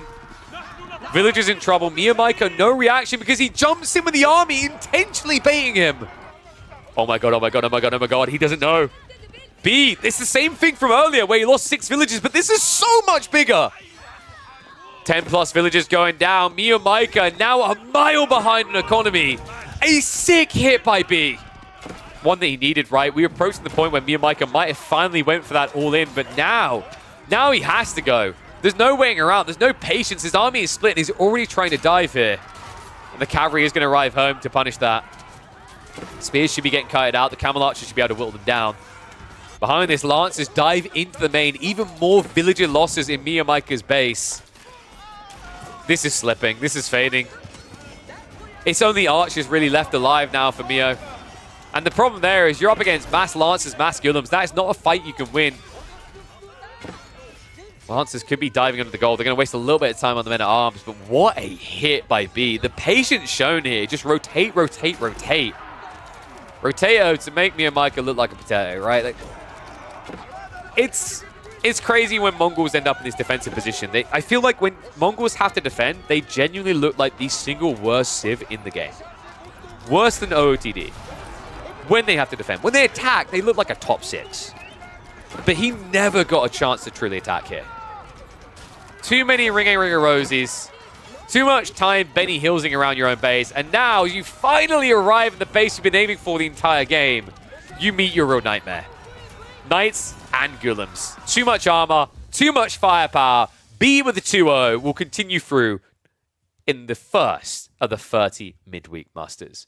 Cool game. Let me know what you thought about this, guys. This is pretty interesting. I think this is very elegant the way that B approached this. It's not your typical kind of all-in timing, not your cheese with camel. Sure, he built into them, but the concept here, he never really wanted a true fight. He just wanted to make sure the Mongols never could. I'll see you on the next chapter. Mongols suck a bit. Oof.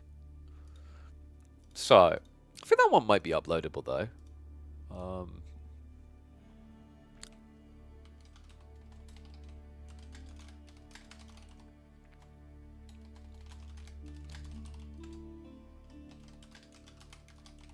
Can't tell if Myriad loves or hates this map.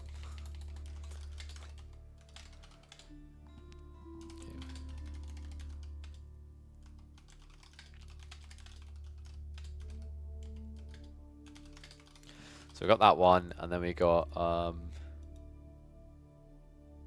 you just need defensive outposts. Even then, cavalry just keep diving. I think that one might... Is that one uploadable? I don't know. I'm not sure. It was very elegant. It's not like Michael Bay, right?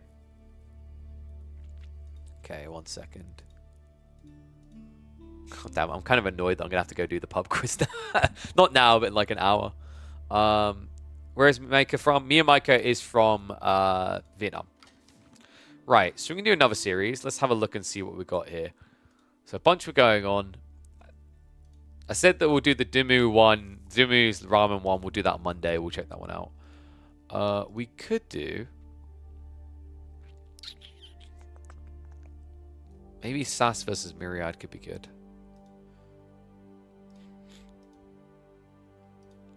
I mean, Sass versus Myriad should be a banger, right? Like, hear those names, you're like, round of 32? Really? Kurotai is stronger than... Yeah, Kurotai is better when you have the momentum, but also you need the army. Right? I remember seeing, like, Fast Castle Kurotai builds where they had no army. I'm like, this is the worst possible thing you could have done. You have ended yourself, sir. Good day. So I think, yeah, we'll do Sass versus Myriad. Let me get the draft for them.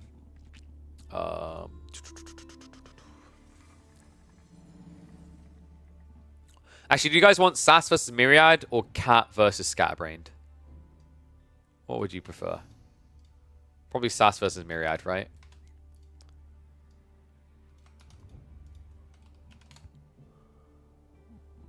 Alright, let me update the overlay and we'll hop in to probably the last series we'll be able to cast today. But I'll cast more of these, like I said, on Monday. And then we'll also have the round of 16s that we'll cast. Oh. Do you think Magadai would have worked? No, it's so... He didn't have gold access. He would have been screwed.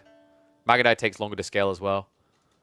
You always, I think his issue is he went archers too slow and he didn't rush the gold for Steel Arrow. That's what cost him the game. And this, as a result, the series. Right, so we've got different maps this time. So obviously it's going to be Gorge because Gorge is our opening map. Sorry, not Gorge. Atoll. Atoll is our opening map. Brain.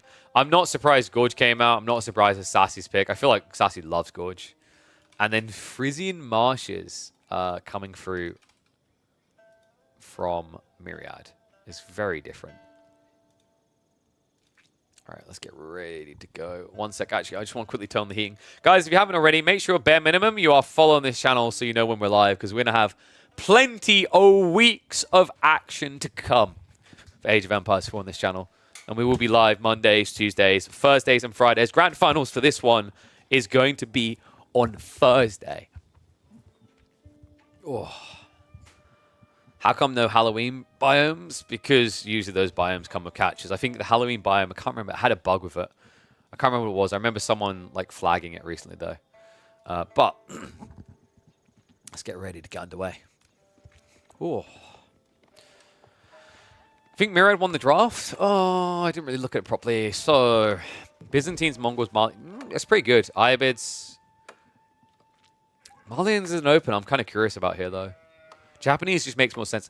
I mean, Sassy got English, right? English is pretty good. I think Sassy has an issue when we get to Frisian, if we get there, though. English, Rus, Japanese, Delhi, and he used Japanese already. I don't rate Delhi or Rus that highly unless you get a good matchup. And I think Mongols can just beat Delhi on Frisian, right? Kind of tricky. Okay. Let's get ready to roll.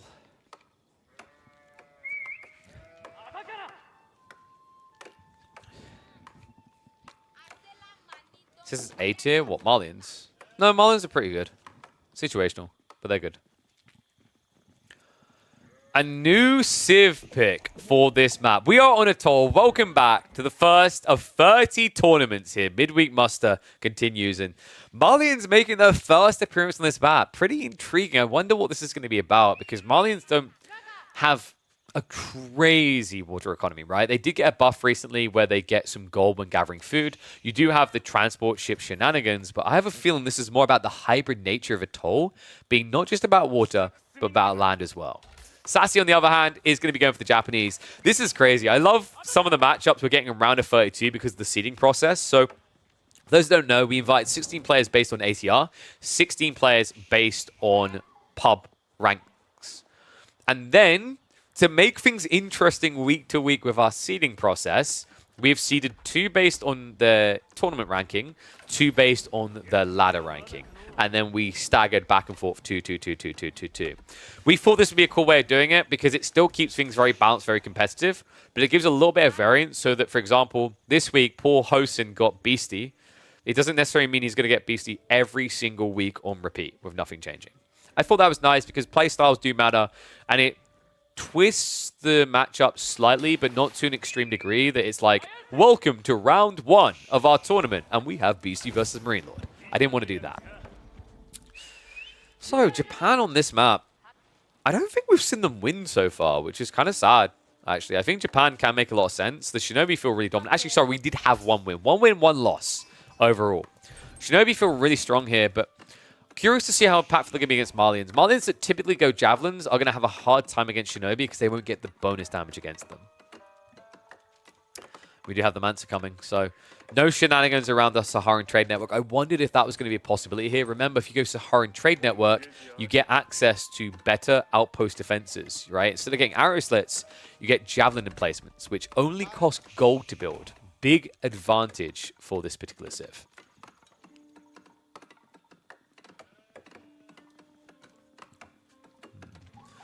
Let me know who you think would be favoring this. 1s or 2s? Use the up top. Sassy 1, Myriad 2. Because I am really curious what Myriad's game strat is here. I'm not really seeing it clearly with the Malians. I think Malians, everything that changed around them, I'd say they're better on land than water. Whereas Japanese have always been solid on water and remain so.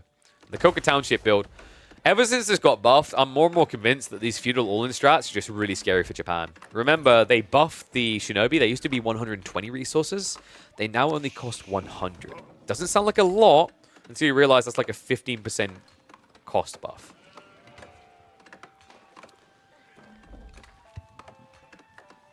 What we're going to do is we speed up for 30 seconds.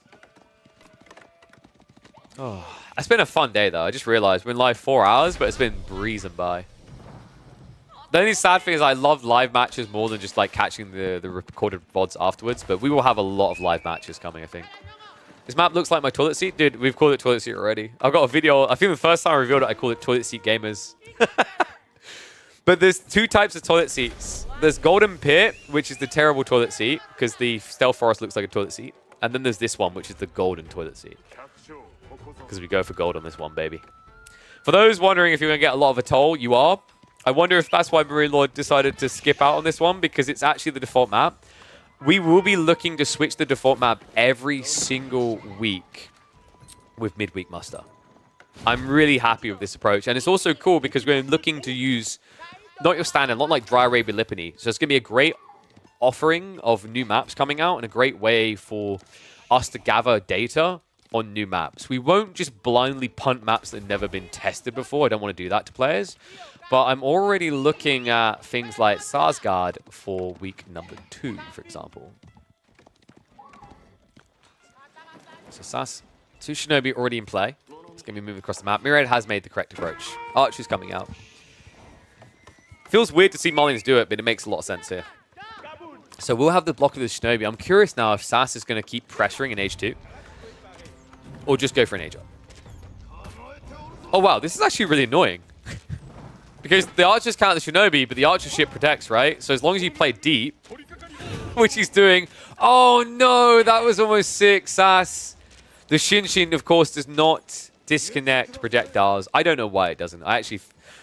Can we agree, like, do people feel it would be OP if Shinobi Shinshin, their blink, disconnected projectiles?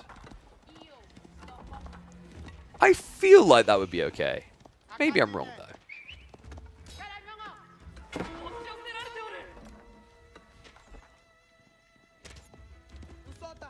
It would make sense, right? Because it's kind of absurd when you just see this arrow shot blindly punt off at 1,500 miles an hour, 5 tiles out of its range. I think it would add a lot more character to Shinobi. Maybe it would be OP in people's minds, but dude, imagine how sick it would be. Like, maybe people don't want the game to be that micro-intensive, but you're running towards a Springald ship and you Shinshin to dodge a Springald. That would be cool.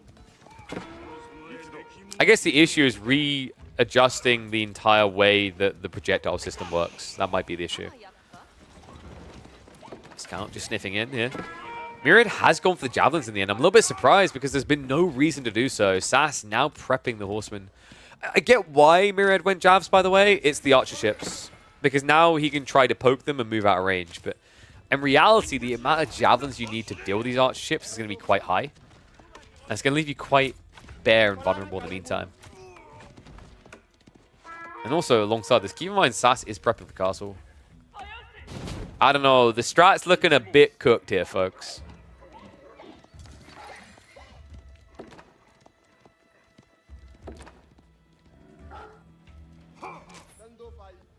Wait, what made this in chat? If it made Shinobi immortal for 1.5 seconds, it'd be great. That would be too strong. Way too strong. That would get abused. Because people would Shinshin into knights, and then they wouldn't be hit by, like, the charge, right? Which is doubly bad, because that means French knights are missing out on their initial charge, but then they also don't get their bonus damage. It's like, I see huge amounts of issues with that.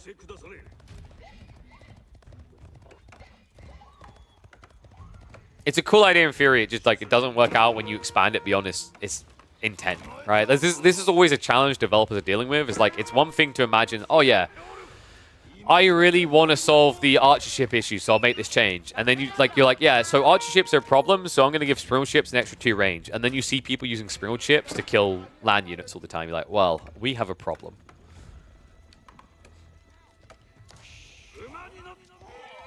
Kind of a slow approach here, but Sassy's been slow rolling him. Floating gate is now on the way. I don't know what Myriad's like long-term game plan was here. This is definitely reactionary going to javelins the way he did, right? What was he thinking here? I assume he just wanted to shut down the initial Shinobi, maybe eventually find his way into castle? Or he thought he was going to have better map control and the javelins would shut down the gold, because both of the golds did spawn forward here for Sassy. So that would have forced him really far at the base for the retracted gold. In reality, though, that's not the way things are played out. Tech up is about to complete. Myriad does at least have a decent number of Donzos. The problem is this is going to be Yorishiro drop into Mountain Samurai. And Mounted Samurai do not care about a handful of spears. It's actually worse than that. Myriad, please tell me you've been counting the seconds until we see you again. Farewell, sweet prince. Demo comes in. Big detonation hit.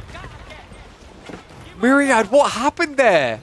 He was trying to stay out of range of the outpost and the TC, but there was a soft spot right here that would have kept him away from that.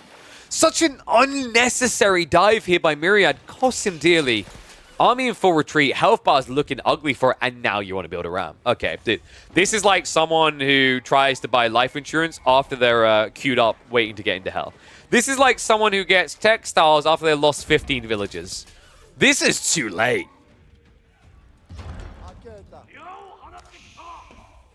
Mira's like, can I have a dervish, please? When's the last time you saw a demo ship hit a javelin? It shouldn't be. They're like, but we have ranged armor. We can block all the fragments. Oh, wait. No. The explosions are different. Also still being annoying on the backside. So villager losses here as well. Sassy's just a mile ahead, right? He has fishing. He has land advantage. There's no fishing on the other side. That was the big surprise to me. I thought Myriad's plan here was to play transport ships. That's kind of cool, right? Think about it. You play a bunch of javelins in a transport ship. There's no immediate good answer because, as we've seen, transport ships are absurdly tanky. They don't take bonus damage for things like demos. But instead, we just had El Clasico Malians on a water map against a really good hybrid water map Civ. Samurai now going to march in. I think Myriad is pretty dead. We might fast forward this a little bit. I'm just not seeing the picture anymore. Right? Like, someone's going to come in and tell me this is impressionist painting, and I just don't understand. But, to me, it looks like Myriad just took a paintbrush and painted feces across his wall. That being said, Sassy is getting a little bit negligent here. He's jumping the gun with the Mounted Samurai. You shouldn't be diving into mass donzos, no matter how far ahead you think you are. But he's at least getting map control. So Berry gathering down the center. Myriad is getting closer to Fulani. But I'm not going to allow it to make a fool out of me. I don't see him easily getting that tech up. Mad Samurai may not be high in count, but there's enough here to idle him out. Turning around the villages as well. Another two go down. Does at least snipe one of the Samurai. Sass. Do we have a switch up coming? We do. Rax drop. So we are going to be looking at the ultimate counter to the Marlene strats. Onubagisha. Myriad needs to get age free. If he gets age free and he pivots into Sofa as you normally would, he can survive. However, if he takes a little bit too long staying in this age, he's just dead. I wonder if Sassy realizes, actually, like, he hasn't been queuing Onubagisha yet. You could be queuing them up and upgrading them later. Maybe he's waiting to see what his opponent does before he reacts. That's Samurai again. And I think Sass, is he just maybe a little bit too focused on the micro? It's nice to start prepping Ona, if that's the plan here. And he has revealed that he's got a transition coming, because why else would there be a Katana bannerman here? This guy's kind of revealed the plan. Okay, he's going to go Samurai. Yeah, dude, what? He's just given Myriad hope here. Myriad immediately queues up Musafadi. Now, I want to really defend Sassy on this. There's a lot going on. He's trying to raid along the flanks with archer ships. He's diving onto the eco here. He's gathering relics in the center. He's shifting his economy. He's queuing all these eco upgrades. So there is a lot of details, but missing out on the initial production pump was a bit weird. And more so, revealing the Katana bannerman was questionable. And yeah, Myriad's got a higher score value because things like houses add up quite a bit. I mean, dude, like, you really going to look at 29 versus 49 economy and tell me Myriad's fine? He's at least going to have the Fulani, which will give him like 20 extra eco. So we'll balance things out again. It's from a ship. Oh, we have a pretty cool tech here, right? Yeah, he hasn't gone for it, but copper plating is really good here. This is another reason why I think, like, so what was it? Marine Lord had the cooked opinion like Juji will be best. I actually think Japanese will be really good for this. If you win water, they can't counter you with land archers. Because if you go for the copper plating, +2 armor here, means an archer will only do 1 damage. It takes 450 shots to kill you. Like, this is a perfect example where copper plating would be really good. The only reason he's not leaning into it is because it's not enough about water anymore.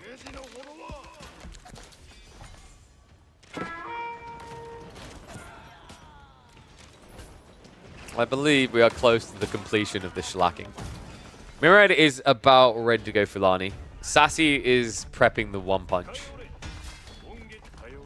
Okay, when I say one punch, who hears the theme tune in their head? Be honest. Copper plating affect all boats? All boats. Increase fire and ranged armor of ships by +2. All boats. How do new sprinklers do against boats? I think they are about the same. They didn't really change that. So they're still pretty good. But why would you build sprinkler? MSM, we got to talk.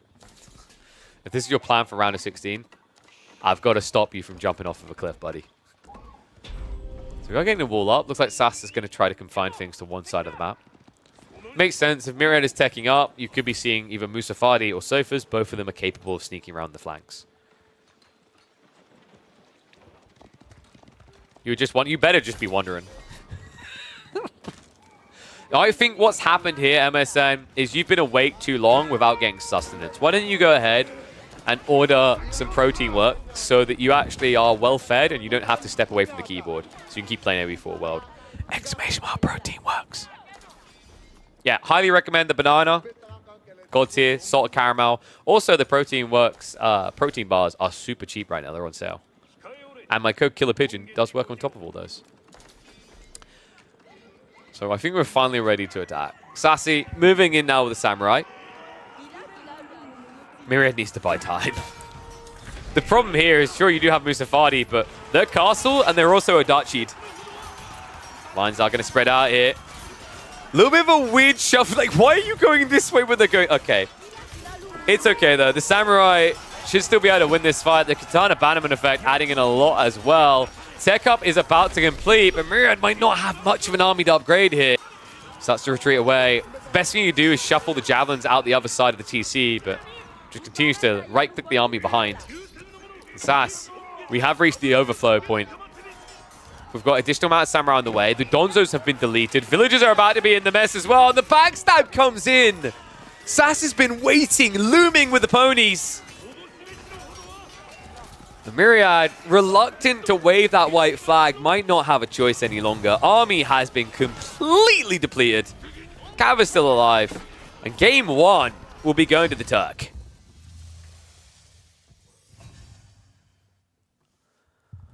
Been getting so yoked since you've been on the protein. Dude, I'm so swole. I'm telling you guys, like, you know, if I didn't have my good old protein works, if I wasn't as fit as I was, that break would have been an operation and 4+ months of recovery time. Just saying. Yeah, seriously though, guys, we have got Protein Works back for the 5th month in a row. So if you want to show your support for them showing support, !Protein Works in the chat. We'll get you the link to go across. You can take advantage of my code. It gives you an extra 10% off. They've got a 70% sale right now. Some are up to 80% off. These really cool things here.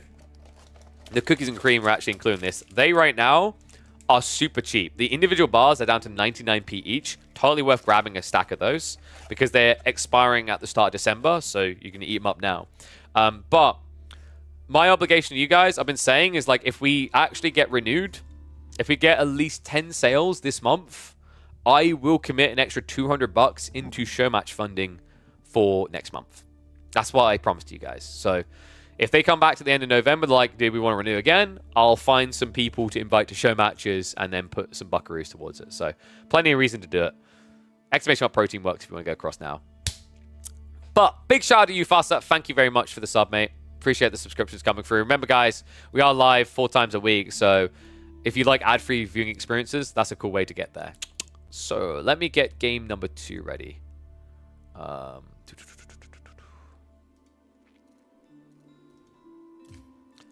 game 2 is actually going to be, I think that might be Socotra. So game 1, let me mark it as a win for Mr. Sassy. So we have Malians, Japanese. A left win. Update the graphics. And we are, oh, sorry, it's Frisian, sorry. Yeah, what am I about? Getting fumbled around. Yeah, so this is the one I was kind of like a little bit dubious about, right? As you know, what's his pick going to be? I mean, it looked like it was going to have to be Roos, traditionalist pick, but I'm not entirely sold compared to Mongols here. So we might actually get a free game series. Oh. It's been a long day, folks. A long day. Whew.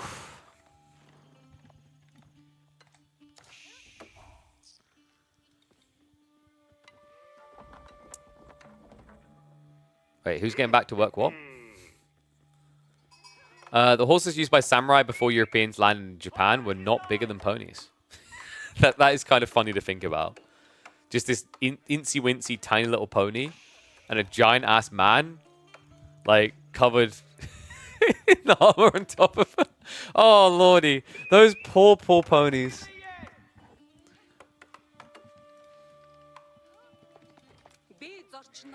The men were not giant. Samurai were small. I mean, they might be small, but, like, dude, the amount of armor on them. Just got this picture of a guy hopping on his horse and the horse just bending in the center. Like, oh, can be a chiropractor or send me to the glue factory. I want out. Like the dwarf. Oh, my God. No. What you need like, one of the games that has, like, halflings, right? Halflings. Halflings on ponies is more appropriate. Prediction Gamba. We can't do Prediction Gamba. Because these games were played about an hour ago. So they have completed these games, guys. That's why I haven't put predictions up. Just one of those things. So, yeah.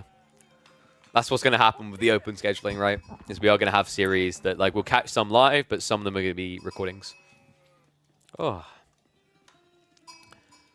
All right, let's get ready to go, though. Oh, I need to flip score, I just realized.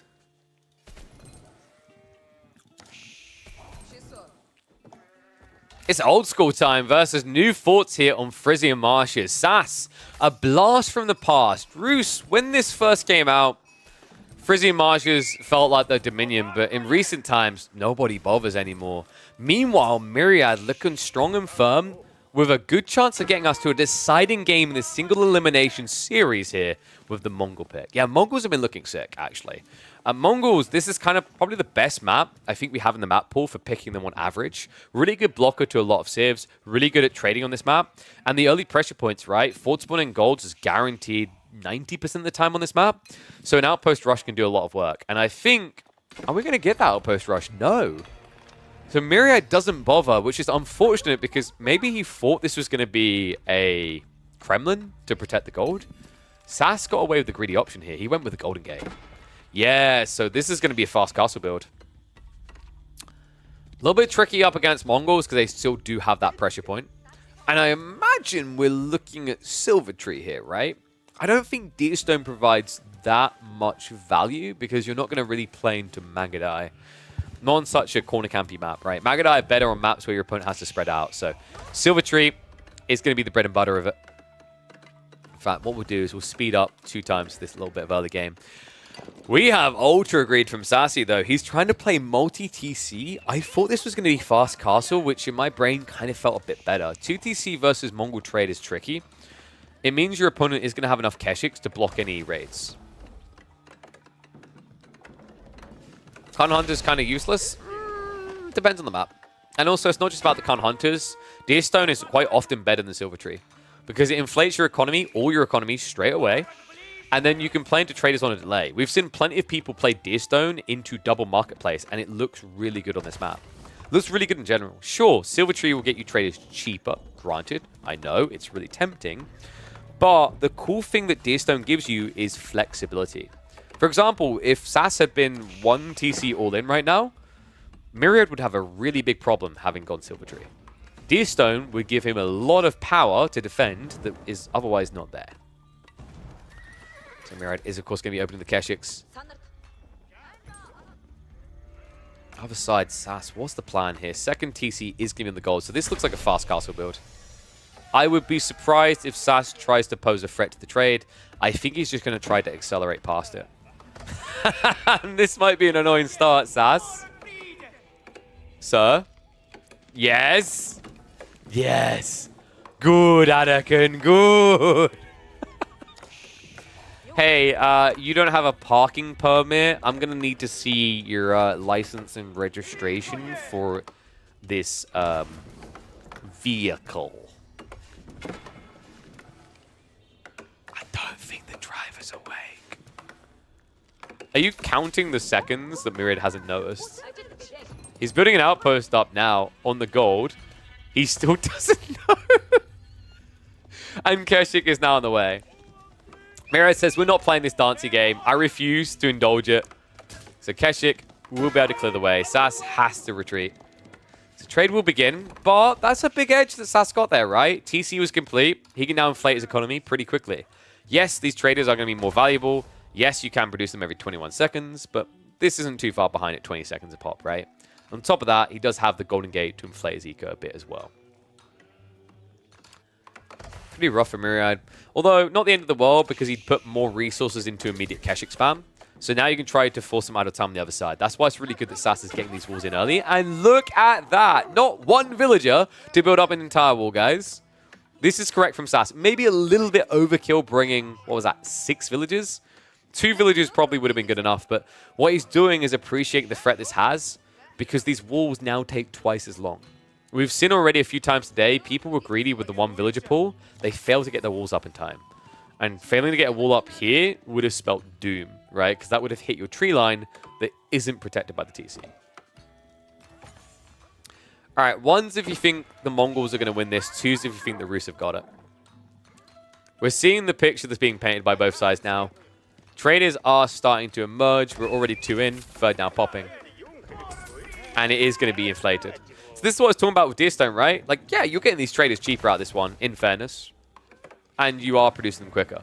But a lot of the time, you're going to want more than one marketplace. His whole goal here is to race and win against the eco-escalation of Sass. Sass, who, by the way, is looking to rush castle. Are we going to get horse archers? Peas in chat if you think we're getting horse archers. This looks like a horse archer strat. I think so. How curious. Not a terrible idea here. Because you can just poke the Keshiks and then go after the trade. It ticks every box. Aren't horse archers kind of meh versus Mongols? Not really. Keshiks have worse stats than knights, right? So they die faster. So you just kind of kite them, kill them, kite them, kill them. You also hit worse back. And then on top of that, you have the mobility to chase into trade. Horse archers are pretty decent. Horse archers are phenomenal when you know you have a raid route. And you're talking about frizzy marshes with mass Mongol trade. So high trade house is going to be on the way. Make sure you get your numbers in. Let me know what you think we're looking at here, because this looks good. Keep in mind, Sass has barely touched the tree line, so he's getting maximum value out of this. So Myriad is at least adding in the spears, but he might end up needing archers here. He knows what's happening though, right? Myriad, don't panic too much for our boy, because he clearly is conscious of where this game is trending. Otherwise, he wouldn't leave a Keshik here patrolling.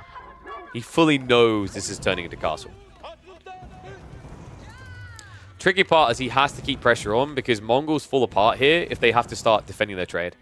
It's the nightmare for you, right? Because once these horse archers come in, they'll pull you apart. I like that he's setting up the Yam network for this Keshik, so we'll better respond quicker. And also, this is the kryptonite of horse archer raids. 750 shots to kill this building. Tech up complete. Walls easily being kept alive. They are still neck and neck on eco, but Myriad's will be better, right? Like, his income should inflate past Sass's because it is trade. Trade that also snowballs. Remember, with the Silk Road, you get better and better value as you scale this. So now he's getting a little bit of food and wood. So no trickle, but definitely adds up. Well, if you think about it, it's like every 10 traders is like having 2 extra, right? That's a really cool way of thinking of it, because you get 70 gold here, and then you get 7 food, 7 wood, right? So like each of these independent traders is about 120%.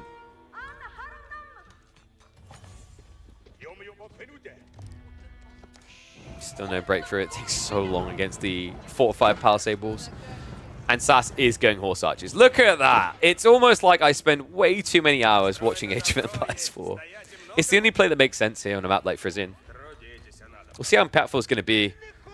It's not a bad call here. I mean, Myriad is going to want to build Keshiks, not Horsemen, so he won't counter you. And Trade House is 193. You guys need to calm down. I remember it. You have to wait a minute. That's pretty juicy. 73 trees in range. Remember, he clipped some on this side as well. So, to kind of put it in perspective, guys, that is 2 and a bit relics. Not bad for a guy who knows he's going to be getting more as well. Myriad is scaling into the archers. He already saw the horse archers early here. It's going to take a while to get that full scale together. I wonder if you could play Magadai into horse archers. In theory, yes, but because you're an age behind, it would probably feel very cost inefficient here. And you know where your opponent is going to try to move, right? Like, yes, he wants to eventually hit your trade, but he also, in the meantime, needs to get the relics. So if you get archers parked in position, you one block relics, but you also stop Sass from even getting out of his base. I'm conk in my heart, Roland. I don't actually play... I don't queue Age of Empires 4. I cast it day and night. I have spent thousands of hours commentating AoE 4 at this stage. But I don't really play it myself. Keshiks. A little bit ambitious there. Did he really try to dive past? Great reaction from Sass. He went to the Wooden Fortress with the Spring placement. That scared him off. So expensive little dive there. Myriad is stockpiling way too much gold. He's going to want us to trade over soon into the food. And we do now have the first Warrior Monks being added in by Sass. I think Myriad might just tech. I feel like the containment protocol is falling apart here. And if Myriad tries to commit more to it, he's probably going to lose the game. The horse archers are out. And they're spreading at both ends. You can see it. Small group to the north side. Small group to try and intercept trickler reinforcements here. Okay, so I think I went over this before. Like, not even meant to be cocky. If I put in some grind time, yeah, I think I could hit Conk. I don't think I'd be like top 50 or even close. But I think most people are capable with the current skill level in AoE 4 of reaching like Conk 1. If they find a civ that gels well with them, they find a build order that works and they execute it. Like, it's just a percentage game at that stage. If you are able to beat more than 50% of your opponents, right? Wait, I always get mixed up. Conk 1 is the lower rank, right? Conk 3 is the higher.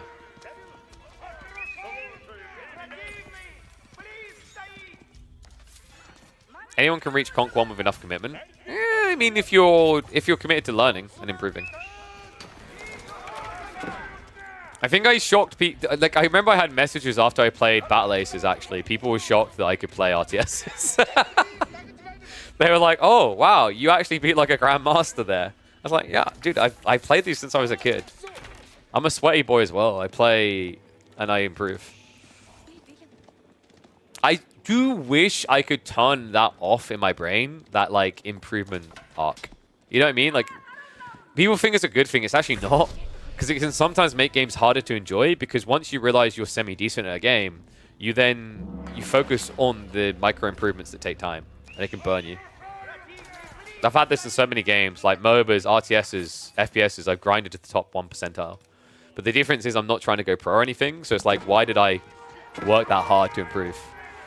Enjoying a game is much better. Like, if you're a gold rank player and you enjoy the game, you don't feel a need to improve, don't feel a need to improve.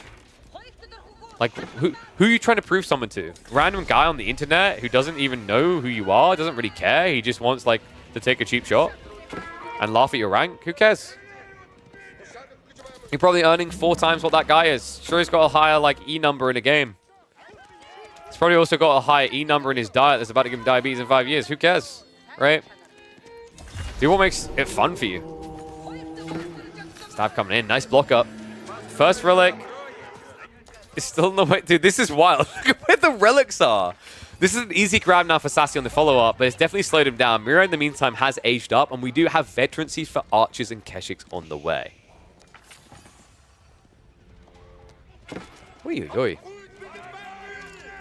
Yeah, and this is like, so another thing, I don't know if we should focus on the cave. Like, we got a little bit of probing going on, but another thing I'll say as well is there's a lot of cheap tricks to get someone to like plat or diamond or conk on a season.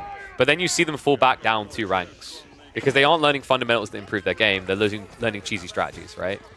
We saw that a little bit with, like, I think there was some Juji pickers that were plaguing the ladders last season. Anyway, focus on the game. Horse archers are moving in. Looks like the trade is going to get idled out. Myriad does still have the eco lead, though, and he's a big boy when it comes to that. 34 traders in total right now. Archer's trading out really well here, though. The Kurtai is moving in, so Sassy won't be able to easily defend his base at this rate. He needs something strong to hold that front line. Horsemen are being prepped. However, there's still more Keshiks coming from Myriad. Yeah, it kind of feels like Myriad went a little bit too hard on the Keshiks, needed more archers, and then split them wrong. Sassy done a really good job of punishing that, but now with the Kurtai parked here, it gets more difficult. Horsemen are going to be able to march out. More Keshiks are on the way. He could turn around to fight soon. Good reaction by Sass pulling away. Saint's Blessing makes this so much harder. Remember, it's a +2 differential. People usually think of Saint's Blessing the wrong way. Yes, you get bonus damage. Yes, you can make it +2. But even if you make it +2 damage, it's actually a +3 differential because you're getting armor as well. Against Archer Massing, in particular, Saint's Blessing is ridiculously strong. Because archers are low base damage. Keshiks are going to stand their ground here baiting. Attack speed arrow is going to get activated. Notice that he's just trying to trade out the horse archer because the horse archers are the thing that will beat the Keshiks here. Really great micro. Myriad taking control now and Sass slipping away. Knight transition is on the way here, but now he lacks the backline to support. And also with the Kurtai nearby, Keshiks can easily beat Knights. Small raid group does still remain, right? We've got 4 horse archers over here. But he did wait for the Siruna placement on this outpost, so difficult for him to do any damage there. On top of that, Sass is now playing a risky game, moving out onto the fish at the worst possible time. One Keshik is going to ride in and reveal that. Archers will dive in towards the eco. Farm's becoming a little bit exposed. The Kurtai is about to unpack, at which stage the Archer's even decent at taking out the Knights, but he keeps creeping himself. Myriad looking for more economy kills. Find somewhere to drop this, please. Oh my god, I'm getting PTSD. Myriad, please. He's going to take a smoke break and smoke 3 ciggies after this one. He's stressing himself out right now.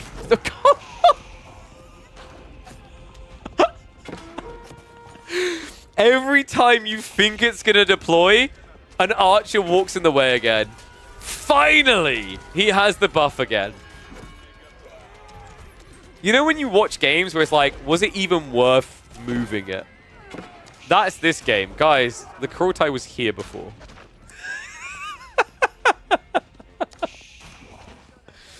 Oh my god. What a game.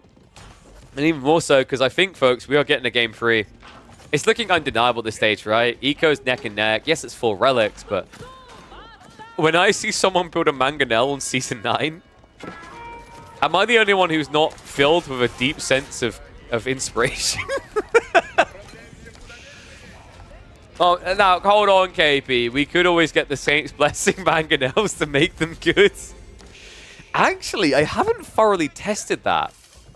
Because Mangoes, do they still have a ranged armor value? I don't think they do, right? So they don't get the +1. That's really important. Let's check. Yeah, they don't get the +1. Okay, so it's not broken. Because in theory, if they got the plus armor, it would be broken. They take no damage. Please, just use the Myriad. Come on. I'm going to get a paper bag.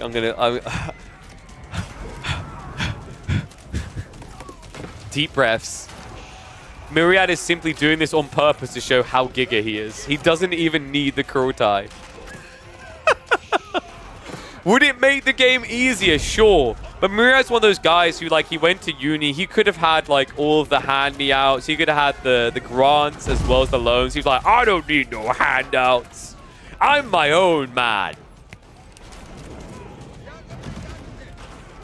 Okay, I guess he wants some government grants after all. Kurotai's now there. Mangonel is starting to siege the Kurtai. This is going to take a while. If Sass somehow comes back from this, it's going to be a miracle. I don't think I've seen a single game where someone's resorted to mangoes yet, and it's worked. Actually, there was one, and that was an Ottoman game, and he got them for free. Sass still relying on Horse Archers, awkward as well. Horse Archers are a great raiding unit. Atrocious frontlining unit. Atrocious fixed fight unit, right? Because they have that terrible attack speed. When you think about the raw mass of it, 2.12 seconds, 14 damage here. These archers are pretty ludicrous at this stage, up to 11 because of the Kurtai buff and taking 1.62. So there's kind of a similar damage output. Sure, the Kurtai kind of dilutes the numbers a bit to make it favorable, but you're talking about 120 resource unit versus an 18. And now the real replacement, the 120 versus 120, is going to be these crossbows that are just better. If I can click on one. There you go. 17 damage. Same attack speed. Myriad. We do at least have the siege beginning. Remember, bonus damage does get impacted by Kurtai, so these traction trebuchets sting. Force archers in the meantime are going to try to shut down trade, but this is a pretty part position. He's building his own mangoes as well. The walls are going up from Sass, but the siege, this is the big thing. Like, if there was one siege weapon that got buffed by these changes, it was Trebs. Trebs are so much better now. Mango's overextended. Sassy, no. Keshi's get in. Can they get the kills, though? 2 mangoes low. Gets one. Should be able to get the second. Piles on top of it. The heals. Just about good enough here. Does force him away. Only a few Keshiks flopping dead, though. Military numbers continue to bloat for Myriad. The Trebs. Remember, every time they kill a farm, it's payday for Myriad. Got that bounty, that sweet, sweet bounty. Mango's hiding behind the tree, by the wall here. Oh, at least gonna do some damage. Archer Mass needs to be a little bit careful not to blob too hard. Are the mangoes working here? No, they're dying. Archers seem to be a little bit too good at doing this. I mean, it looks admirable. It looks like Sassy's somewhat recovering until you realize there's an extra wave on the way for Myriad. This is the deception of defender's advantage, and I think the defense is over. Final Mango falls. Probably the best attempt we've seen in Season 9 at a Mangonel defense strategy. It's still not going to be enough. Whether it's that it needs to be buffed, I'm not sure. I think this is more Myriad just having a firm position here. The power of the Kurtai just feeling so good. With the TC going down, I think we're matters of moments away from confirming a game number 3. Damn. I mean, Mango, yeah, they got buffed, didn't they? I think they went from, was it 12 to 14? Sorry, 8 to 10. It was 8 to 10, right? So they did get buffed. I think we felt it there a little bit. Myriad lost a lot of archers, but I think at that point, Myriad had just kind of outplayed him around the Kurtai. The constriction and the forced transition to full farms just kind of killed Sassy off. And correct, they went from, I think, 80% ranged armor to 85. Or 75 to 85. Yeah, I think Mangoes look kind of okay there. I mean, Myriad had to build them as well, right? Which is really good against horse archers. And Sass is also now super screwed because he's gone into crossbows, which also get contested by Mango. Why are we building a pasture? Ah, yes. The secret pasture Mangonel buff. All right, hear me out, guys. You should be able to load sheep into the mango. And then hold them in. And they'll explode. Oh, my God. Well, Sassy, I think, is processing the loss. We're going to speed this up. There's no recovery arc. There we go. GG gets called. Let me know what you all think about the new Mangonels. They've been polished up. They've been improved since the pup. And I think this is a good showing of them. And let me know, should we have a secret strategy that involves pastures loading sheeps into catapults? I think that's what Season 10 really needs. Oh, man. Third game. Loving it. All right, that one, I think, uploadable. What do we call that one, though?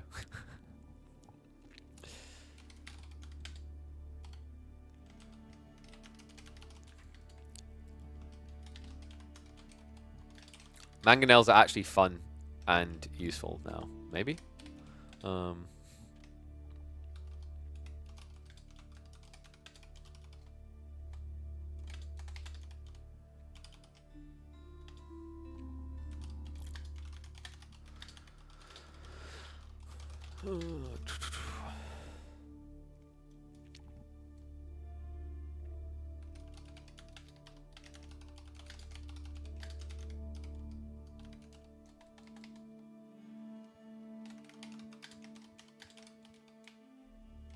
Season 10 should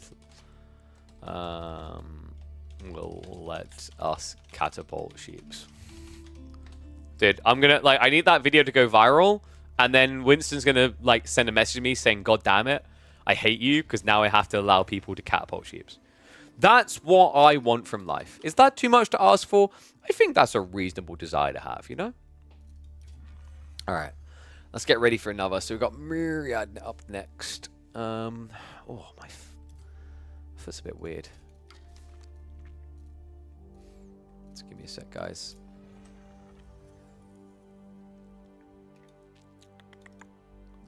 So we should have enough time to finish off this series, and then I might have to get ready for the pub quiz. We'll see, though.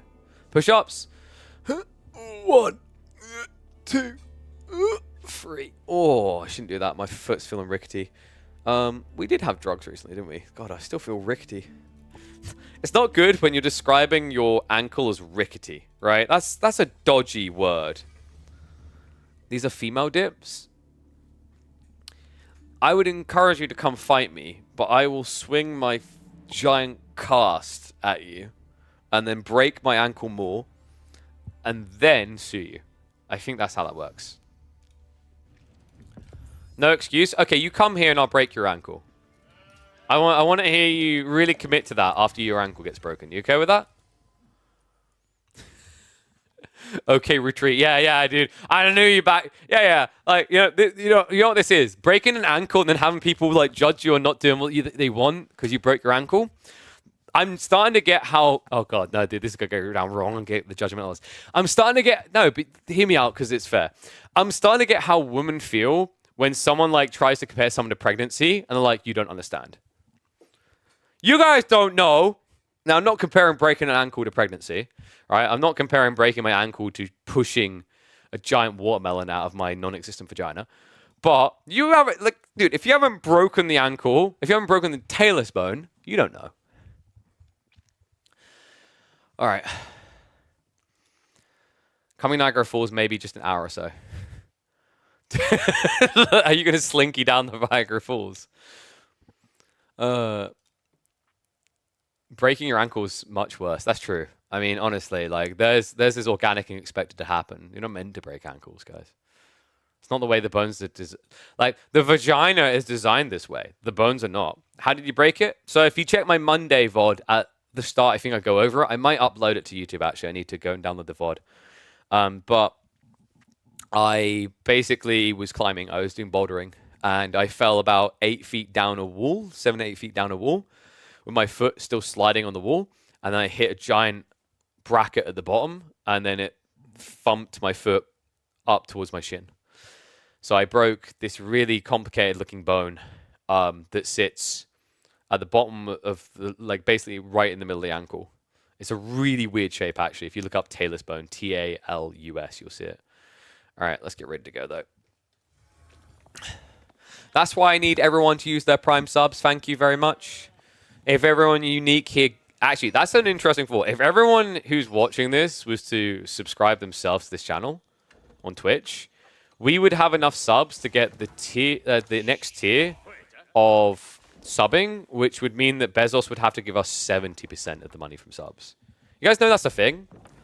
So if you get 100 unique subbers, you get 60% share. If you get 300 unique subbers, you get 70% share. Because for some reason, Twitch decided to just be complicated and punish small streamers, but apparently that's... I don't know why that's how they done it.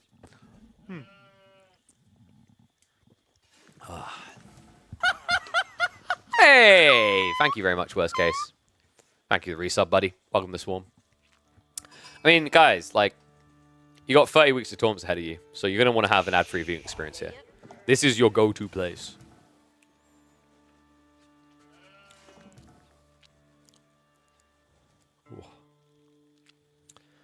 Alright.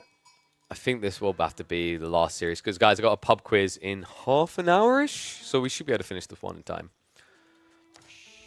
We'll chat a little bit and then we'll prep to transition afterwards. Oh, been a hell of a day, though. Big shout out to Marine Lord and Dimmu for the big raids. Love those guys. Oh. If we start getting these numbers as well, dude, I'm so excited because if we start getting these numbers, I can start approaching sponsors for the channel of the tournaments, which could mean we could, like, maybe convince them to the point that we're able to increase this to, like, a $15,000 tournament in total instead of 9. Also helps me get sponsors on board so I can support me and my family. So appreciate all the love. Make sure you share this around as well. Like, one of the best forms of marketing is, like, letting other people know these things are happening, because I know there's a lot of people that don't even know this is happening right now. So Reddit, Discord, friend groups, let them know that it'll be happening every week. Grand finals on Thursday, and then we'll be casting on this channel Mondays, Tuesdays, Fridays. Sometimes it'll be on a Saturday. We'll be able to get online as well to cast some of these out. But let's focus on the action. We hop into the deciding game here in the first KP midweek muster. Sassy versus Myriad. English in the red, Byzantines in the purple, as should be with the color format. And we've already got Abbey of Kings play coming from Sass. This is a Sass pick, by the way. If I was to select any player from this list of 30, and I'll quickly show the bracket to you because I can do that, guys. Look at all those names. If you had to choose one player who would pick Gorge, it's Sass, right? Sass loves this map. I feel like I've seen him play it more than any other player. So I'm not surprised. Out of the, I believe it's 7 maps total you could pick from, or 6 maps total you could pick from, he picks this one. English versus Byzantines, though. This map went back and forth for a while, right? I think nowadays it leans more in favor of Byzantines, though, because of the tempo. They have a really strong timing getting into Lombo massing here. So if Myriad plays Horseman plus Lombos, she'd be favored on the opening.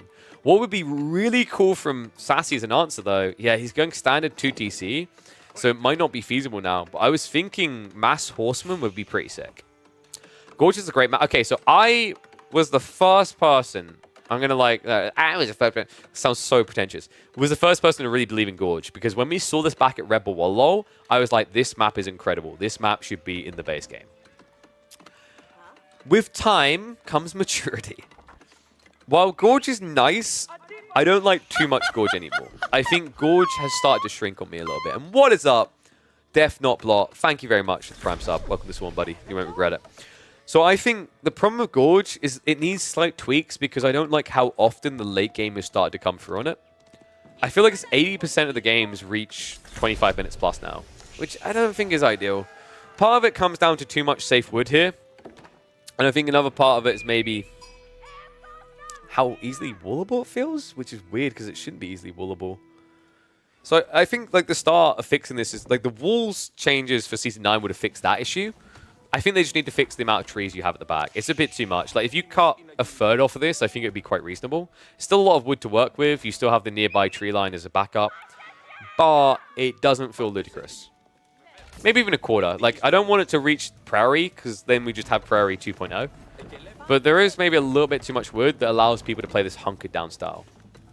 We'll see, though. I haven't caught much of Season 9 Gorge. It might be that the change they made to the build speed on walls is simply good enough. We'll just have to find out. So, Horseman opening as anticipated. Sass has just gone second TC. I do think the counter for English in this matchup is just to go 1 TC, Abbey of Kings, Mass Cav. We'll see if the 2TC pays off. Because the problem now is, like, you put the control of the game in Byzantine's hands. If they play aggressive, it's very hard for English. However, if the game drags later, Byzantines are screwed, right? Once English get up to Castle Age and get men-at-arms with armor-clad, that's when they start to be favored here. So the pressure is on Myriad to close the game fast. And I'm pretty sure, actually, statistically in this matchup, at high-level play, we were seeing English edge out a lead. And even more so when Sassy gets 2 kills like that for the king. What? I can't believe that just happened. Was that with Akratoy as well? No. He uses it now. What? Wait, what? Why? Oh, sorry, no, I'm an idiot. It goes on cooldown and off the end. So he did use Akratoy. He still lost 2 villages to that. That's wild. So Myriad has to send it now, right? Usually in this matchup, there's like potentially a castle play. I think usually you want to play all-in anyway. But his all-in timing has been crippled because he just doesn't have as much gathering to pace into Horseman now. Also, his blacksmith timings are likely going to be slightly delayed because of that loss of 2 villages.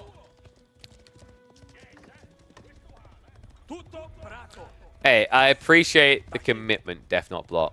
Much love, buddy. Thank you for the Prime sub. Remember, guys, Whether you're watching this live or later on YouTube, pop across on the Twitch side. You don't want to be giving Bezos the money. He's pretty much just in a demeasuring contest now with Elon to see who will have more money. I don't think that we care which one of them actually has the more cash. We just hate that they both have so much. So don't give the money to him from your Prime sub. Use it here. You get over 30 emotes to use. You get an ad-free viewing experience, and you support a content creator that you clearly like watching. Otherwise, why are you here? Sorry, tolerate watching. You at least tolerate watching me. So double racks is coming. Myriad has not committed into Mux yet. That's now about to be fixed. Yeah, ironically, Sass is about to experience what most civs experience against English, which is, oh my god, why did I build spears? Longbow's going to be a bit tricky. I would love to see Sass just prep a single archery range, because I think you can scale at that point to contest mercenary archers. Now the horsemen are going to try to poke in. Tricky here with the TC fire, with the double arrow, right? Like, you'll die very quickly to these things. Remember, it's only in the primary, but also the attack speed, or like very high-level English players will occasionally just use the archers in the villager form, right? As in, they'll just shoot bows at you. Yes, it's not going to be much damage because it's 5-2, but it adds up and it's a freebie. You just do one attack and garrison. So yeah, Myriad probably needs to prep for siege engineering here. If his plan here is to break the base, you can't be slow about this, and he knows it. Myriad now queuing up it. 20 seconds away. First ram can be prepped by that Longbow group. He has a little bit of leeway here because he was a little bit later getting into Longbows. Oh, damn. Thank you, Def. I love that. Dude, I should have like a board of recommendations. Your channel has got me back into playing AoE since the first time I played on dial-up internet when I was a kid. Thank you, man. Appreciate that. That's so heartwarming. It's always nice to bring people back to something they enjoyed as a kid, right? My hopes is that one day, like, you know, next year when Heroes of Might and Magic comes, I want to bring some people back to that game as well. Akratoy again, but once again, another villager loss here. Sass is already 10+ ahead. This is getting out of control for Myriad. Needs to be fast and be incredibly furious about this. Kyro Siphon being prepped. Sass is only building spears, but right now the Longbow numbers not looking impressive. Second group just came out, but they're far, far away. Oh, can Myriad break this quick enough? He's going to need double Kyro Siphon at least, and even then it can be a bit tricky because of the TC shenanigans. They fixed the clown carring on like rams, but they didn't ever fix the clown carring on TCs, which I warned about, right? Maybe I'm wrong on that. I haven't tested it thoroughly. Thank you, Sven. Appreciate the Prime sub. There you go, guys. Keep those subs coming. Try to get those hype trains choo-chooing. Much love, guys. But yeah, so I basically changed it now so that you can't re-garrison immediately when you use archers to stop people clown carring where they were dodging attacks. But I think TC's villagers can still do that. I'm hoping they fix that simultaneously because I warned about this, that if you leave that too strong, ram rushes are going to feel impossible. Cypher's going to move in. Might even be worth getting your hands on Trapezites. Trapezites is the one that gives you 25% more torch power on nearby units. And you have over 10 horsemen, so it's definitely worth it. For essentially the cost of one horseman. House is being targeted though, so it looks like he's going to try to pop lock. It needs to be more Kyro Siphons is the big problem here. Myriad probably just needs to start prepping a second Kyro Siphon with this group of Lombos while keeping pressure with this group. Only effect siege? Yeah, that's unfortunate. I don't like that change then.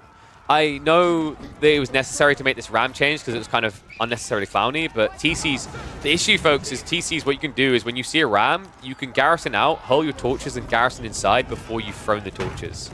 So if that hasn't been fixed, it needs to be. You shouldn't be enabling defensive play further. We're already an RTS that leans very heavily in favor of defenders. Kyro Siphon forcing a hard defense here for Sass though, dude. He's in trouble. He has the eco lead, but he's not really flexing anyway. And finally, we're going to see the Lombos coming. But the question now is it too late? Villagers are trying to repair this. Lombos are going to start diving to snipe them out. Spear count is non-existent here. He has none.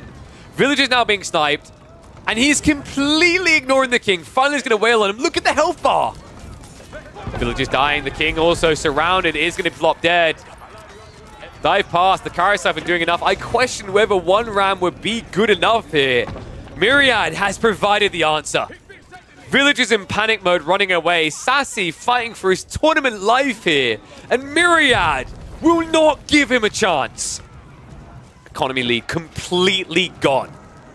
Kyro Siphon on point. I agree, Puppy Ball. Biz Rams are sweet. I think probably a second Kyro Siphon could have been nice here. Sassy kind of took the bait, right? I wondered if we were going to see like an archery range earlier. I think that would have been the way Sass could have leaned. A handful of archers here. Imagine if he had 6 longbows, right?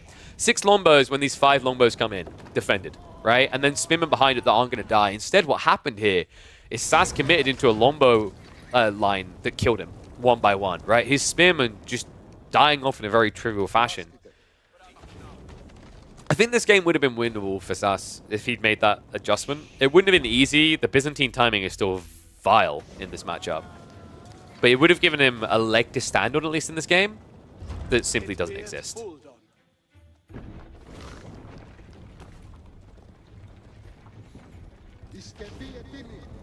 Kyro Siphons are going to erase any hope of getting the archery ranges up. Sass is trying to recover with triple archery range behind this. Boar gathering in the corner. But he's now 5 villages behind, and Myriad is already getting ready for Castle Age. By the way, Poppy Paw will be playing at some point as well.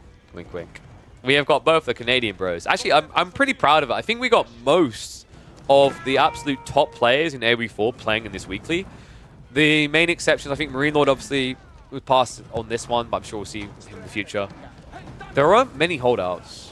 So yeah, pretty crazy. $300 a week, 30 weeks ahead of us. This first one, the first day, has already been an absolute joy for me. Hopefully you guys have enjoyed it too.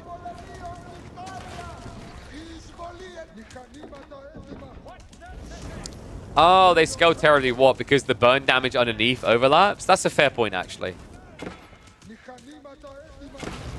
I can see that. And in fairness, Myriad leveraged that into more Horsemen and Blacksmith techs, right? Because it wasn't just about the Kyro Siphon timing. If he went for a second Kyro Siphon early, he wouldn't have had Steeled Arrow and Undermesh. Undermesh, in particular, really important for diving English. That's a fair point. Thank you for that, Flat Feet. So, Sass is actually role-playing real-life English right now. He's having a housing crisis. Meanwhile, Myriad...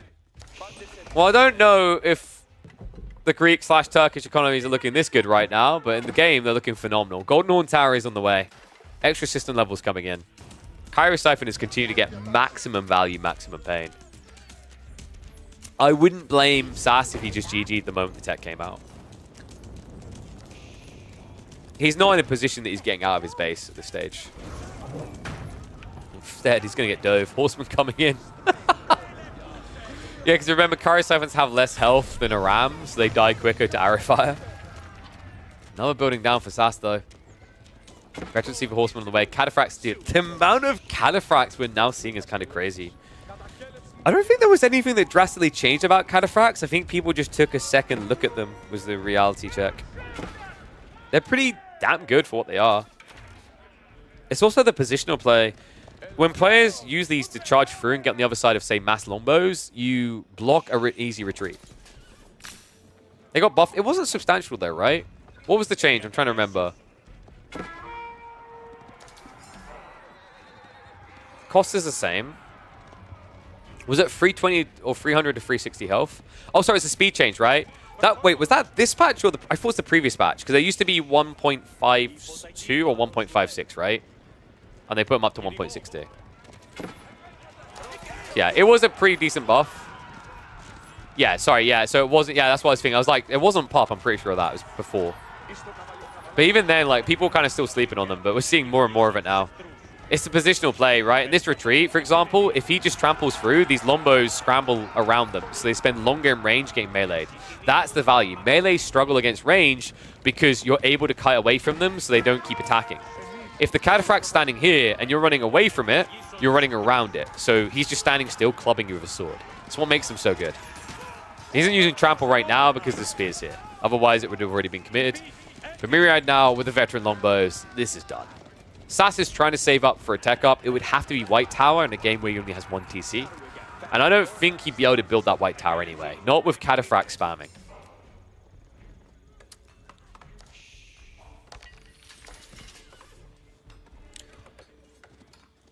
Yes, Cataphracts again used... So we've been watching team tournament games. They are there everywhere.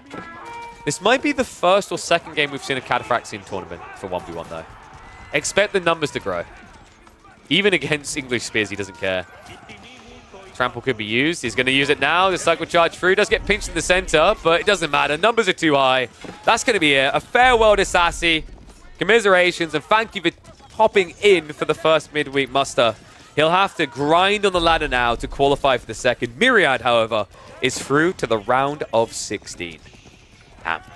Like and subscribe, guys. Make sure you comment on these videos. Make sure you share around. I don't think a lot of people know that we have got 30 weeks of tournament action happening around the clock, and it can all be seen on the Killer Pigeon channel. Hopefully, I'll see you all in the next chapter. Whew. Whoop, whoop, whoop. So, GG's to Myriad. Well played, sir. Oh, this could be a 2-0. Okay. So we got a few minutes before I'm going to get the quiz ready. But guys, what's going to be happening in about 15 minutes now is I'm going to be doing a charity quiz on my friend's channel. It's someone that we do monthly. So what was I going to... What do we call that one? Yeah, maybe about the Kyro siphons, right?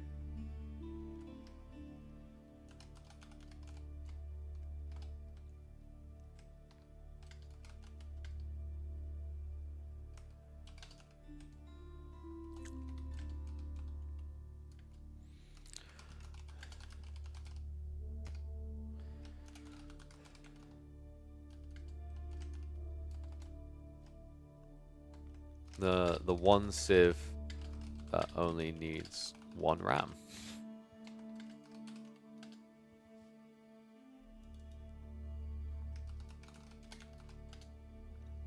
Maybe. Something like that. Dope content casting. Thank you, Frosty. Yeah, GG Sassy. Don't worry though, mate. You know how it works on qualifying for additional weeks, right? So guys, the way we're going to qualify people for additional weeks, first of all, !KPMM. Make sure you guys are signing up. We have all through to week number 4 currently available.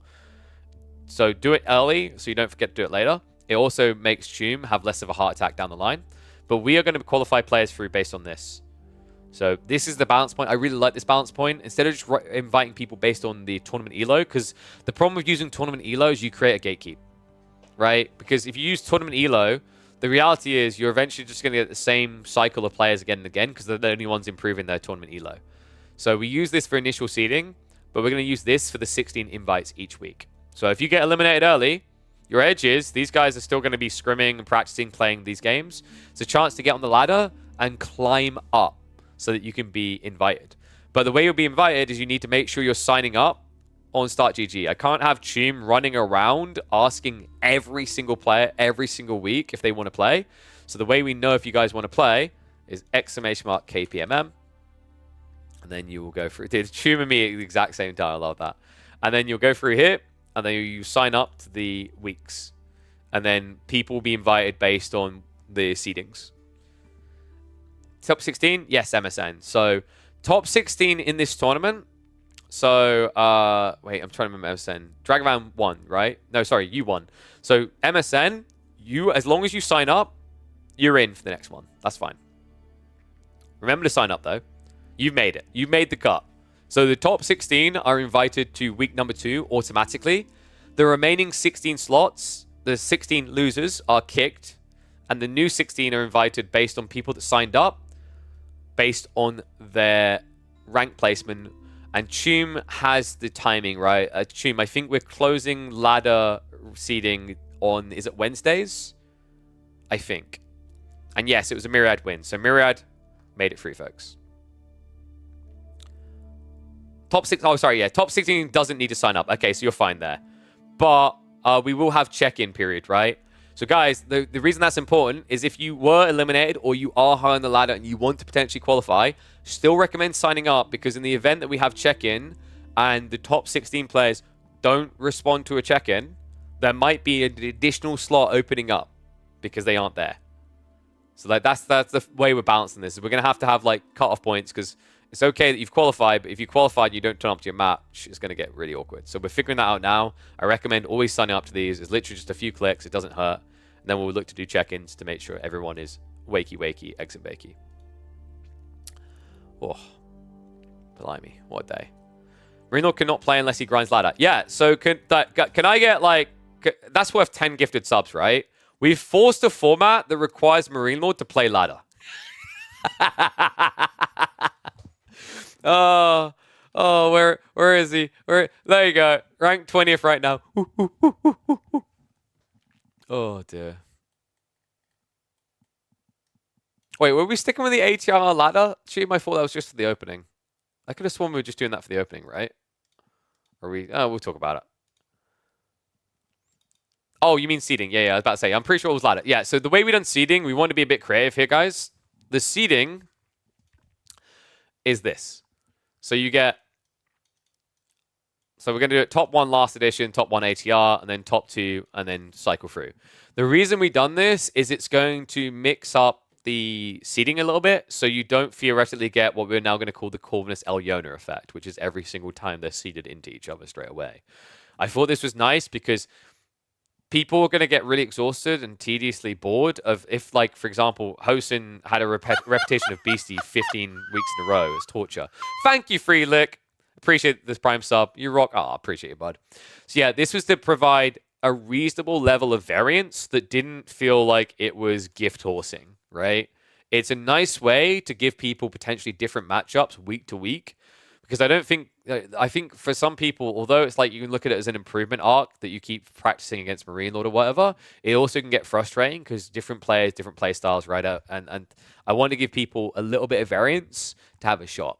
It's not a pity system. It's not like this free win, but I think it's cool enough to keep things fresh.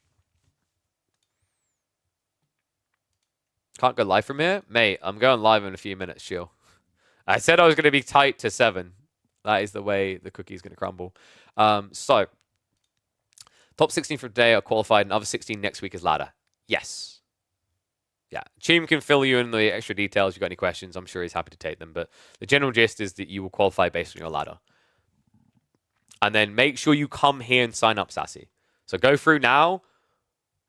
Because it says registration closes soon. It's kind of true. Go through on these and register to each of these. Because we have, I think, 4 editions up right now, Cheem. Is that correct? We've got up to number 4. So my advice, go register to them all now. So that when the closing date is there, you know, we'll bump the people that, like, the roster's out and you'll know if you're in. Easiest way to do it. Got it. Yeah. So just confirm, Cheem. So next edition, players who register will be selected after the seeding process.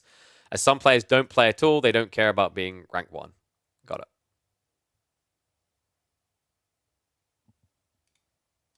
Gotcha. If you guys want to, like, ask us more about this, because, you know, if there's a specific question you want typed out, go to the Discord. Join my Discord. It's literally free. All the players are in there. More should be joining. That's where, like, we can easily filter the information through and make sure it gets to people. And also, it's just good community building. You guys can actually find like-minded people for free-for-alls and whatever there. So there's plenty of reason to go across the Discord. So, with that in mind, I better get ready. Oh, John, I might actually send a broadcast across to your stream that isn't in your thematic view for a few minutes. You all right with that?